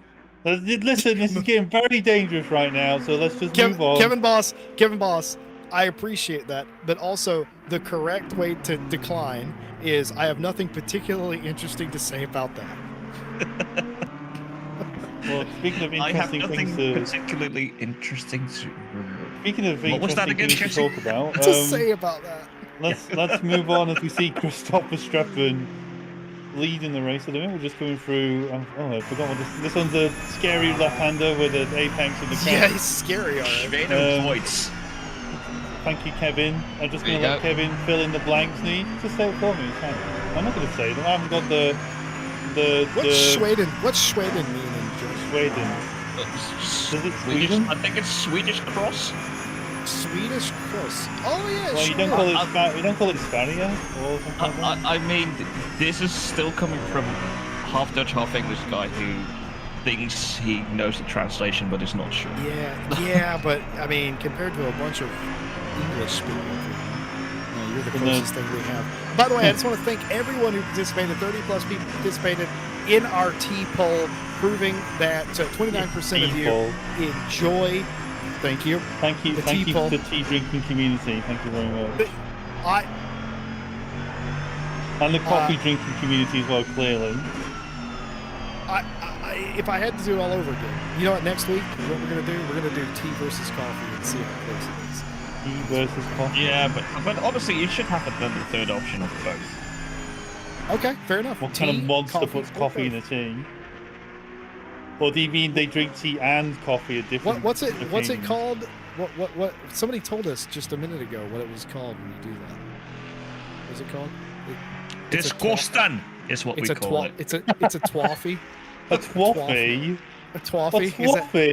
Is that not what they said? By the way, welcome to the You RCI sound like podcast. We're back. You sound like Porky Pig That- now. It's almost like it's almost like someone from New York or New Jersey. Yeah, I want a coffee. Oh, I want a Coffee. Coffee. Oh boy. If you are from the island of New York, have a pleasant Unlucky. day. Okay. Man, it took us. I'm just gonna timestamp this. It took us 4.5 hours to reach RCI podcast levels of insanity, but we're here. We're happy to have you with us anyway. And It's raining. It's raining half an hour. I can't think of a better time to tell you that in the weather report, it is raining in half an hour. Down to our meteorologist, Phil Roberts. It's gonna rain. Back to you, Jesse. Yep, excellent. Now for Kevin for sports. We're sporting. Back to you, Jesse. Well, that was fantastic. I sure hope those teams sport. Coming up later tonight will be. I hope those teams sport. Phil, I'm speaking English. You invented English. You of all people should be able to understand. But me personally? Yeah, you invented English. You are Mr. English. I'm dear. Mr. English. Yeah, of course. I think I've absolutely Mr. stumped him. English. What is going on? Oh man, we've lost our minds for some reason. Like I said, thanks for everybody who took part in our poll, and certainly for everyone who's putting up with us in the best of times. We appreciate you not taking us back to the pet store. Les Stevenson continues to lead in the Dacia Logan. Les Stevenson. Dear. Okay, so just so everyone Just knows, so- we've just got everyone our knows. broadcaster in our ear going, who is it really? Well, Yeah. he wants us to say, this is the Roker Poker, Les Stevenson, in the lead of the TCX class, and that has made our broadcaster very happy. It doesn't take much to make him happy, but he's a man that knows what he wants, Ash Bibby. And he wanted some Roker Poker in there, and yeah, well, he's in the lead. What can you say about the leader of the touring car class? Something interesting just happened. That lap through, Cedar Rook just took the fastest lap of the race, that 424 BMW that we saw have a spot of bother about an hour ago. Well, they've certainly righted the ship, and the Off-Guts Apex 424 has now taken the quickest and ran, obviously, the quickest lap of the race, an 8:13.535. What? Kevin, maybe Kevin can help me translate this. What does Alf gets Apex mean, Kevin? I know what the Apex bit means, but what does the rest of it mean? It's something along the lines of... Like They're- missing they're- Apexes or something? No, it's more like there goes the Apex, or there is the Apex. Oh, right, It's okay. more along those lines. Is it an expression like, oh, there's the Apex? So I'd say more like if you're actually in the car and you spot the Apex, like Alfgate's Apex, and you're aiming right for it, there you go. Sure. It's how I see it. I might be completely wrong. but I was half tempted because it says Alf, and the only Alf I know is like Alf's part, which is like the motorway exit Yeah. or something. yeah, So but I'm trying to then think, it's is it the like di- that? it's the difference between Alf and Aus. It's the F or the Yeah, S. So it's Well, that's why I don't learn German anymore. Ausfahrt. Oh man, I can tell you, and I'm not going to explain why, but as an American, seeing all the Biggest city in Germany. Ausfahrts, it's quite humorous to us oh god, yeah, of course. English-speaking people. And I'm not going to explain further than that. Grim Lilith up another couple of spots, back inside the top 15 overall. In fact, just passed a car down the pit lane, I'm pretty sure. Actually, no, that might have happened right after the start-finish line. Manson now, I believe, in the 998 is behind the 511 Race Ventura Ferrari. So making their way back up the field after a pretty big incident. Now I know, talking about that incident, Harry Conway was leading, and it went wrong, but I know Conway is going to take that very, very hard, and he shouldn't do. He's one of those drivers, is Conway, that doesn't want to let his teammates down and feels like if he makes a mistake, he is exactly doing that, and I don't reckon he should. I mean, it's a team unit, and some days you've got to just pick each other up, and you can't take that entire burden onto yourself because, man, that is it's a team sport at the end of the day. Christopher Strepa into the pit lane. That is a scheduled pit stop for that 747. Now, bear in mind, they have pitted with an hour and 30 minutes to go. They can't make that on fuel, so they'll have to be back down the pit lane, but so will Martin Lawrence. It's going to be about who has the quicker stop. I reckon it's going to be Verstappen, because Martin Lawrence is going to have to come down sometime in the next 30 minutes, or actually probably, sooner than that, I'd imagine. I'd say Martin Lawrence should be in the pits in the next 15 minutes, but then Verstappen's still, as you said, Verstappen's still got to pit, but Lawrence is only going to do like one more full service, while Verstappen's got to do what, a splash and dash at the most. Like, I reckon he'll be fairly comfortable riding those tires for 90 minutes, Jesse. But it honestly depends on just how much fuel you can try and save. Remember, there's no stint limits today, so I'm trying to like do my usual trick of looking and seeing what people are doing. But how long's Martin Lawrence driven for? He's driven for 26 minutes at the minute, so he's still got another hour of driving to do, I'd say. So Martin, well, another hour, so at least another half an hour of driving to do before he needs to pit. Again, I don't really know how much. I presume GT2s take up the same sort of fuel that make them last about 65 minutes at least, Kevin, or? I haven't really been able to do it like a full tank of fuel in any car because of always the 65-minute stint limits. Sometimes it's pretty close to it, but I think with a full tank of fuel in these GT2s, if it's like a Mercedes or an Audi, you might be able to last like an hour 15. The KTM takes a bit more fuel, so that they will have to stop more frequently. But yeah, I think the max you could get on a tank is 1 hour 15. Excuse me, sorry. So basically, what we're saying is Verstappen has still got what? So he's going to last another hour and 15. So he'll be pitting in with, well, that's a splash and dash. That's like 15 minutes to go. So he'll be in.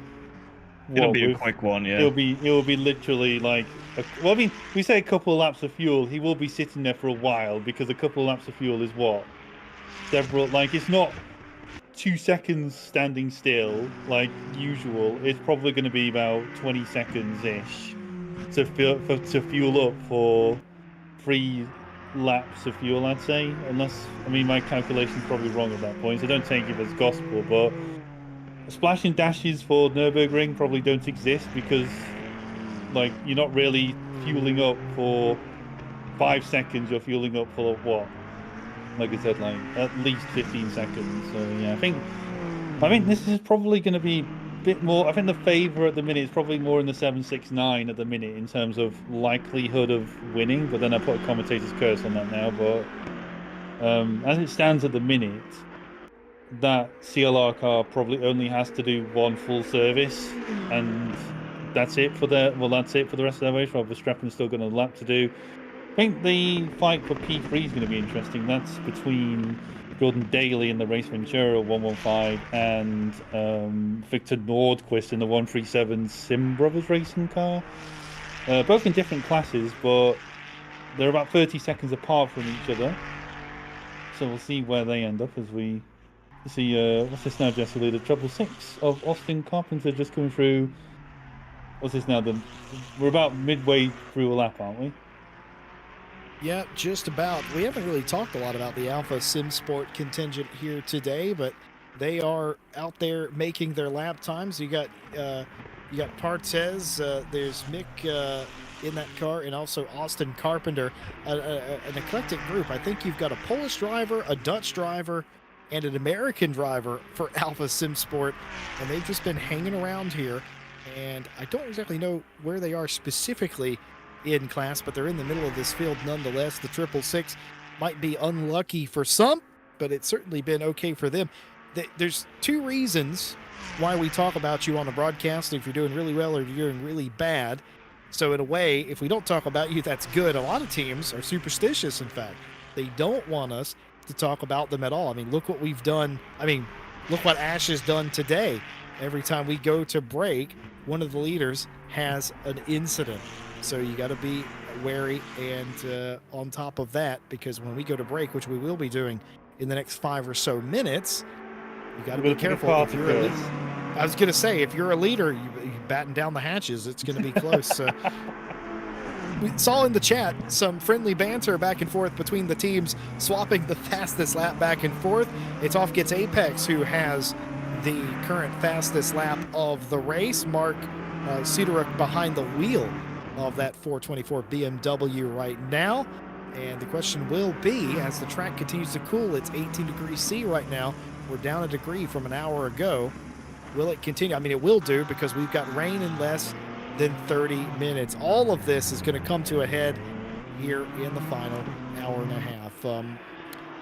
Kevin, we know where Phil Roberts stands on who they believe is going to win the race based on the strategy currently, but prior to the final stops, do you agree with him? Do you think Verstappen is in the best position? I didn't say that. No, he said Lawrence is going to win in the 769. And actually, looking at the difference between them at the last sector interval, 36 seconds, it's quite the gap. Verstappen will have to do that extra pit stop. So it does look like him going off strategy because of that damage earlier will probably hamper him from winning as it stands right now. But on the other hand, we are still going into a break. Lawrence is leading, so we know what that means. But yeah, I think strategy-wise, Lawrence is currently in the better position. Are you trying to summon the curse, Kevin Boss? No, I'm trying to acknowledge it so it doesn't happen. Oh, right. So we're commentators curse. Yeah, I'm trying to counter curse the commentators curse. Yeah, you're trying to cancel each curse out. Interesting. Exactly, yes. Oh. But yeah, win in GT3.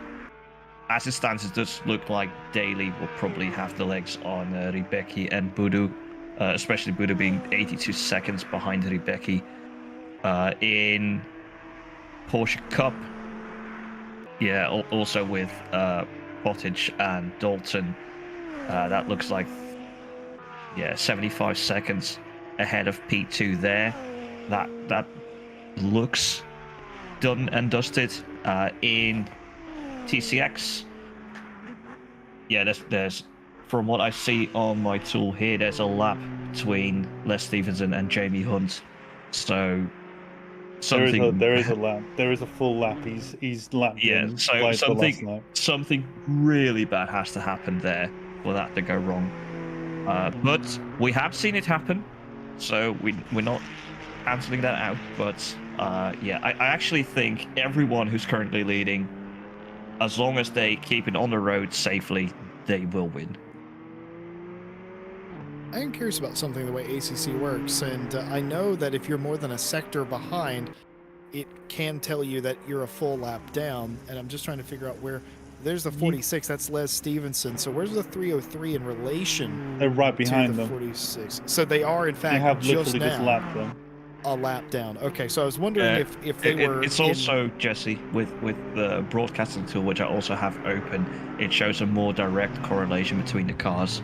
So if it says +1 on the in the background! Tool, ooh. Huge crash there by one of the Skechers liveried BMWs. That's not. That's no, that's not. Nope, that's the wrong one. It's the other one, whichever one that is. 440 then? 440. It was. It. Let's see what's happened here. We saw in the background. Huge accident here. Turned in too early, got sideways, bang, right into the tire wall was Robert Jennings. Was that Robert Jennings behind the wheel, or had they just completed? It's Robert Jennings, yeah. You sure? Oh, actually, let me No, double it's check. not. It's no, I it's think not. that car just came No, out of the it's pit not. lane. Simon Kossuth currently. Just behind the wheel of the car, and that could have been cold tires there, gentlemen, that ended up leading to that accident. But they have caught up to Les Stevenson now, and they'll make the pass safely. And it's a lot easier to make passes on slower traffic now than it was a few hours ago. Rain impending. It's not 30 minutes out. It's quite closer than that. Not quite 10 minutes, though. And all these teams are going to have to make some decisions. And when that rain gets 10 minutes out, they'll have a better idea of what's in behind it. If it's a brief shower, I don't think anybody will be jumping down pit lane. I think they'll stay out there and just try and deal with it like they did for the first rain shower. If it's more significant, like the second shower we had, then of course that will force the majority of the field down pit lane, though some did not do that even in the second shower, and that would be a high risk, high reward situation this late into the race. Well, yeah, definitely. It still depends on how long this rain shower is going to be. Where is it in your pit cycle? Currently, we can only still see it at the 30-minute mark, though it's been there already for about 15 minutes. So probably shortly we'll see it go to the 10 minutes ago until rain. Then we can have maybe a bit of a better look at what's going to happen in 30 minutes. But yeah, I actually think because the leading cars currently all stuck to dry tires when it was that amount of rain, so I actually think most cars will stick to the slicks and just ride it out until it gets dry again, and then yeah, just power forwards. Even if they get caught, then just power forward again once it dries up. It's a risky strategy, though, isn't it? Because we saw many cars fall off the road when that happened. In fact, that's sort of where some of the seeds of chaos were sowed. Not necessarily when it was fully wet or fully dry, but in between when the track is in that weird state. We saw a lot of incidents there with cars on both tires. So it's one of those damned if you do, damned if you don't situations. Well, yeah, still looking at what we saw before. Damned if you do, damned if you don't, indeed. But I think the drivers have learned from the previous two showers, and if they keep a good eye on the weather prediction that everyone has, I think most will get to the same conclusion. Well, there you have it. Phil, before we go to break, do you have input? I think to be honest, that the looking at the rain, I think it's probably going to favour if you stay on the dry tyres. To be honest, I think this sort of drizzle, heavy or not, is not going to give you a reason to go onto the dry tyres. The worst we've seen so far today has been damp. It's never been a wet track at any point.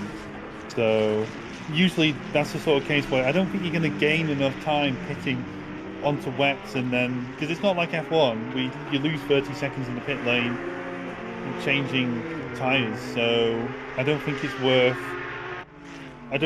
doing unless we're going to see another. Well, I mean, I say that now we've seen a more intense rain, but even then, as Grim Lilith and Ted Edwards demonstrated earlier on in the race, that you can stay out on those dry tires and do a decent job. So I think fortune will favour those who do not change tires, basically. Well, there you have it. What will they do when the rain gets here? 10 or so minutes until the light rain starts falling. Everyone has a pit stop left to give. Regardless, nobody really that we know of can make it from here on fuel. And they're just about entering that window where that is possible, but they will be waiting patiently to see what the weather is going to do. We're going to take our final break of the day to bring you the final hour uninterrupted. But for now, we're going to go on board with Nicholas Nordquist from the Sim Brothers Racing Team, the 138. We're going to ride passenger with him as we take our final break. Turn the speakers up, listen to the sights and the sounds of the Nürburgring. We'll be right back.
Welcome back to the final hour of the 6 hours of Nordschleife here on RCI TV.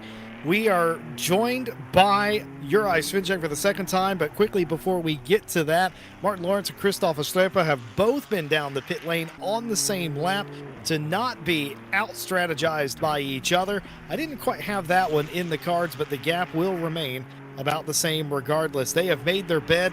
It's going to rain for the next 30 or so minutes. The track considered damp right now. It's going to get better before it gets worse. We watch Race Ventura's Jordan Daly, who has driven up to third for the time being, but they may still have a pit stop to give. Now, moving on, we have Svinček with us back in the booth. He had to run a little bit ago. I suspect that was because you had to get back in the car. Is that right?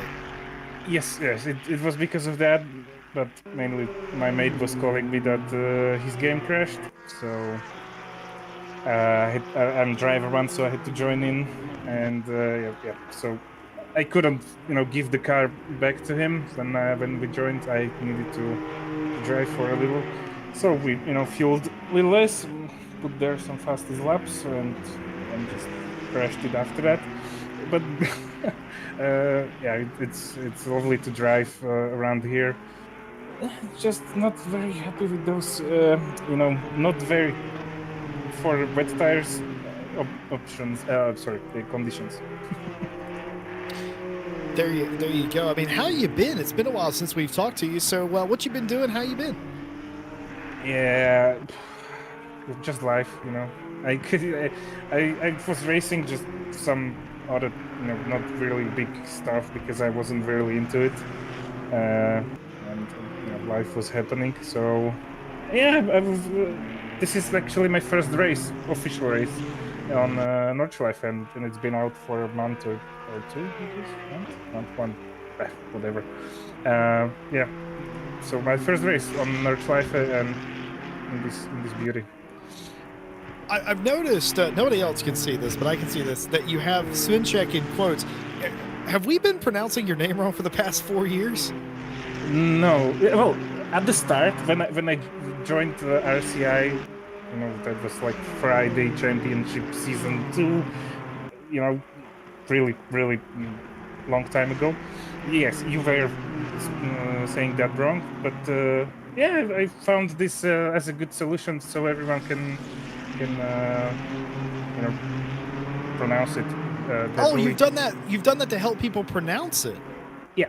And God, actually, it's stuck, so it's kind of my nickname on Twitch. You're way nicer than most people, I'll tell you that. I mean, shoot, if everybody did that, we'd look like geniuses up here. But no, that's what that is. I thought it was a mockery of myself because I may mispronounce a name wrong every now and then. But talking with Juraj Svinček, who is in the race today, and if you don't remember him, well, he is certainly one of the drivers that we would have called in the COVID era hard to beat.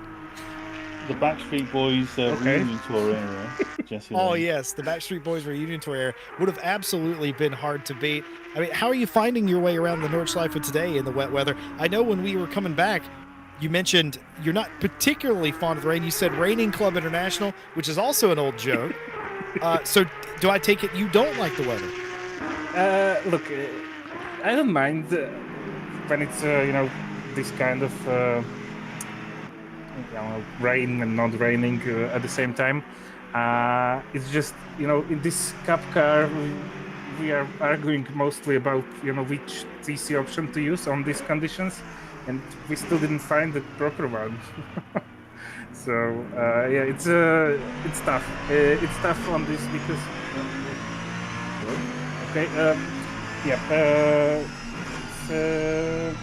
it's tough because there is no TC.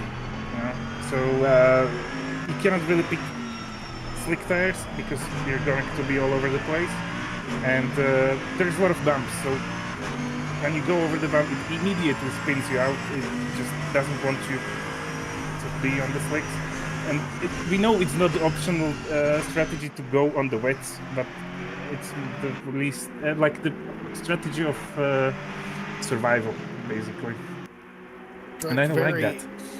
Yeah, the track's in a very interesting state right now. The two leaders have made their pit stops. Vestrepa in front of Felipe Breccia for the time being, but Breccia is now catching your leader in the 747. We're talking with Juraj Svinček, though, from Green Loafers Engineering. They are in the Porsche 992 in the Porsche Cup class. Phil Roberts, Kevin Boss, do you have anything for our old friend Juraj? Well, I'm going to ask the same thing I asked Ted Edwards, Jesse Lee. You're right, there's been some whispers of civil war within the RCI staff about particularly like hot beverages. Now, what I want to know is, do you like tea or do you like coffee? Yeah, okay.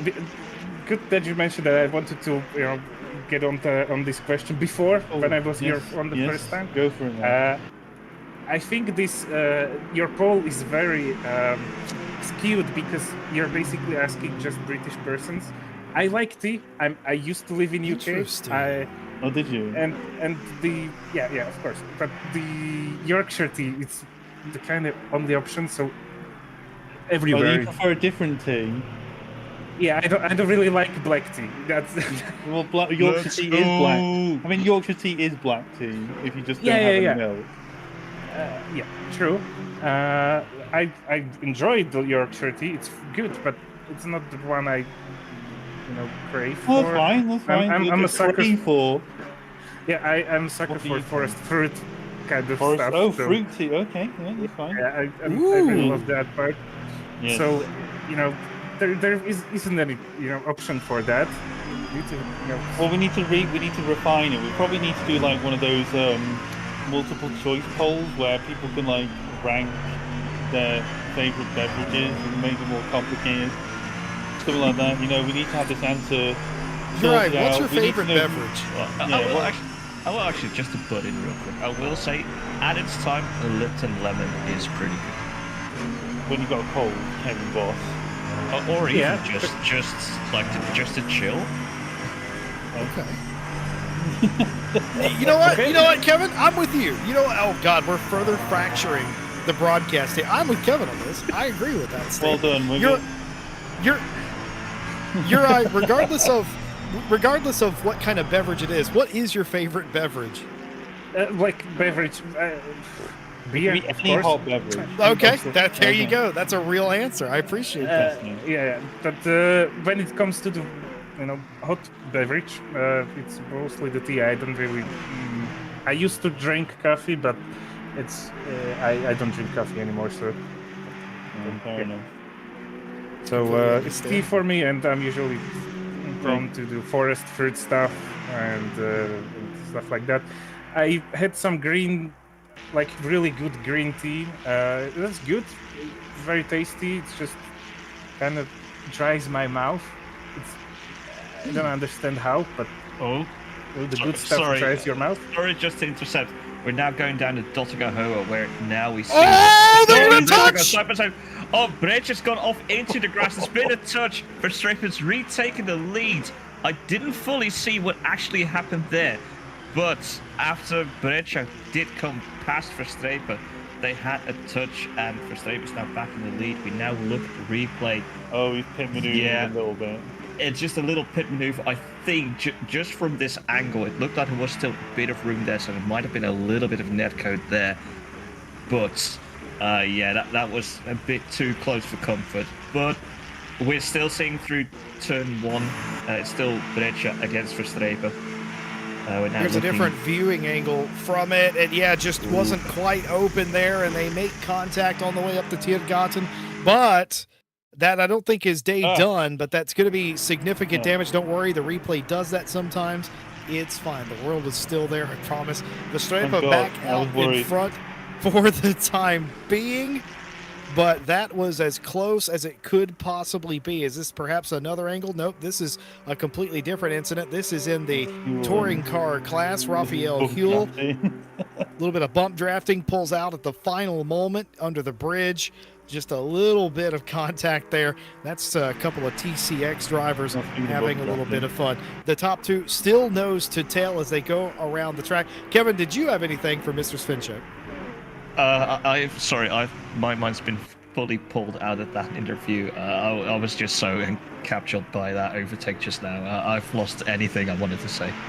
That's completely fine. It's good to hear from you. It's good to see you out there on the racetrack as well. Anybody you want to say hello to at home? Maybe the team, the partner? Yeah, of course. Just, I want to thank you guys because you've been entertaining me for a while, and for not a while, since I got here a couple of years ago. And even though I wasn't really racing, I still watched on when I had time on YouTube. I watched it back, and I still enjoy listening to you, Jesse, and all of you guys. It's always a pleasure to race here. Sometimes it's not raining, but we'll pass on that. We'll pass on that comment to the event manager department. Yeah, I will quickly walk away. You're right. I've got a follow-up question actually. Now that you've mentioned that, who do you think created the weather settings for today's race? I'm pretty sure Tom Bryant. Let's go! Well, I think you're right. I actually don't know for sure, but it is his event to manage. I believe you are 100%. Some things never change is the problem, isn't it? Really. And the question I have now is, where is Tom Bryant in his own race that he set the weather for? If you want to know why Svinček was so quick to answer that question, well, some people have reputations that they cannot shake. We are experiencing rain. It will end before the end of the race. Yara, anything else you want to say? I don't want to leave it on such a maybe negative note. No, you can do. No, that's fine. We'll leave it like that. It gives us something to talk about. We're good with this. Go on. What were you going to say, Svinček? Like, if it wasn't for, it would be boring race if it wasn't raining. And, it's a kind of joke when, I'm joking mostly because about the racing, raining and Raining Club International. It's an old joke. I really enjoy it because every time it's raining on RCI, it needs to be said. That's for the young folks who's maybe listening and driving. So they should know, the drill, how it works around here. And I'm happy. I can be here and enjoy it. Even though I'm last, I don't really care. I'm here for the experience to enjoy and drive, and that's the part that's the most important part. And I think that maybe my message I want to leave on is you don't really need to fight for the podiums and wins. It's all about the racing, and if you enjoy racing and spending time with your mates racing the car, that's all about it. That's all there is. I can spend some really good quality time with Misha, who is in the car, and we can have a really good laugh, and we can have, it's not always the wins that's important. That is such a wonderful message. Green Loaf is Engineering 107. Juraj Svinček driving with Miso Stubna. And good luck for the rest of this race. Hopefully it dries out before the end. Thank you very much. Well, I got to say, he's always so fun to talk to. He's a lovely human being. I've had the fortunate... I've been so fortunate. I've got to interview him many, many times over the years. And he's just a lovely guy. He comes in, he'll shoot the breeze with you. And also, too, he's absolutely correct. We joke about Tom Bright. We joke about Raining Club International. That is a old meme. That is a constant thing from back in the day of if it was a possibility for rain, it was going to rain. And some habits die rather hard. It's sort of a joke to us today. But we've certainly had all sorts of weather patterns. We haven't seen the sun at all today. But in between that, we've had every possible thing except a strong or heavy rain today. We haven't seen that, but it has kept the teams and the drivers on their toes, Kevin. Yeah, definitely. Whenever it starts raining, you always need to be on your toes, whether you're already on wets. If you're still on dries, it doesn't really matter. You just have to think, like, okay, my braking markers are going to change. The driving style is going to have to change. My cornering speed is going to have to change. So many things are different. And, yeah, some people are better at adapting at it than others. But, yeah, it's just whoever can adapt the best and the fastest to what the situations are will get on ahead. Speaking of, this battle's still going on for the lead. It's been back and forth all day long, and it's coming down to this. 40 minutes left of the race. No more pit stops to do. This is a straight-up fight between Christoph Verstappen and Philippe Breccia for the win of this race. Breccia was in front. Verstappen was in front. They've gone back and forth, and it will be between these two for the overall win. Jordan Daly has a hold on the win in GT3. They're in third place overall. And Christian Lindgren is the third place car in the GT2 class in fourth place. Volcher Rybecki is fifth in the 127 Aston, and that is, of course, second in the GT3 class. Tudor Budu, who has somehow slipped under our radar thus far, is up into third place in the GT3 class. Now, that's incredible out of, I believe that's the Dungeon Racing team, that they've got that car all the way up to the podium, but the fight well and truly on for the win here, Phil. Yeah, I'd say that I don't really know how this has happened, but because I swear these two were out of kilter for pits. They were 20 seconds apart, yeah. Yeah, they were. What's this now? They're both on wet tires, so these two will probably, logic being logic, will probably try and go to the end of the race on these dry sets. It takes the track a good while to actually dry out. I think it may be the length of the track, but just depends on it. One thing to notice is that Lindgren is catching Jordan Daly at the minute by a handsome amount, but one thing to point out is that Daly is on dry tyres and Lindgren is on wet, so that would explain why he's catching quite quickly. That may change as the track goes from damp to greasy, which should happen in about, what's that now, about 15-20 minutes time, so maybe Daly will have the final bit of this race to reclaim that third position, but yeah, these two really are dicing for P1. Better be careful, boys, because we could end up with nothing at all for either of them if they make the wrong move. They did everything but wreck themselves a few laps ago, you will be reminded, and that just goes to show you they are not friends when they're on the racetrack. They frequently race together as a team. Today, not the case. It could have been, if this would have been a 12-hour, they more than likely would have been teammates and they wouldn't have been in this situation, but they're not. It's a 6-hour race. We're coming to the end, and they're side by side down the inside. Philippe Breccia looking for the lead of the race. He may not have the full custody of the position, but he's going to be afforded room by Verstappen anyway. Breccia still hanging around the outside. Late braking, trying to hold even. He will not. Verstappen holds again. Lap traffic up in front.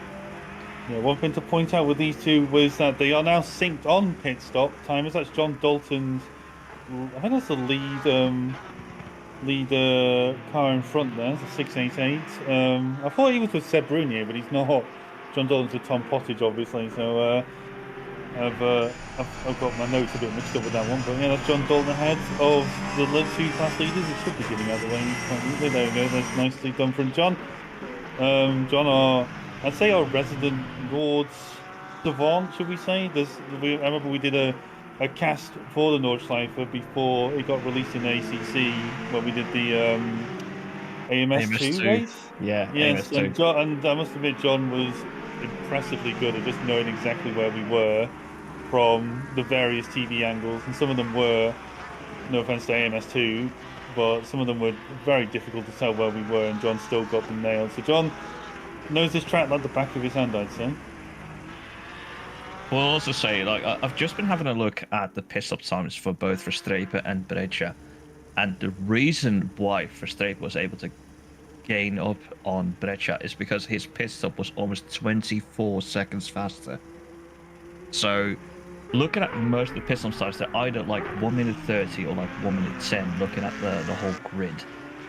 So, that difference, is that a difference of taking tires? Is that a difference of repairing? I can't really tell. But that is why Christopher Staple was able to bridge that gap to Philip Breccia and then also overtake. Just saw Christian Lindgren make the pass on Jordan Daly for P3. That will be of almost no consequence to Daly on twofold, because Christian Lindgren, of course, is in the GT2 class and on wet tires. Jordan Daly's in the GT3 class, leading that class on the dry tire. Back to you, Phil.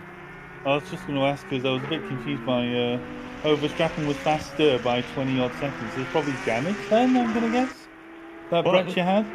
Well, looking at the whole grid, yeah. If I look at the whole grid, like, either they had like 1 minute 30 or 1 minute 10.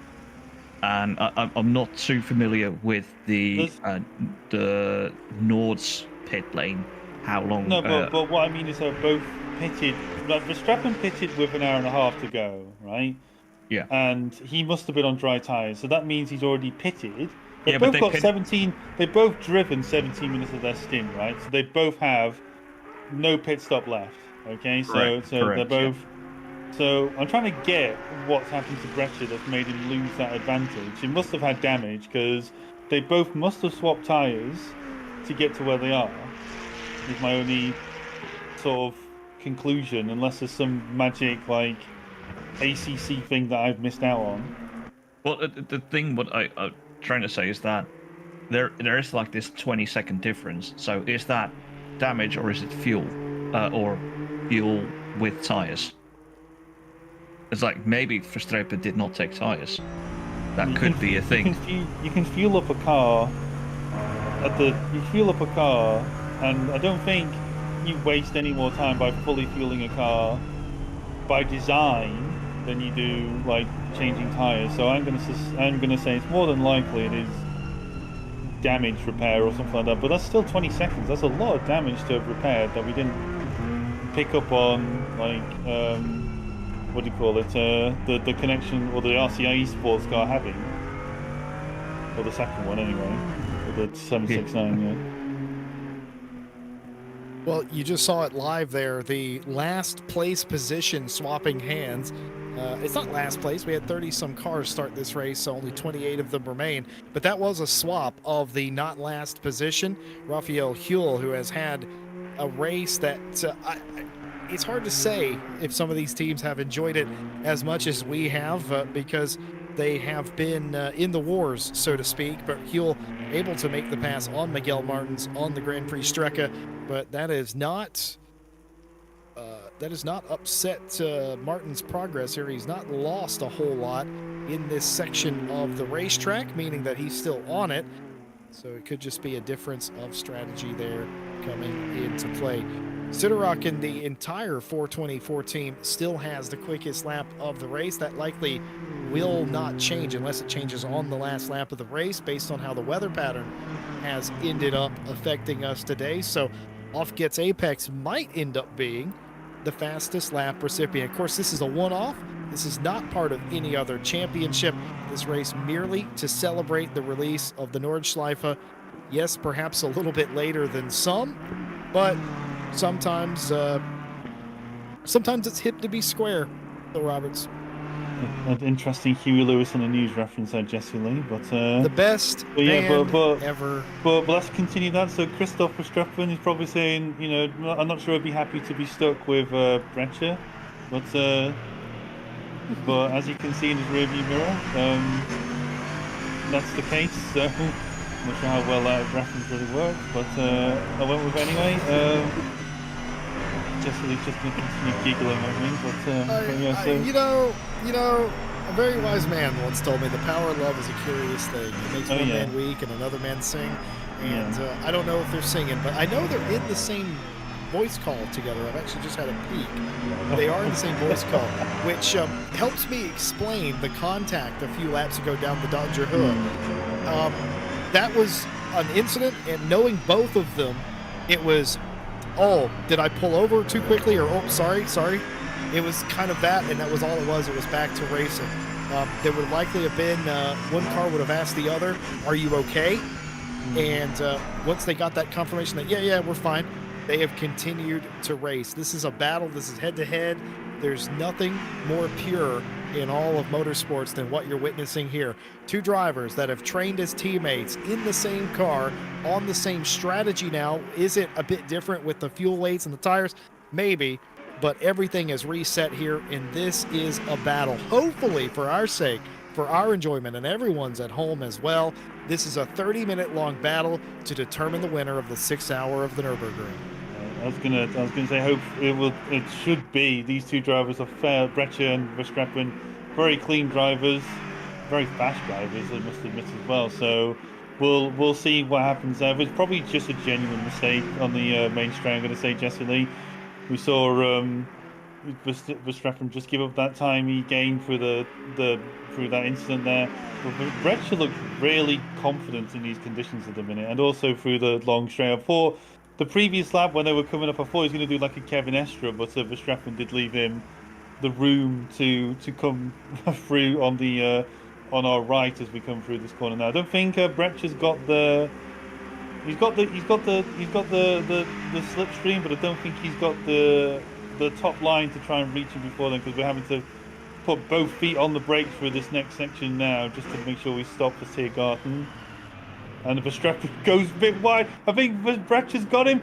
Well, then he tried to avoid him as he rejoins the track. That's I'm not sure how desperate that was, but I think Breccia's probably got him at this point. Now he's got a little bit of the overlap, but he's coming back inside, but he may. Oh, he's not. I thought he'd try and line up for an inside pass there, but unlike the rest of the Nürburgring, I think a turn one dive probably isn't really worth it, because you just don't have the inside line for this part here where the track comes back on yourself. Now, one thing to remember about this track, gentlemen, is that we used to not even have a stadium section. It used to be well, not even a hairpin. It used to be like a 90-degree right and a 90-degree left, and then suddenly you just end up at the S's we've just been through. Oh, you're talking about old Nordschleife. Old Nürburgring, the old GP track, Jesse Lee. Oh, sure, okay, yeah. It used to be back in. Isn't that technically the Nordschleife? No. No. We didn't have a hairpin at Nürburgring back in like the early 2000s. It used to be a 90-degree. Yes. No, it used to be a long sweeping right, and then Breccia's gone off the track to try and get. I'm not sure what happened there. I think he just had a bit of traction loss, and he just ended up in the gravel. But no harm gained. No harm done there. Sorry. Verstappen's gained a little bit of time on it, but he's definitely gonna. I mean, how long have we got left? Half an hour. So what's that about? I'm trying to work this out in my head. About 5 laps, I'd say, ish, of racing to go. I'm hoping someone's done the maths along with me. Unless someone's not. No maths here. I've been told there's no maths here. It's too late. It's 8:15 on a Saturday night. There's no maths here. And Verstappen's gone wide again as we go into the Nordschleife loop. And these two, I think Breccia's probably going to have to just put continual pressure on Verstappen. But one thing I do know, whenever I've watched Verstappen races, this man well, he makes mistakes, but it's very rare he makes a mistake. And I've just cursed him now, so I'm probably just going to tap the table. And hopefully that ends my commentator's You curse. said that on Yeah. this broadcast with Yeah. less than 30 minutes to go. You Yeah. know, as these two continue What's that to supposed to race mean? each other, I'm just saying, I think you're lining up the curse a little bit on Oh, thanks. Verstappen. A man who once asked me to stop saying his name on broadcast so he could finish a race, and I did, and he started winning. So, you start to worry that it is you at some point. 27 minutes left to go in the race. The rain due to stop in the next 10 minutes or so. We know that Lindgren, in third place overall and in the GT2 category, is on a wet weather tire. And what's the car going to do here when it dries out for the final 15 to 20 minutes of this race? It might be a ruffled ride to the checkered flag for them. Most of the rest of the cars are on the dry Pirelli tire, and they're just sort of dealing with it at this point. The rain is so light that there is a run-in line. I wouldn't call it dry by any stretch of the imagination, but you can see it. It's not shiny, and that is all but helping the adhesion of grip on the slick weather tires. Now, or the slick racing tires, rather, and if you get off of that onto these curbs, or dare I say the grass, then you're in for a world of hurt.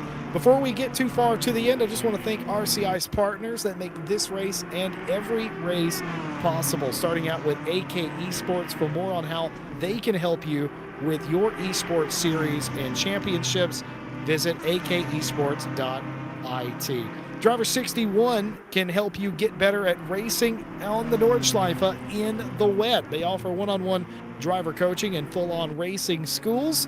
Driver 61, check them out. They are the best in the business. Go Setups is a great place to get setups for racing on the Nürburgring in the dry and the wet. More than a couple of the setups for this track running out there today have probably come from Go Setups. They offer esports level setups and safer alternatives for anybody, and that is certainly been the key to many successes we've heard in the weekly championships as of late. GoSetups.com. Fanatec.com needs no introduction. The leader in direct drive sim racing hardware. They offer bundles when you visit the website Fanatec.com. Thanks for using our link. It lets them know we sent you, and we appreciate that. And of course, as these two go side by side, and it looks like, he's going to get it done and drive through. And last but certainly not least, Digital Motorsports is your one-stop shop for everything sim racing, all the top equipment from all the top brands, and including Sim Rig Builder. That's right, Sim Rig Builder. Build the sim rig of your dreams or your budget. DigitalMotorsport.com. Thank you all so much, by the way, for sticking with us today, watching the broadcast. We hope that you've enjoyed it as much as we have bringing it to you. And on top of that, if you wouldn't mind, and if you haven't already, like and subscribe on YouTube, drop a follow over on Twitch. To the people that have subscribed and gifted subs and everything today, for those that have followed, etc., and subscribed to the channels, thank you so very much. We hope to see you on Monday. That'll be our next broadcast. Kevin Boss, it's drying out there. It definitely is, and luckily for these two in front, even though they are on the wet tyres, they've got enough of a lead compared to Christian Lindgren that they don't really have to worry about fighting Lindgren unless fighting each other they put those wet tyres through too much, they overpressure, and one of those tyres could go pop. So that might be something to look out for these last 23 minutes and a bit, depending on when they cross that start-finish line. But yeah, especially now that it's drying up for these two, they really need to figure out quickly for themselves how much are they going to fight each other and how much are they going to just nurse the tires. Because, like I said, if they're going to work those wet tires too much in the wets, the wet tires in the dry, they're going to go pop. Interesting point, really, because both these cars are about half an hour on the wets. Now, one thing I do recall is British GT that we did last year, Brands Hatch. We did have a racer the race at Brands Hatch, obviously, where we did have conditions more fixed than this. It was just a very light drizzle throughout the race. It was on that borderline where wet tyres were faster, but only just. But the problem was that they were overheating, and obviously, without seeing Verstappen's, I don't think you can see you can see on the cockpit view. He's driven about half an hour of this on these tyres. You can't use race logic there. So little trick: if Ash Bibby wanted to do it, if you press Alt and D at the same time, it should cycle through the race logic on the little blue box in the corner. So you press it again. There you go. So we can see he's driven about about 33, nearly 34 minutes on those since he pitted. So I'm going to say that logic would say that last time he pitted, he did put on wet tyres. So we're coming up to this point now where if these tyres are overheating, we're probably going to see how long have we got left. Now Kevin may be onto something. We may see them pop, but I'd say one big favour for these two drivers is that we have this nice long straight where you can drive off the racing line and cool them down, and that's usually how wet tyres pop, is when they get overheated and overpressured. Basically, it obviously happens the other way, where if you're under pressure, then they pop as well. So yeah, it's actually funny that you mentioned that Brands Hatch race in the British GT, because I was in Split 2, sitting in a rather very good position, and then just as I passed the start-finish line with like 2 laps to go, pop they went, and it threw me all the way back. Were they pitting? Oh, they're pitting? Sorry? Wait, the leaders are pitting. Are they? Oh, they might have been talking to each other. Let's just both pit. Well, they have made a decision. I think it's an amicable decision as well. They're listening to us talk about punches. They got scared. No, I think they mutually agreed to combat is what happened here, and they've said, all right, no strategy, no craziness, let's both pit, put the dry Pirellis back on, and let's fight this out like gentlemen racers for the final 20 minutes of the race. And that's just saying, knowing them, they have been communicating, they have been strategizing, and they have also been working against and for each other, because more than anything else, you just want good competition, somebody to race against, which, by the way, Miguel Martins and Rafael Huel at the back end of the field are doing the same thing Verstappen and Breccia are doing at the front of the field. Miguel Martins has just gone by Rafael Huel again for the 3rd time here today. The hazard lights ablaze, I think. Oh yeah, that was what that was, signaling to Rafael Huel. They're having a heck of a race for not last as well. A couple things I don't want to get lost in all this. Side out the pit. A couple of things I don't want to get lost in all this, as the leaders do come out side by side. Felipe Breccia on the outside will become the inside. He might have a clear run into the lead now. Those are definitely dry Pirelli tires. You got to watch out. You don't want to overuse them here on the wet racetrack and get yourself into a spot of bother. It's so easy to do. Squirrely under braking is Verstappen as he just about breaks up for the corner before it's too late, but it is too late. Felipe Breccia into the lead of the race again, but has he gone a little bit wide here? Verstappen has a look. No, and they're single file into the hairpin. What I was going to say was, what I don't want to get lost in all of this is we know that Verstappen, Breccia, and Lindgren are your top 3 in the GT2 field and overall. Daly, Rybecki, and Boudou are the top 3. Actually, Rybecki has just went by Boudou again, because Tudor Boudou was in 2nd place in GT3, but shout out to the 624 Dungeon Racing BMW. Had a quiet day as well. Vulture Rybecki in the 120, was that the 127 connection loss racing car. I was going to say that's a massive win, Jesse Lee. If you've had a quiet day at the Nordschleife, that's a win as far as I'm concerned. I might have spoke too soon though, Phil, because the grill and the hood are misshapen on that particular Dungeon Racing car, and I think that explains why Rybecki has been able to put the connection loss to 127 back up to P2. But outside of the top 2 categories, John Dalton has enjoyed a mostly quiet second half of this race. It was in doubt early on, but it's been a quiet second half for the Porsche Cup team in the 668. Nearly on pace, leading that outright over the 998 which is also nearly on pace. And if you go back to third place, you've got Angela Scotti in the number 34. That is the Flying Hellfish Cup Chaos car. And, of course, Les Stevenson leading in the touring car class overall. I don't know who's second and third currently in the touring car class, but one of you might be able to give the folks that information. So we have Jamie Hunt currently in P2 and Callum Kerrigan in P3. There you go. And that's how it shapes up with 17 minutes left to go. And with that taken care of, this is the race. This is the race for the win. Oh, Kerrigan's got 2 laps on Martin, so that's a comfortable podium in TCX, I think. He says so, yeah. You'd say so, yeah. And then interestingly, the top 3 are all on the same lap for GT2. And then I think Dalton and Engman are on the same lap, leading in the lead lap in Porsche Cup. And then Scotty, Aquidant and the Brunier Sundstrom car on the same lap, and then a lap down from them is Stubner and Svenchek. But as we heard, they've had some issues in the last couple of hours, I'd say. At least that's what Uri was talking about before, wasn't he, Jesse?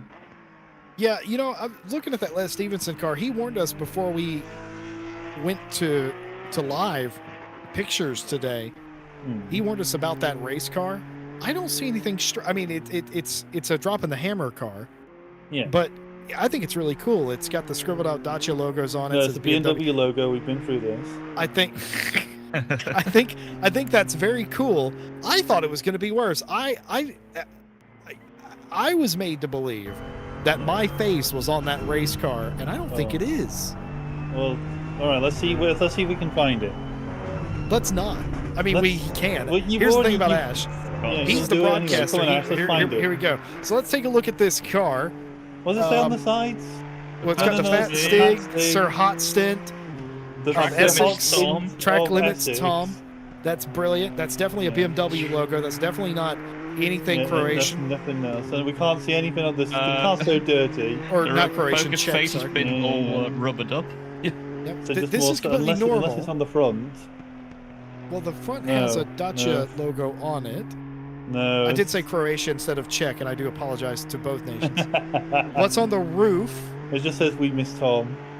Because we said Tom. Yeah, because Tom was supposed to race today, but because we shortened it from 6 to 12, he would have been here for like the final stint if they were to drive as a team, but obviously Les and I am typically afraid when somebody says, "Oh, Jesse Lee, you're going to love this car," because that usually is bad tidings. I actually quite like that car. I think it's very clever what they've done to both of the team cars, and I am okay with that. That "We Miss You, Tom" is in reference to Tom Watts. Also, just a blanket statement. We do apologize to anyone who was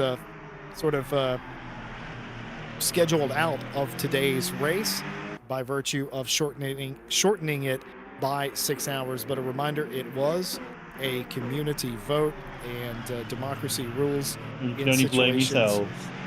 Well, that's not what I was going to say, but I said it, so it's fine. You can send your hate mail to Phil with two L's. No, so you can send your hate mail to each other, not to me. I never voted. I will say, still, Jesse, speaking of fun cars, I would also like to extend the challenge to the community. Because on my GT2 Audi on the Friday, I have put a little surprise for Jesse. In the 3 races, he has not found it yet. No, and I've been looking too. And he's been looking. Like, I've watched the broadcast back, and I swear, if it's on the inside of the door frame, I'm going to be annoyed. Because I'm going to say, I've watched back the broadcast in which I was in the race, and all 3 races, it was... Oh, he's going to lose it! Oh, wait, no way! Nani! Non-dato. Right, just so you know, you just can say drifter. That's not a can say drifter. I'll get annoyed later on at your poor use of Japanese. That is It's some a very good hold, drift. though. A very good hold, though. That is some drift. Those tyres aren't happy with him, though. But yeah, Oh, very good. definitely not. It's not the only time. I remember there was one. Was it GT4 team season we did once upon a time ago where Verstappen had to hold like an Alpine that was more sideways and at the top of the hill. I remember Jesse Lee watched that one and he may have the same reaction. The thing that comes to This mind was for years me ago now. is Sorry, but... the thing that comes to mind for me was Snooting McFlute just having an absolute blast at Misano in the wet. But what I quickly want to go back to, so on my GT2 Audi, which you can see here on the Fridays, there is a little surprise on my car, which has been in view all 3 races it's been on broadcast. So to the whole community, try and find it, and if you find it, tell Jesse Lee that you found it. Not where it is, just say you found it. Yeah, here's the rules. I could very easily have I mean, the he found livery all the myself. oldie puns on Aaron's car, so... Yeah, it's so brilliant. I could very easily have that livery and just look at it. That's not fun. I want to find it naturally, like I have Roker Poker, like I had Uwu Me on your car, boss, which I'm very happy to have seen. All right. I want to find it naturally, and it's not like Stewie, who's our broadcaster for Friday, says like, not because obviously you've seen it. Every time it's on the wheelie slow car, I look for it, and I've not actually seen it. So you just focused on it. I do have a question. Is it really small? It does require a certain angle of the camera, but it has been enough in view that you know what it is. Okay, so it's underneath the rear wing. So here's the thing. I could go back and I could watch the race and I could frame by frame it. That's also not fun. I want to find it live. CSI deliveries. What the heck is going on? CSI liveries. Yeah, it does happen. Yeah. Listen, you keep calling that poor Dacia a BMW. What do you mean? That is clearly a BMW. That's a BMW logo on the side of the car. That's clearly a BMW. Nah, that's definitely. Yeah, every time it goes past, I swear it's a Pepsi logo every time it goes past, but like it just annoys me a little bit. Don't start Pep. Listen, we've had too many arguments. Let's not get Pepsi and Coke involved. Okay. Ash has already started in our ears because he's. Ash is always the first. Ash is always the first one to kick off. Have you noticed that? Yeah, but then again, he's free to do that because he can just like whisper heretical things in our ears, and we can't do anything about it. That's true.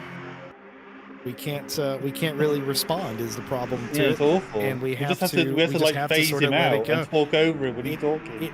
Oh my goodness, going lawn mowing, a very expensive lawnmower for Christoph Ostrepa as he completely fumbles the chicane. And we'll see exactly why this happened. Just trying to gain some time here. He went over the anti-cut curb. He sure did, and that lifts the front tires off the ground. You can't corner like that. And they ended up losing a little bit of time. I call that a sausage curb, but it's a bit too big to be a sausage curb, Jesse Lee, on the entry into that chicane. I don't know what you want. I don't know what you call it. It's like a draft excluder or something. But yeah, we'll see. Just reading some things from chat that have come through as of recently, and I just lost it. Hold on a minute. I've collapsed all my windows. Just breathe. Jesse, breathe. What on earth has happened there? So, Tom Bryant, first of all, Martin Lawrence earlier said the V12 going hard for P2 in the GT3 category. It is indeed. It's so nice to see a car like that up there racing and showing that it can compete with the newer models of Evo car that we see. Tom Bryant has said, just to clarify, being on the grid behind Les and Callum, seeing two of Les's faces was terrifying. That is Les Stevenson's face, by the way, on the back of the Dacia Logan dropping the hammer cars. Just about making out through all the mud now. Yeah, you can barely make it out, but Tom Bryant got a full view of that. Tom Bryan has also said Iron Brew is better than any other beverage. Fabian Schmedberger has joined us. Hello, Fabs. And has said it's clearly not a Dacia logo. It's a smiling face. Congratulations. It's now a Chiquita banana. Isn't that a Chiquita banana? Isn't it a smiley face? Isn't that what that logo is? No, wait. It's a No. woman No, it's a holding woman. banana. No, the woman. Chiquita is Yeah. like a woman with a banana hat. What on am or I something. thinking of? I don't We've know. gone I off don't the know what rails. you're thinking of, Jesse Lee. A We've gone banana off the company with a rails. smile on its face. Yeah, I could have. We'll move Okay. on. I'm starting to lose my Starting to mind. lose your 7 mind. and a Losing half the marbles. minutes left to go in the race. Will we have? You're Will we going have? bananas, Jesse Lee. Will we have an additional lap or not? That's the question. Oh, we'll have another lap. I think Yeah, we Jesse had to certainly stop will. For a minute. I'm trying to maintain my composure for sure. Not well, really sorry. doing a great job of it, but anyways, we will likely have one additional lap. We will do, Kevin yeah. Boss, Phil Roberts, has everyone done their fuel calculations correctly? But I hope so, because it's. You know so, yeah. I mean, if not, we'll find out just before the end of the race, because otherwise Well, we'll see there's- some RTGs going on. There's My- several things to look out for. It's if they start litting and coasting, and the desperate maneuver is enabling the safety car map. But I'm hoping nobody does that. Well, But so far, Verstappen and Breccia are comfortably in map 1, so I'm going to guess. I mean, they've already pitted, so I'm going to guess they've made sure they have an extra lap of fuel in the car. this fight's still not going away for not last. Somebody here is going to be goaded in the chat afterwards by haha not last, and that's not what you want to have happen. So this is big. This is almost like the win for both of these drivers. It's not gone their way in the touring car class, but that doesn't mean that they can't race, mix it up, and have a little fun. They certainly have thus far. Still trying to not finish in 28th place. Had 30-some cars start the race. I think we started with exactly 30. We lost 2 throughout the course of the day. That is not bad for a 6 hours of the Green Hell race. And what more could you really ask for? So the timer, in theory, is going to hit 0. We'll have an additional lap. And today, unlike the GT2 race yesterday, the race should only end once people cross the line. Well, well, I'd say that as of I just yesterday, feel it good was when I all hear that. about. It was all about. Yeah, come on. It was all about like first time we've ever done a track. This track in anger. It's a very unique set of like what do you call it? Things that you find on Parameters, this track. So yeah, like it was gonna happen at some point. Like when we did the first race. So Yep. unfortunately, just had to be Friday champ now to take those. What do you call it? Like The lumps. little lumps. That's a good word. Ash. But Ashley said here's the lumps. thing. Here's the thing about that, though. The results were deemed, of course, final whenever the sim decided that the race was over. Those results were taken, and that's the end of the race. It was called. We called that correctly yesterday. That we think this is the actual end of the race because it was. Racing to the line was a bonus, though it did not count. The racing was official whenever the server elected it to be official. And of course, when you add a track like the Nürburgring, and it's unprecedented to have a track this big, it's going to naturally change how you have to program the race to be ran. Every single other series that I've watched in the lead up to this has also had the exact same teething issues, getting to grips with the strangeness that is the Nürburgring. Not only the drivers being tested, but also the server configurator. But all that should be resolved, and if it's not, I blame Phil Roberts. Wow, I'm not even part of the event managing team. This is awful. Right, so I'm kidding. Yeah, Phil. what is going on? Well, right, that's it. I'm gonna be more mouthy in the event manager part of the staff Discord now. Uh-oh. Oh dear. Uh-oh. All right. Well done, you've done it now. Moving swiftly on from the Fury that is filled with 2 L's. Roberts the race for the win as well and truly on. They'll have one more lap after this, but could this be a pass for the top position? Verstappen is on the outside. The last time they tried this, it didn't go very well. The 115, the race Ventura car didn't want anything to do with that. Ducking off of the road entirely, says, too hot for my blood, Chief, and gets out of the way there, but no touching there between the top 2, and they'll have one more lap. The white flag is out. That means 1 lap to go in America, and we are coming home to the checkered flag. Yeah, I was going to say that's a bit bloody Kevin. I was going to say it's a bit unlucky. I think they just found Grim at the wrong time there. I think he did all he could to try and get out the way. Grim didn't have to do that. Grim elected to do that. Which is fair enough. He did his best. I he could, respect him for doing so. He hit him. He's hit him. Oh, they're going to be bigger contact there. He's going to go around. Philippe Breccia is going to go around. He saved it. Philippe has saved it. He didn't go fully around. He saved the race car. Let's take another look at this. Yeah, so Verstappen's gone a little bit hard through the corner. He's just pushed him a bit, but I think what's happened is Breccia's gone a little bit, had a bit of an understeering moment through there. He saved that. Yeah, he saved that. It was a little bit of a touch, but these cars are so sensitive when you just bump them just when they're like mid-turning. So yeah, these two are still going at it. I think we're not even going to see the end of this until... Well, I will say, also very nice of Verstappen to slow down that we wouldn't just go off into the distance. Like, they hit each other, he knew. And also what you said, Jesse, they're in the same chat. He just waits for a little bit and then they continue their fight. And that's just going to be great teamwork between them, great fun, great racing, and great food broadcast as well. Yeah, it really is. Oh no! Taking the draft excluder curb. It's Breccia's turn to not make the corner. Both cars, of course, picking up track limit warnings for that. There's absolutely no way to avoid that, but luckily none of them were on 3, so no drive-through penalty that ends the race.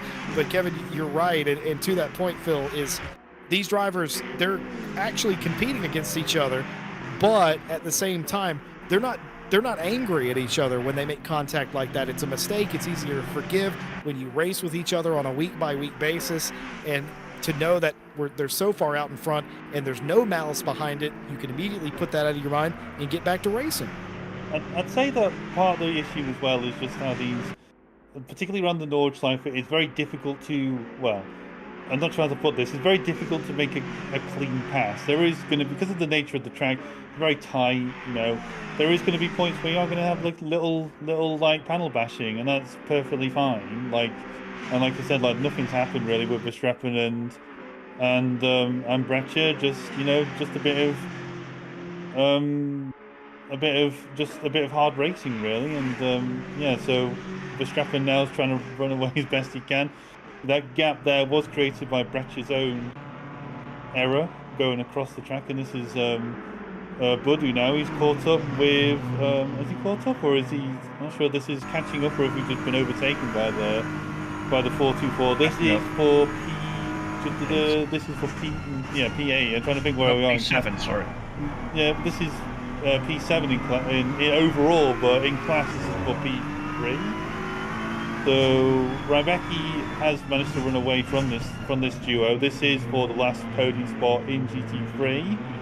I don't think these are going to be disturbed by Fury April, who is the next car behind in P5 in class, or P9 overall. So yeah, we should. This is for the final place on the podium. Shout out to Mary Tara. Next, was it? I don't want to say this wrong, or I'll get yelled at.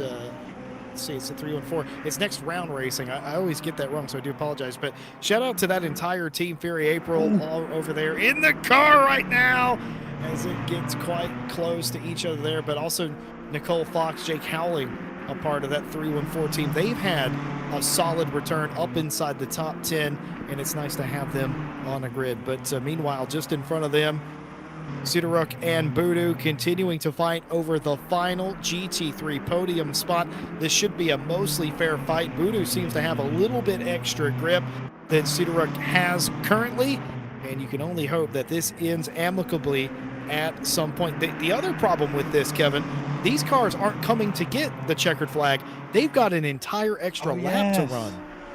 Yeah, and that's also the thing with how long this lap is. It's like you can see all these cars, because you can see just the 747 in the left-hand side of the minimap on the right-hand side of your screen, where you can see they just passed, let's say, about halfway across the circuit there.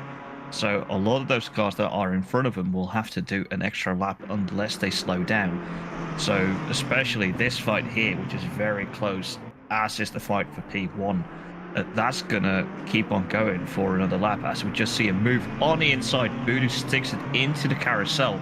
That was quite a daring move, and it was also a little bit facilitated by Sidoruk. So yeah, they just let them have it for now. It does seem like Voodoo has the pace now to just pull away, and that is been the fight for P7. I suspect I know why there's a pace difference, but give me a minute. I'm trying to find where they are. I think Sidoruk is Sidoruk on. Oh, he's on dry tires. I thought he was on wet still. But Voodoo and both of them are on dry tires. Sorry. We go back to. Speaking of dry tires, we go back to this fight for P1. I think that's Les Stevenson. That's Les Stevenson, because I think Cal Kerrigan's still are on the GP track at the minute. So yeah, these two are still. Oh man, that's really good for Les. That's actually good for Les. He doesn't have to drive an additional lap now because the leaders have come through. He'll get to finish well before most of the field now, despite the pace difference. So that's good. You never want to be the first car in front of the leaders at the end of the race. And in fact, Les has crashed. Not majorly, but he just had a bit of a moment. Well, the 79, Hubert Hauser has had a couple of spins themselves, and they continue to go. And I don't think that was Les. I could be very wrong here. Let's see. Wait, where are the leaders? I'm trying to work out who's not going to finish. Incident. Oh, you're right. You were so right. He has had an incident to the inside wall, to the outside wall, near YouTube corner. And that is the official not... name? Nope, but that's the name we're going with, and he will be even more happy that he is coming in behind the leaders here. I'm not sure if Miguel Martins has got fuel issues or something, but both him and Huel are parked up on the main straight. I think they're waiting for the leaders so they can. They certainly are. This is now for those of you that don't watch the 24/8 or 24-hour race or the VLN series. I forget what it's called today. The 3 letters it is now, but I do apologize. But NLS. You don't.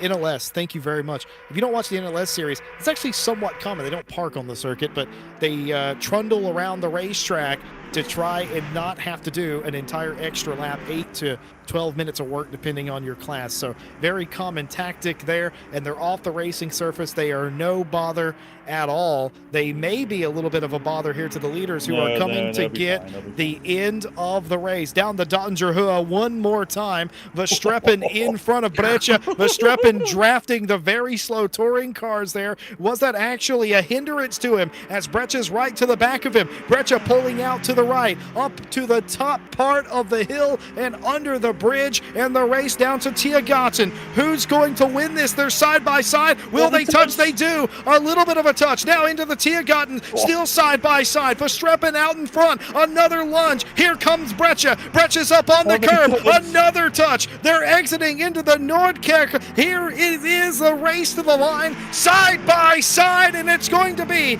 Christoph Verstappen over Philippe Breccia. Breccia gave it everything they had, but Verstappen just had a good enough line after the contact to win the 6 hours of Nürburgring. Accidents further back into the field as Christian Lindgren's gone into the wall. And we've just seen the leader of TCX just coming around the last corner now, Les Stevenson. Well, very comfortable once we see the replay here. This is Lindgren against... Wait, was this for position? Lindgren just goes off the track. Oh, this was pole position. I think that's Daly. Is that Daly ahead who's just come P3? I think that's Daly.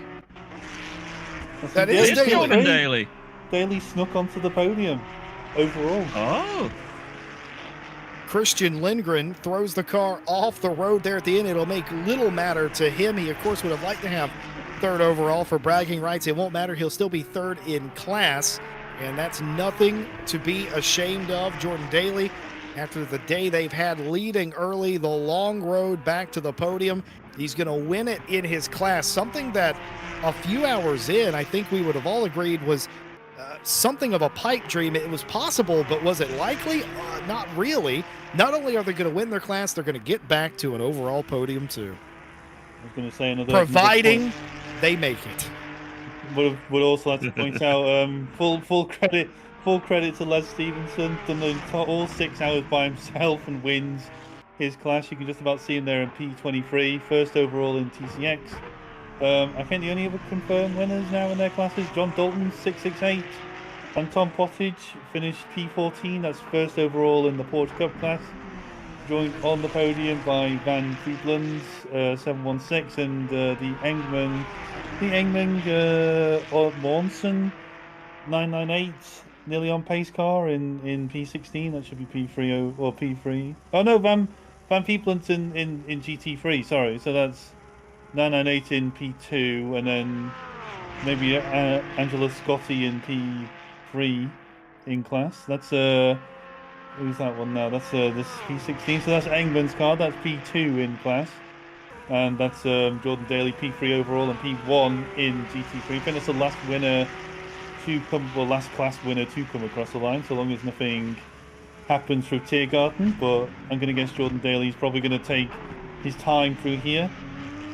Yeah, there we go. So pretty nice and calm there from Daly as he comes around the track, and him and Ted Edwards take the P1 in class and P3 overall.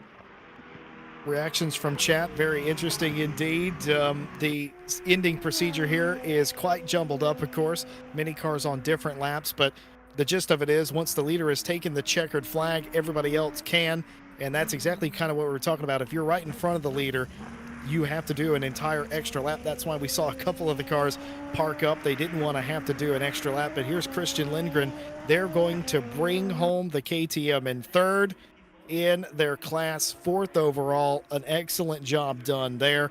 And I believe the top three in the Porsche Cup are through. John Dalton has won, Van Peepland, and of course Ingman have won the 3 podium spots in that class. Some of the cars still racing around the racetrack. Porsche Cup class. Is he not? Nope, you're No. correct. You are correct. He is not. So it's Ingman and Angela Scotti is the top 3 in that class. Well caught. But here's the problem with being just in front of the leaders. And Rybecki's not even the worst offender here. There's several cars that are still out there. The 719 is only in the first sector still of the racetrack. It's a long way back. Here's Dinek Kalmari, one of the TIG gang cars.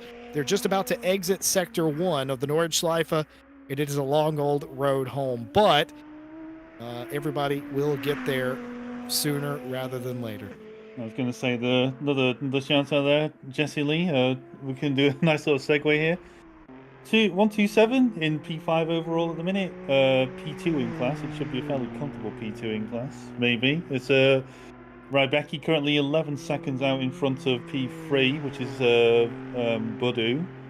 But where is Rybecki now? Rybecki is... we're just coming up to into the last bit of a complex of corners. So, not the last few corners before the main straight. So we should see a V12 on the podium in GT3.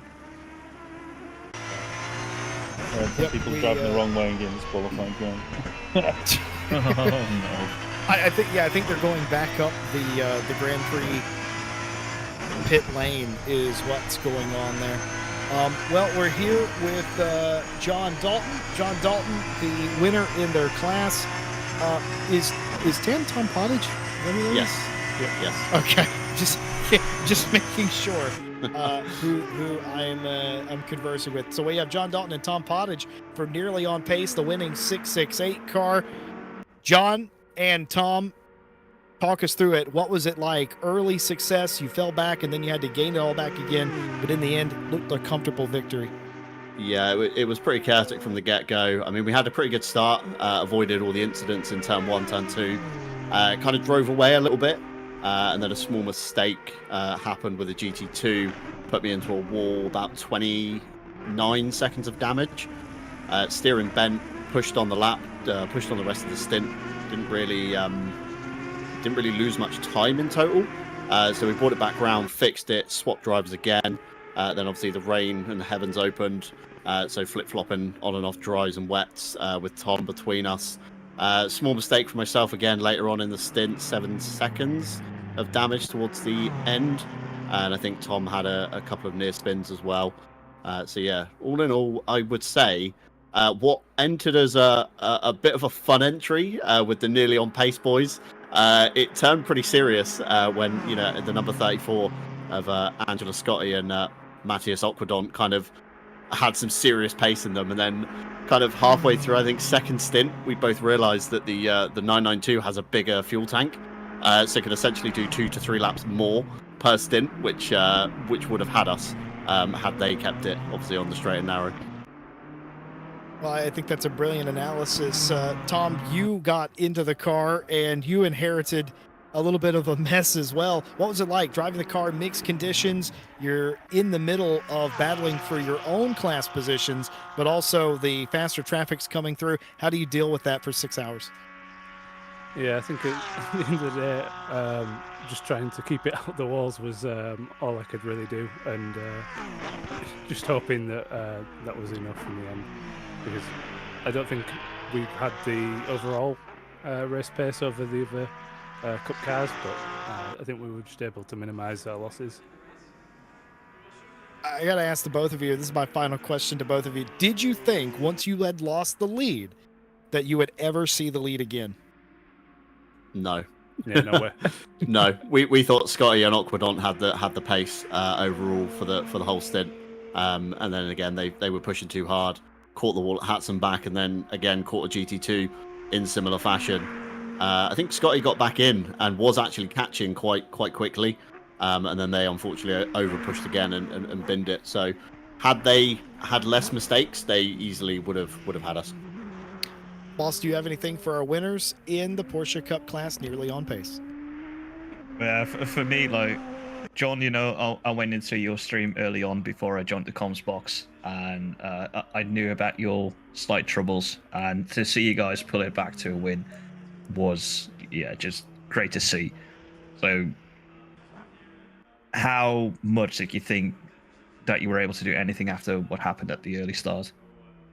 You just got to kind of, like endurance racing, you do just take the kind of rough with the smooth. You just have to, forget about the previous stint. As soon as you come into the pit lane, you just have to wipe your memory of what's happened, jump back in, and then just keep pushing again and again. And if it happens, so be it. You just have to keep picking yourself up and almost like dusting yourself off and just saying, well, let's get back to it, see what we can salvage.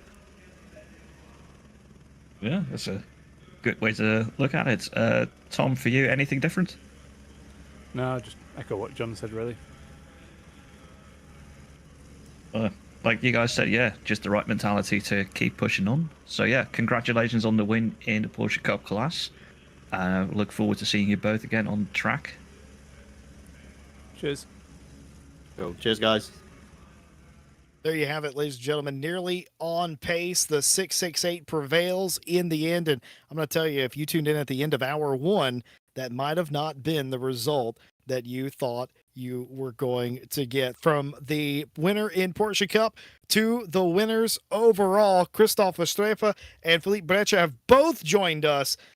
Gentlemen, I feel like you were playing a little bit of cat and mouse out there in the final 50 minutes, playing poker at high speed, if you will. Christoph, how was your race? Yeah, it was quite a roller coaster, to be honest. I entered with a lot of confidence, and then the first stint, some things happened, and I thought it was all over. But luckily, once I used a new set of tires in the wet, I gained like a lot of ground back, and all of a sudden, it was possible again. What about you, Philippe? You were in the hunt all day, and eventually you had the opportunity, and the strategy was going back and forth. Was there ever a time where you felt like it got away from you? Hello, everyone. Probably not. The whole race was pretty hectic, to be honest, from the start to the finish. Many fights with Grace and other guys, so I think pretty good race. I've spent the majority of this race talking about how you two are sort of in communication and you're sort of your teammates a lot of the time, especially fighting against each other in today's race. Tell me the truth. Pretend Christoph isn't here. Did you ever think about just turning him and leaving him? Wow. No, never. I do have a question for the both of you, though. It's quite simple. Whenever you pitted, coming with what was that, 30 minutes, 20 minutes to go, whatever it was, you guys came in. That was orchestrated by the both of you. You mutually agreed to come in and put dry tires on, or did you arrive to that separately? We decided to go same strategy for putting on the wets and the dries. Yeah. To have a close fight in the end. And it it was a pretty nice show, I think, at the end. So Mainly All on right, the on Chris. the exit of the pit. Yeah, you were side by side coming out of the pit lane. It was very entertaining stuff. So thank you both for that. Christoph, I'm going to ask you the same question. Did you ever think about just leaving Breccia at some point? Pretend he's not here. I couldn't leave, and I was trying to push, but every time I had a small gap, he just was there again in a few corners. Man was too quick. I'm trying to force an answer out of them, and it's not happening at all. No, that's kind of the solidarity between the two of you. I got to say, it was a brilliant race. You're both deserving of the win today, and just thank you for putting on such an excellent show. I'm going to turn you over to Kevin Boss and Phil Roberts. Well, I'd say first and foremost, Christoph, ten eerste proficiat met de winst. Ah, merci. Yeah, so that was a great fight until the end, both of you. Very fun to see you both going for the wets and the dries at the very end. Did you guys think at the start of the race you guys would be leading overall? Because as you both were in GT2, mostly you'd think the GT3s would be faster, but did you think you guys had a shot at the win?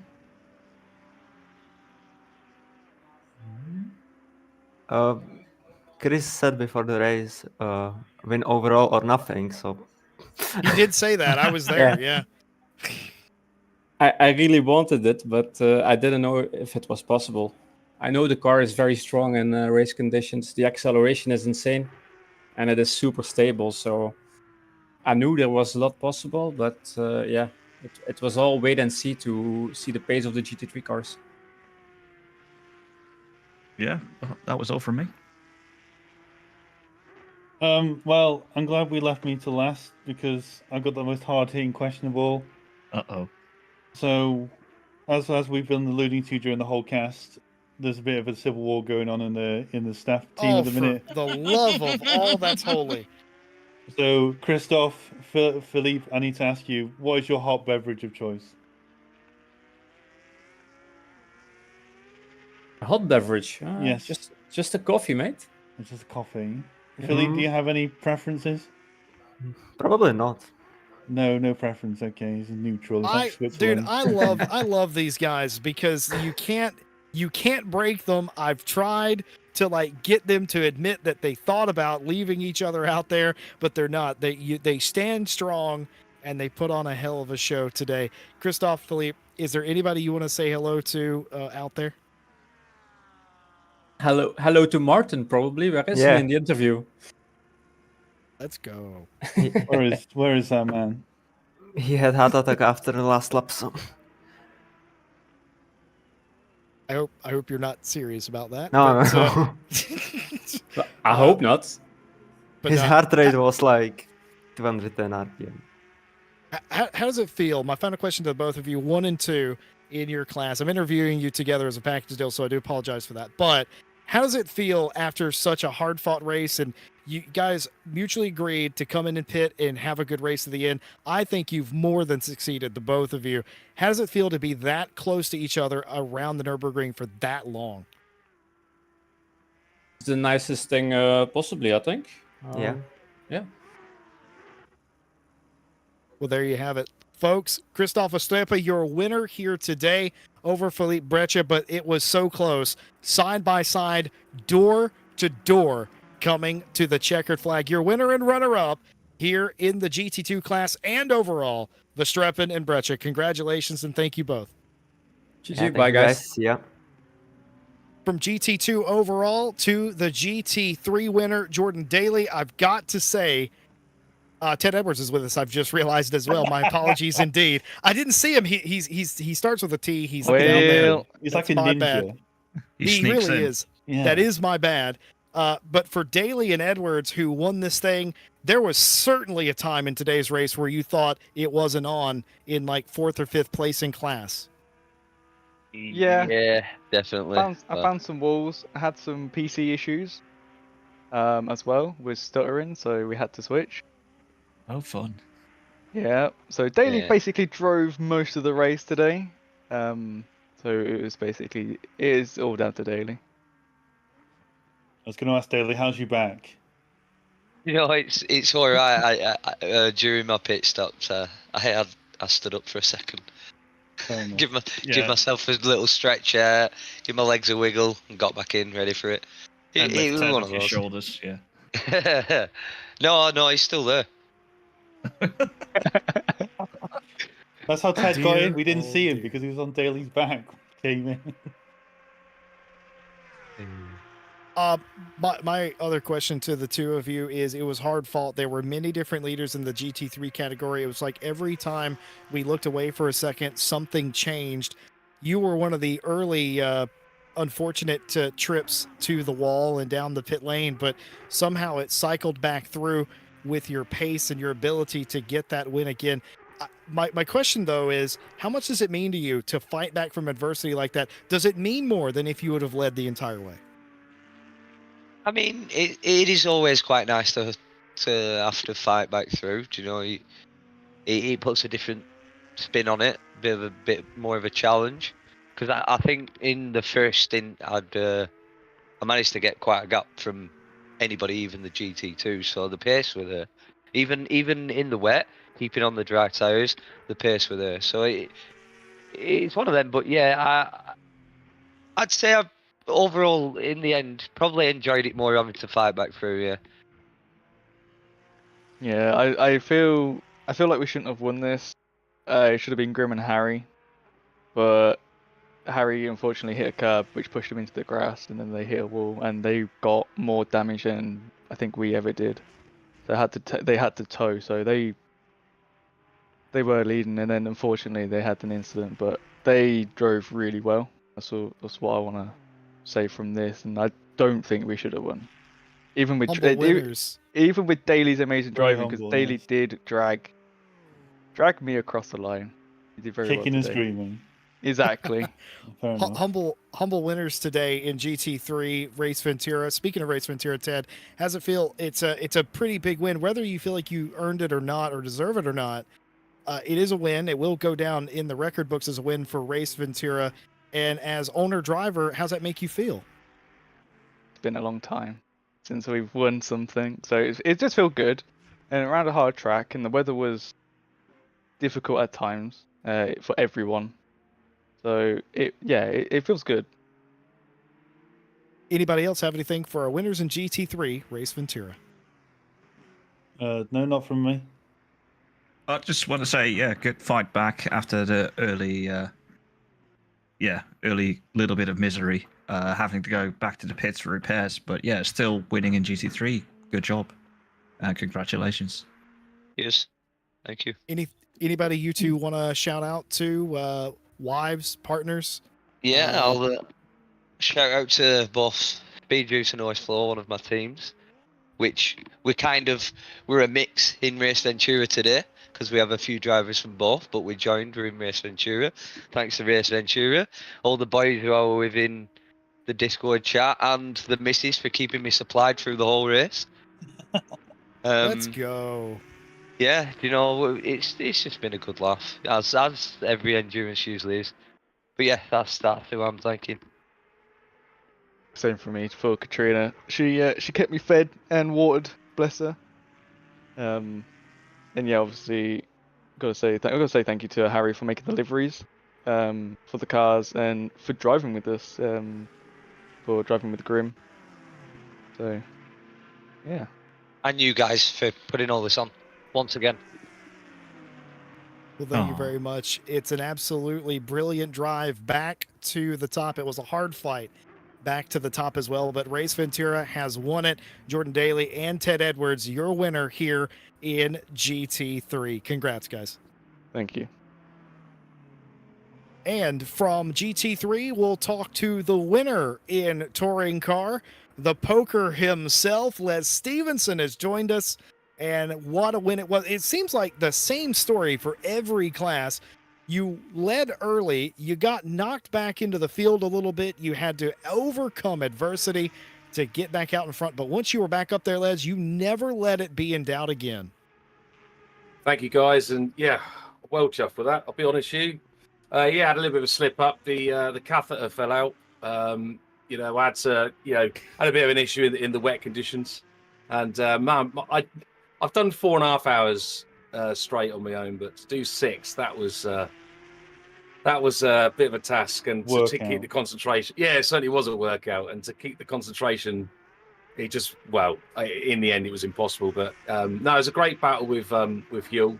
Unfortunately, he had whatever incident it was that he had, and had to return to the garage, but for repairs. But yeah, no, he was definitely quicker than me in the wet conditions, and in the dry, I think I could keep on pace. But no, I thoroughly enjoyed that, guys. Really did.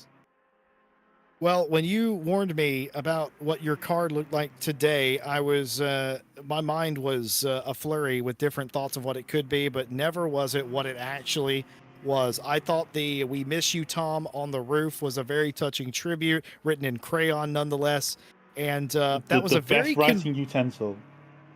Yeah, of course it is. I will say that was a rather suspicious looking BMW. One would argue it almost looked like a Dacia Logan. It did. I don't know whether the crayon slipped, but it definitely. I mean, it was nice to have some Dacia Logans there, wasn't it? Especially at the. What are you talking about, Dacia logos? At the Nords, but yeah, it did. I don't know. Logos. It was BMW. Yeah. It just it would have been nice to have some Dacia Logans, though. He clearly said that on the side of the car. Les, do you? We asked a lot of people this over the years, but a lot of people sim race for a different reason. Do you sim race for weekends like this? You get those big wins. Does that carry you on, or are you take it as it comes? Because I feel like a win like this just sort of it goes with you for a while. It's something you don't forget. No, this one will stay in the memory for a while. No, I sim race for many different reasons, and probably like most, I do it because I absolutely love it. It's a passion of mine, motorsport in general, but sim racing has taught me a lot. It's made me realise that there's many other people that are like me out there, and I've got to get, I've got a group of friends that I never even thought I could mix with. So no, it's for me, it's taught me a lot in regards to racing lines and braking techniques. I mean, this car especially, it took me the first 2 hours to realise that I was over braking, hence why I had quite a few offs to start with. But after that, even I did loads of practice mine, but after that, no, I suddenly realised what was going wrong, and I was able to adjust from there. But today's been a great day. I've had a race win, and then my race licence came through the post today. Hey, let's go! So, let's go, so Les. I'm over the moon, absolutely over the moon. Does anybody else have something for Mr. Stevenson? So Les Stevenson came on during the broadcast, but I'm going to ask you. Are you serious? He's going to do it again. Bill Roberts has an agenda, if you haven't noticed. Osmosis Jones, how good a movie is that? Whoa! What? I'm really sorry, but I didn't actually hear what you said. What was the question? We were talking about the movie Osmosis Jones earlier on in the cast, and I just wanted to know what your opinions of it was, Les Stevenson, if you've seen it, or if you recall watching it. Far too young to even What do you know mean? what It's you're going on about. 2001. No, you're not. No, you're 20 not. years ago. I have no idea what you're going on about, to be honest. Terrible. I'm done. Kevin Boss. Yeah, Les, I just want to say congratulations. With some early Yeah, offsets. You just pulled through. You got the win. I think you were even a lap ahead of P2. That's some achievement.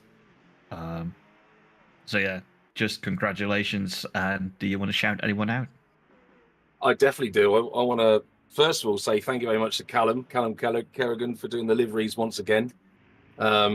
Obviously, Tom Watts for unfortunately just wasn't able to, because of the change of the event, was unable to race today. So it's a real shame. Put a lot of effort in, but never mind. It wasn't meant to be.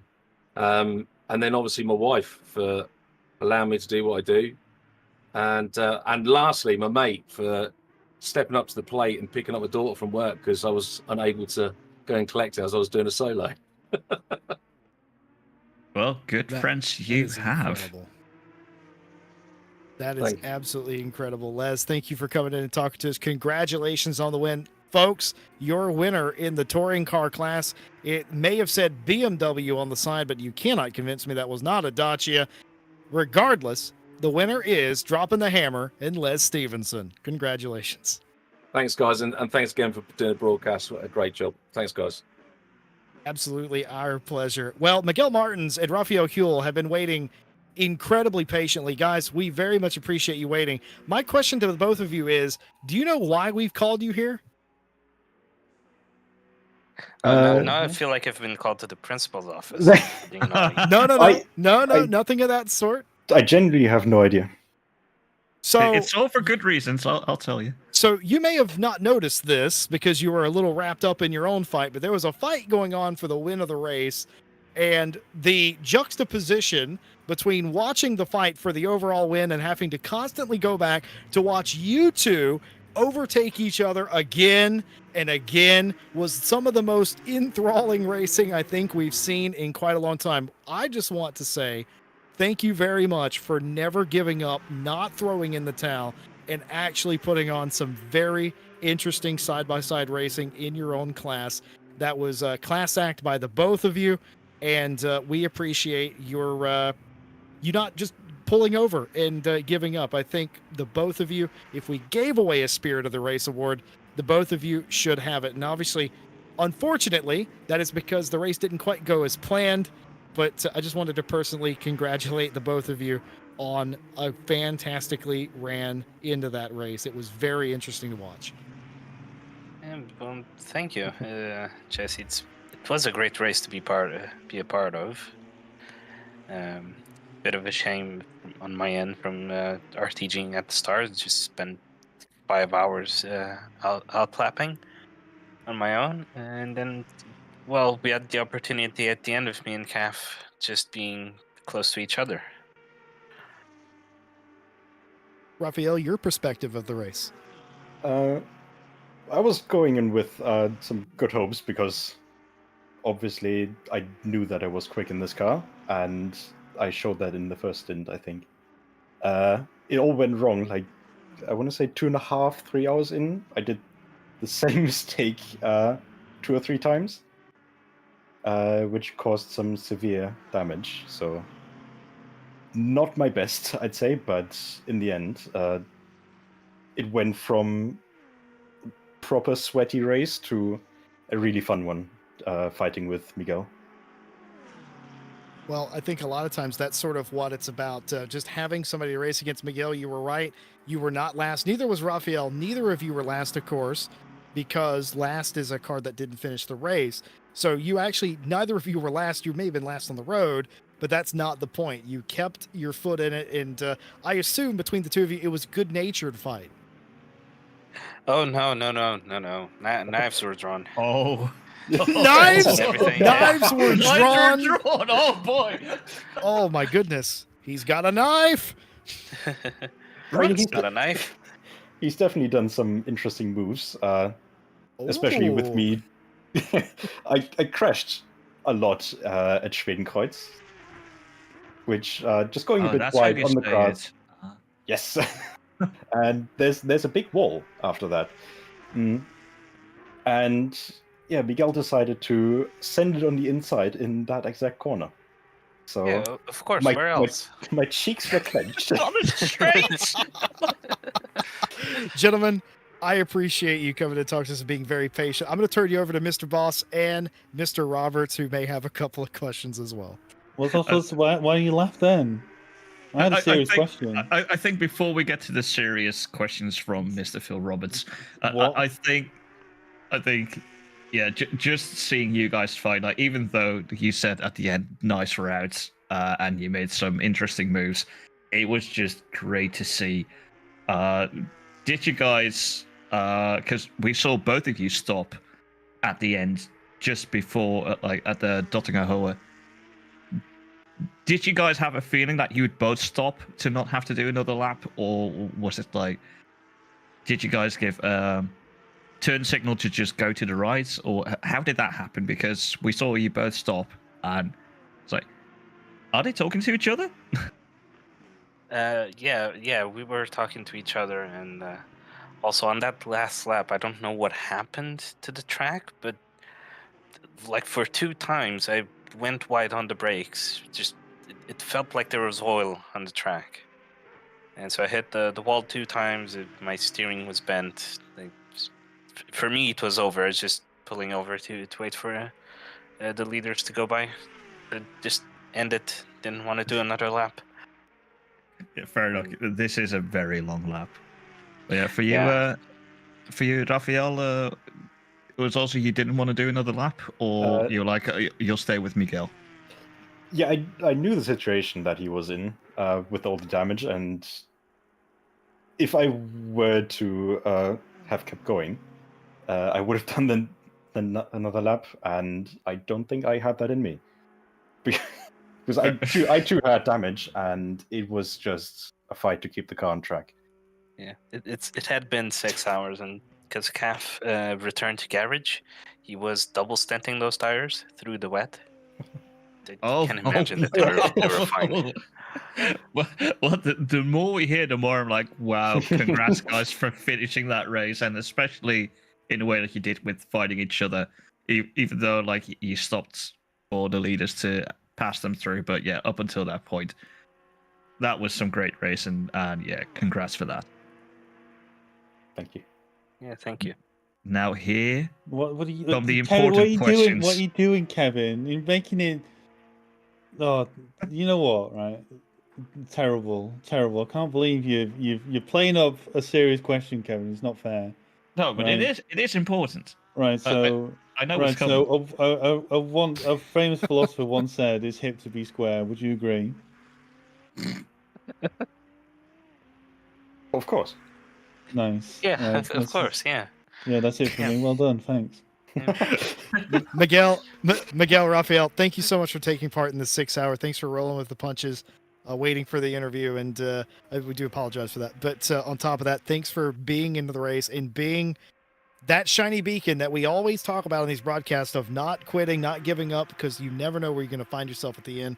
You two ended up finding each other and putting on some very fantastic racing. In fact, you showed up in these highlights we've been showing in the background as well a few times. And it goes to show, and it is an example to the community, that just because one lap doesn't go well and you have to go to repairs doesn't mean your race is over, because you never know what's going to happen. And what happened was you two beat 7 bells out of each other for an hour or so. That's what happened. And no hard feelings between the two of you as well. Or at least I don't assume. No hard feelings? Oh, he's definitely getting beaten in the next race. Wow. Oh, okay. Well, I stand corrected then.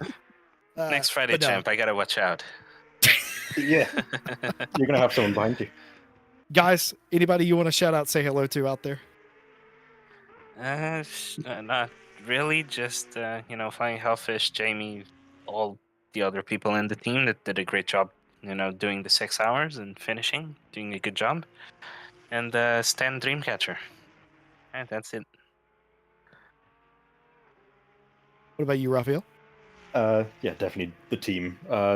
Always fun to race with them, because we have some interesting conversations in the voice chat during the race when there's not a lot of racing.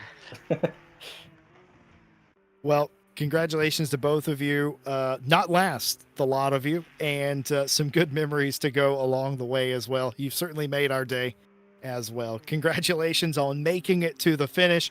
We've got a lot of and thanks for coming to talk to us. Ladies and gentlemen, Miguel Martins and Raphael Huell. Yeah, thanks. Yeah, thank you. See you next time.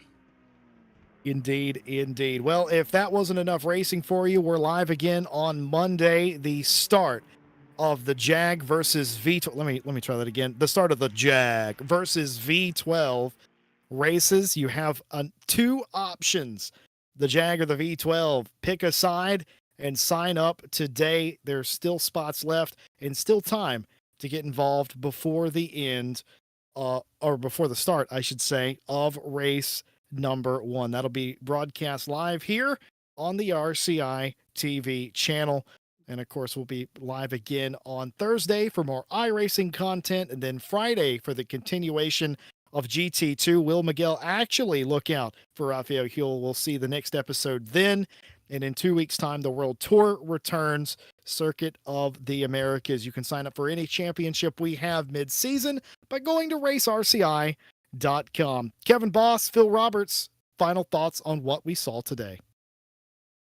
Yeah, it was great to see, even though I missed the first bit of the hour, well, a bit of the first hour in comms. I was able to follow it. I saw the start. Great race overall, a lot better than what I expected from a tight, twisty, difficult track like the Nordschleife. And yeah, I can't just wait until we see this track again in another Enduro. Yeah, it's been a fun 6 hours. I've been happy to have been stuck with everyone in the chat and in the comms box for the whole race.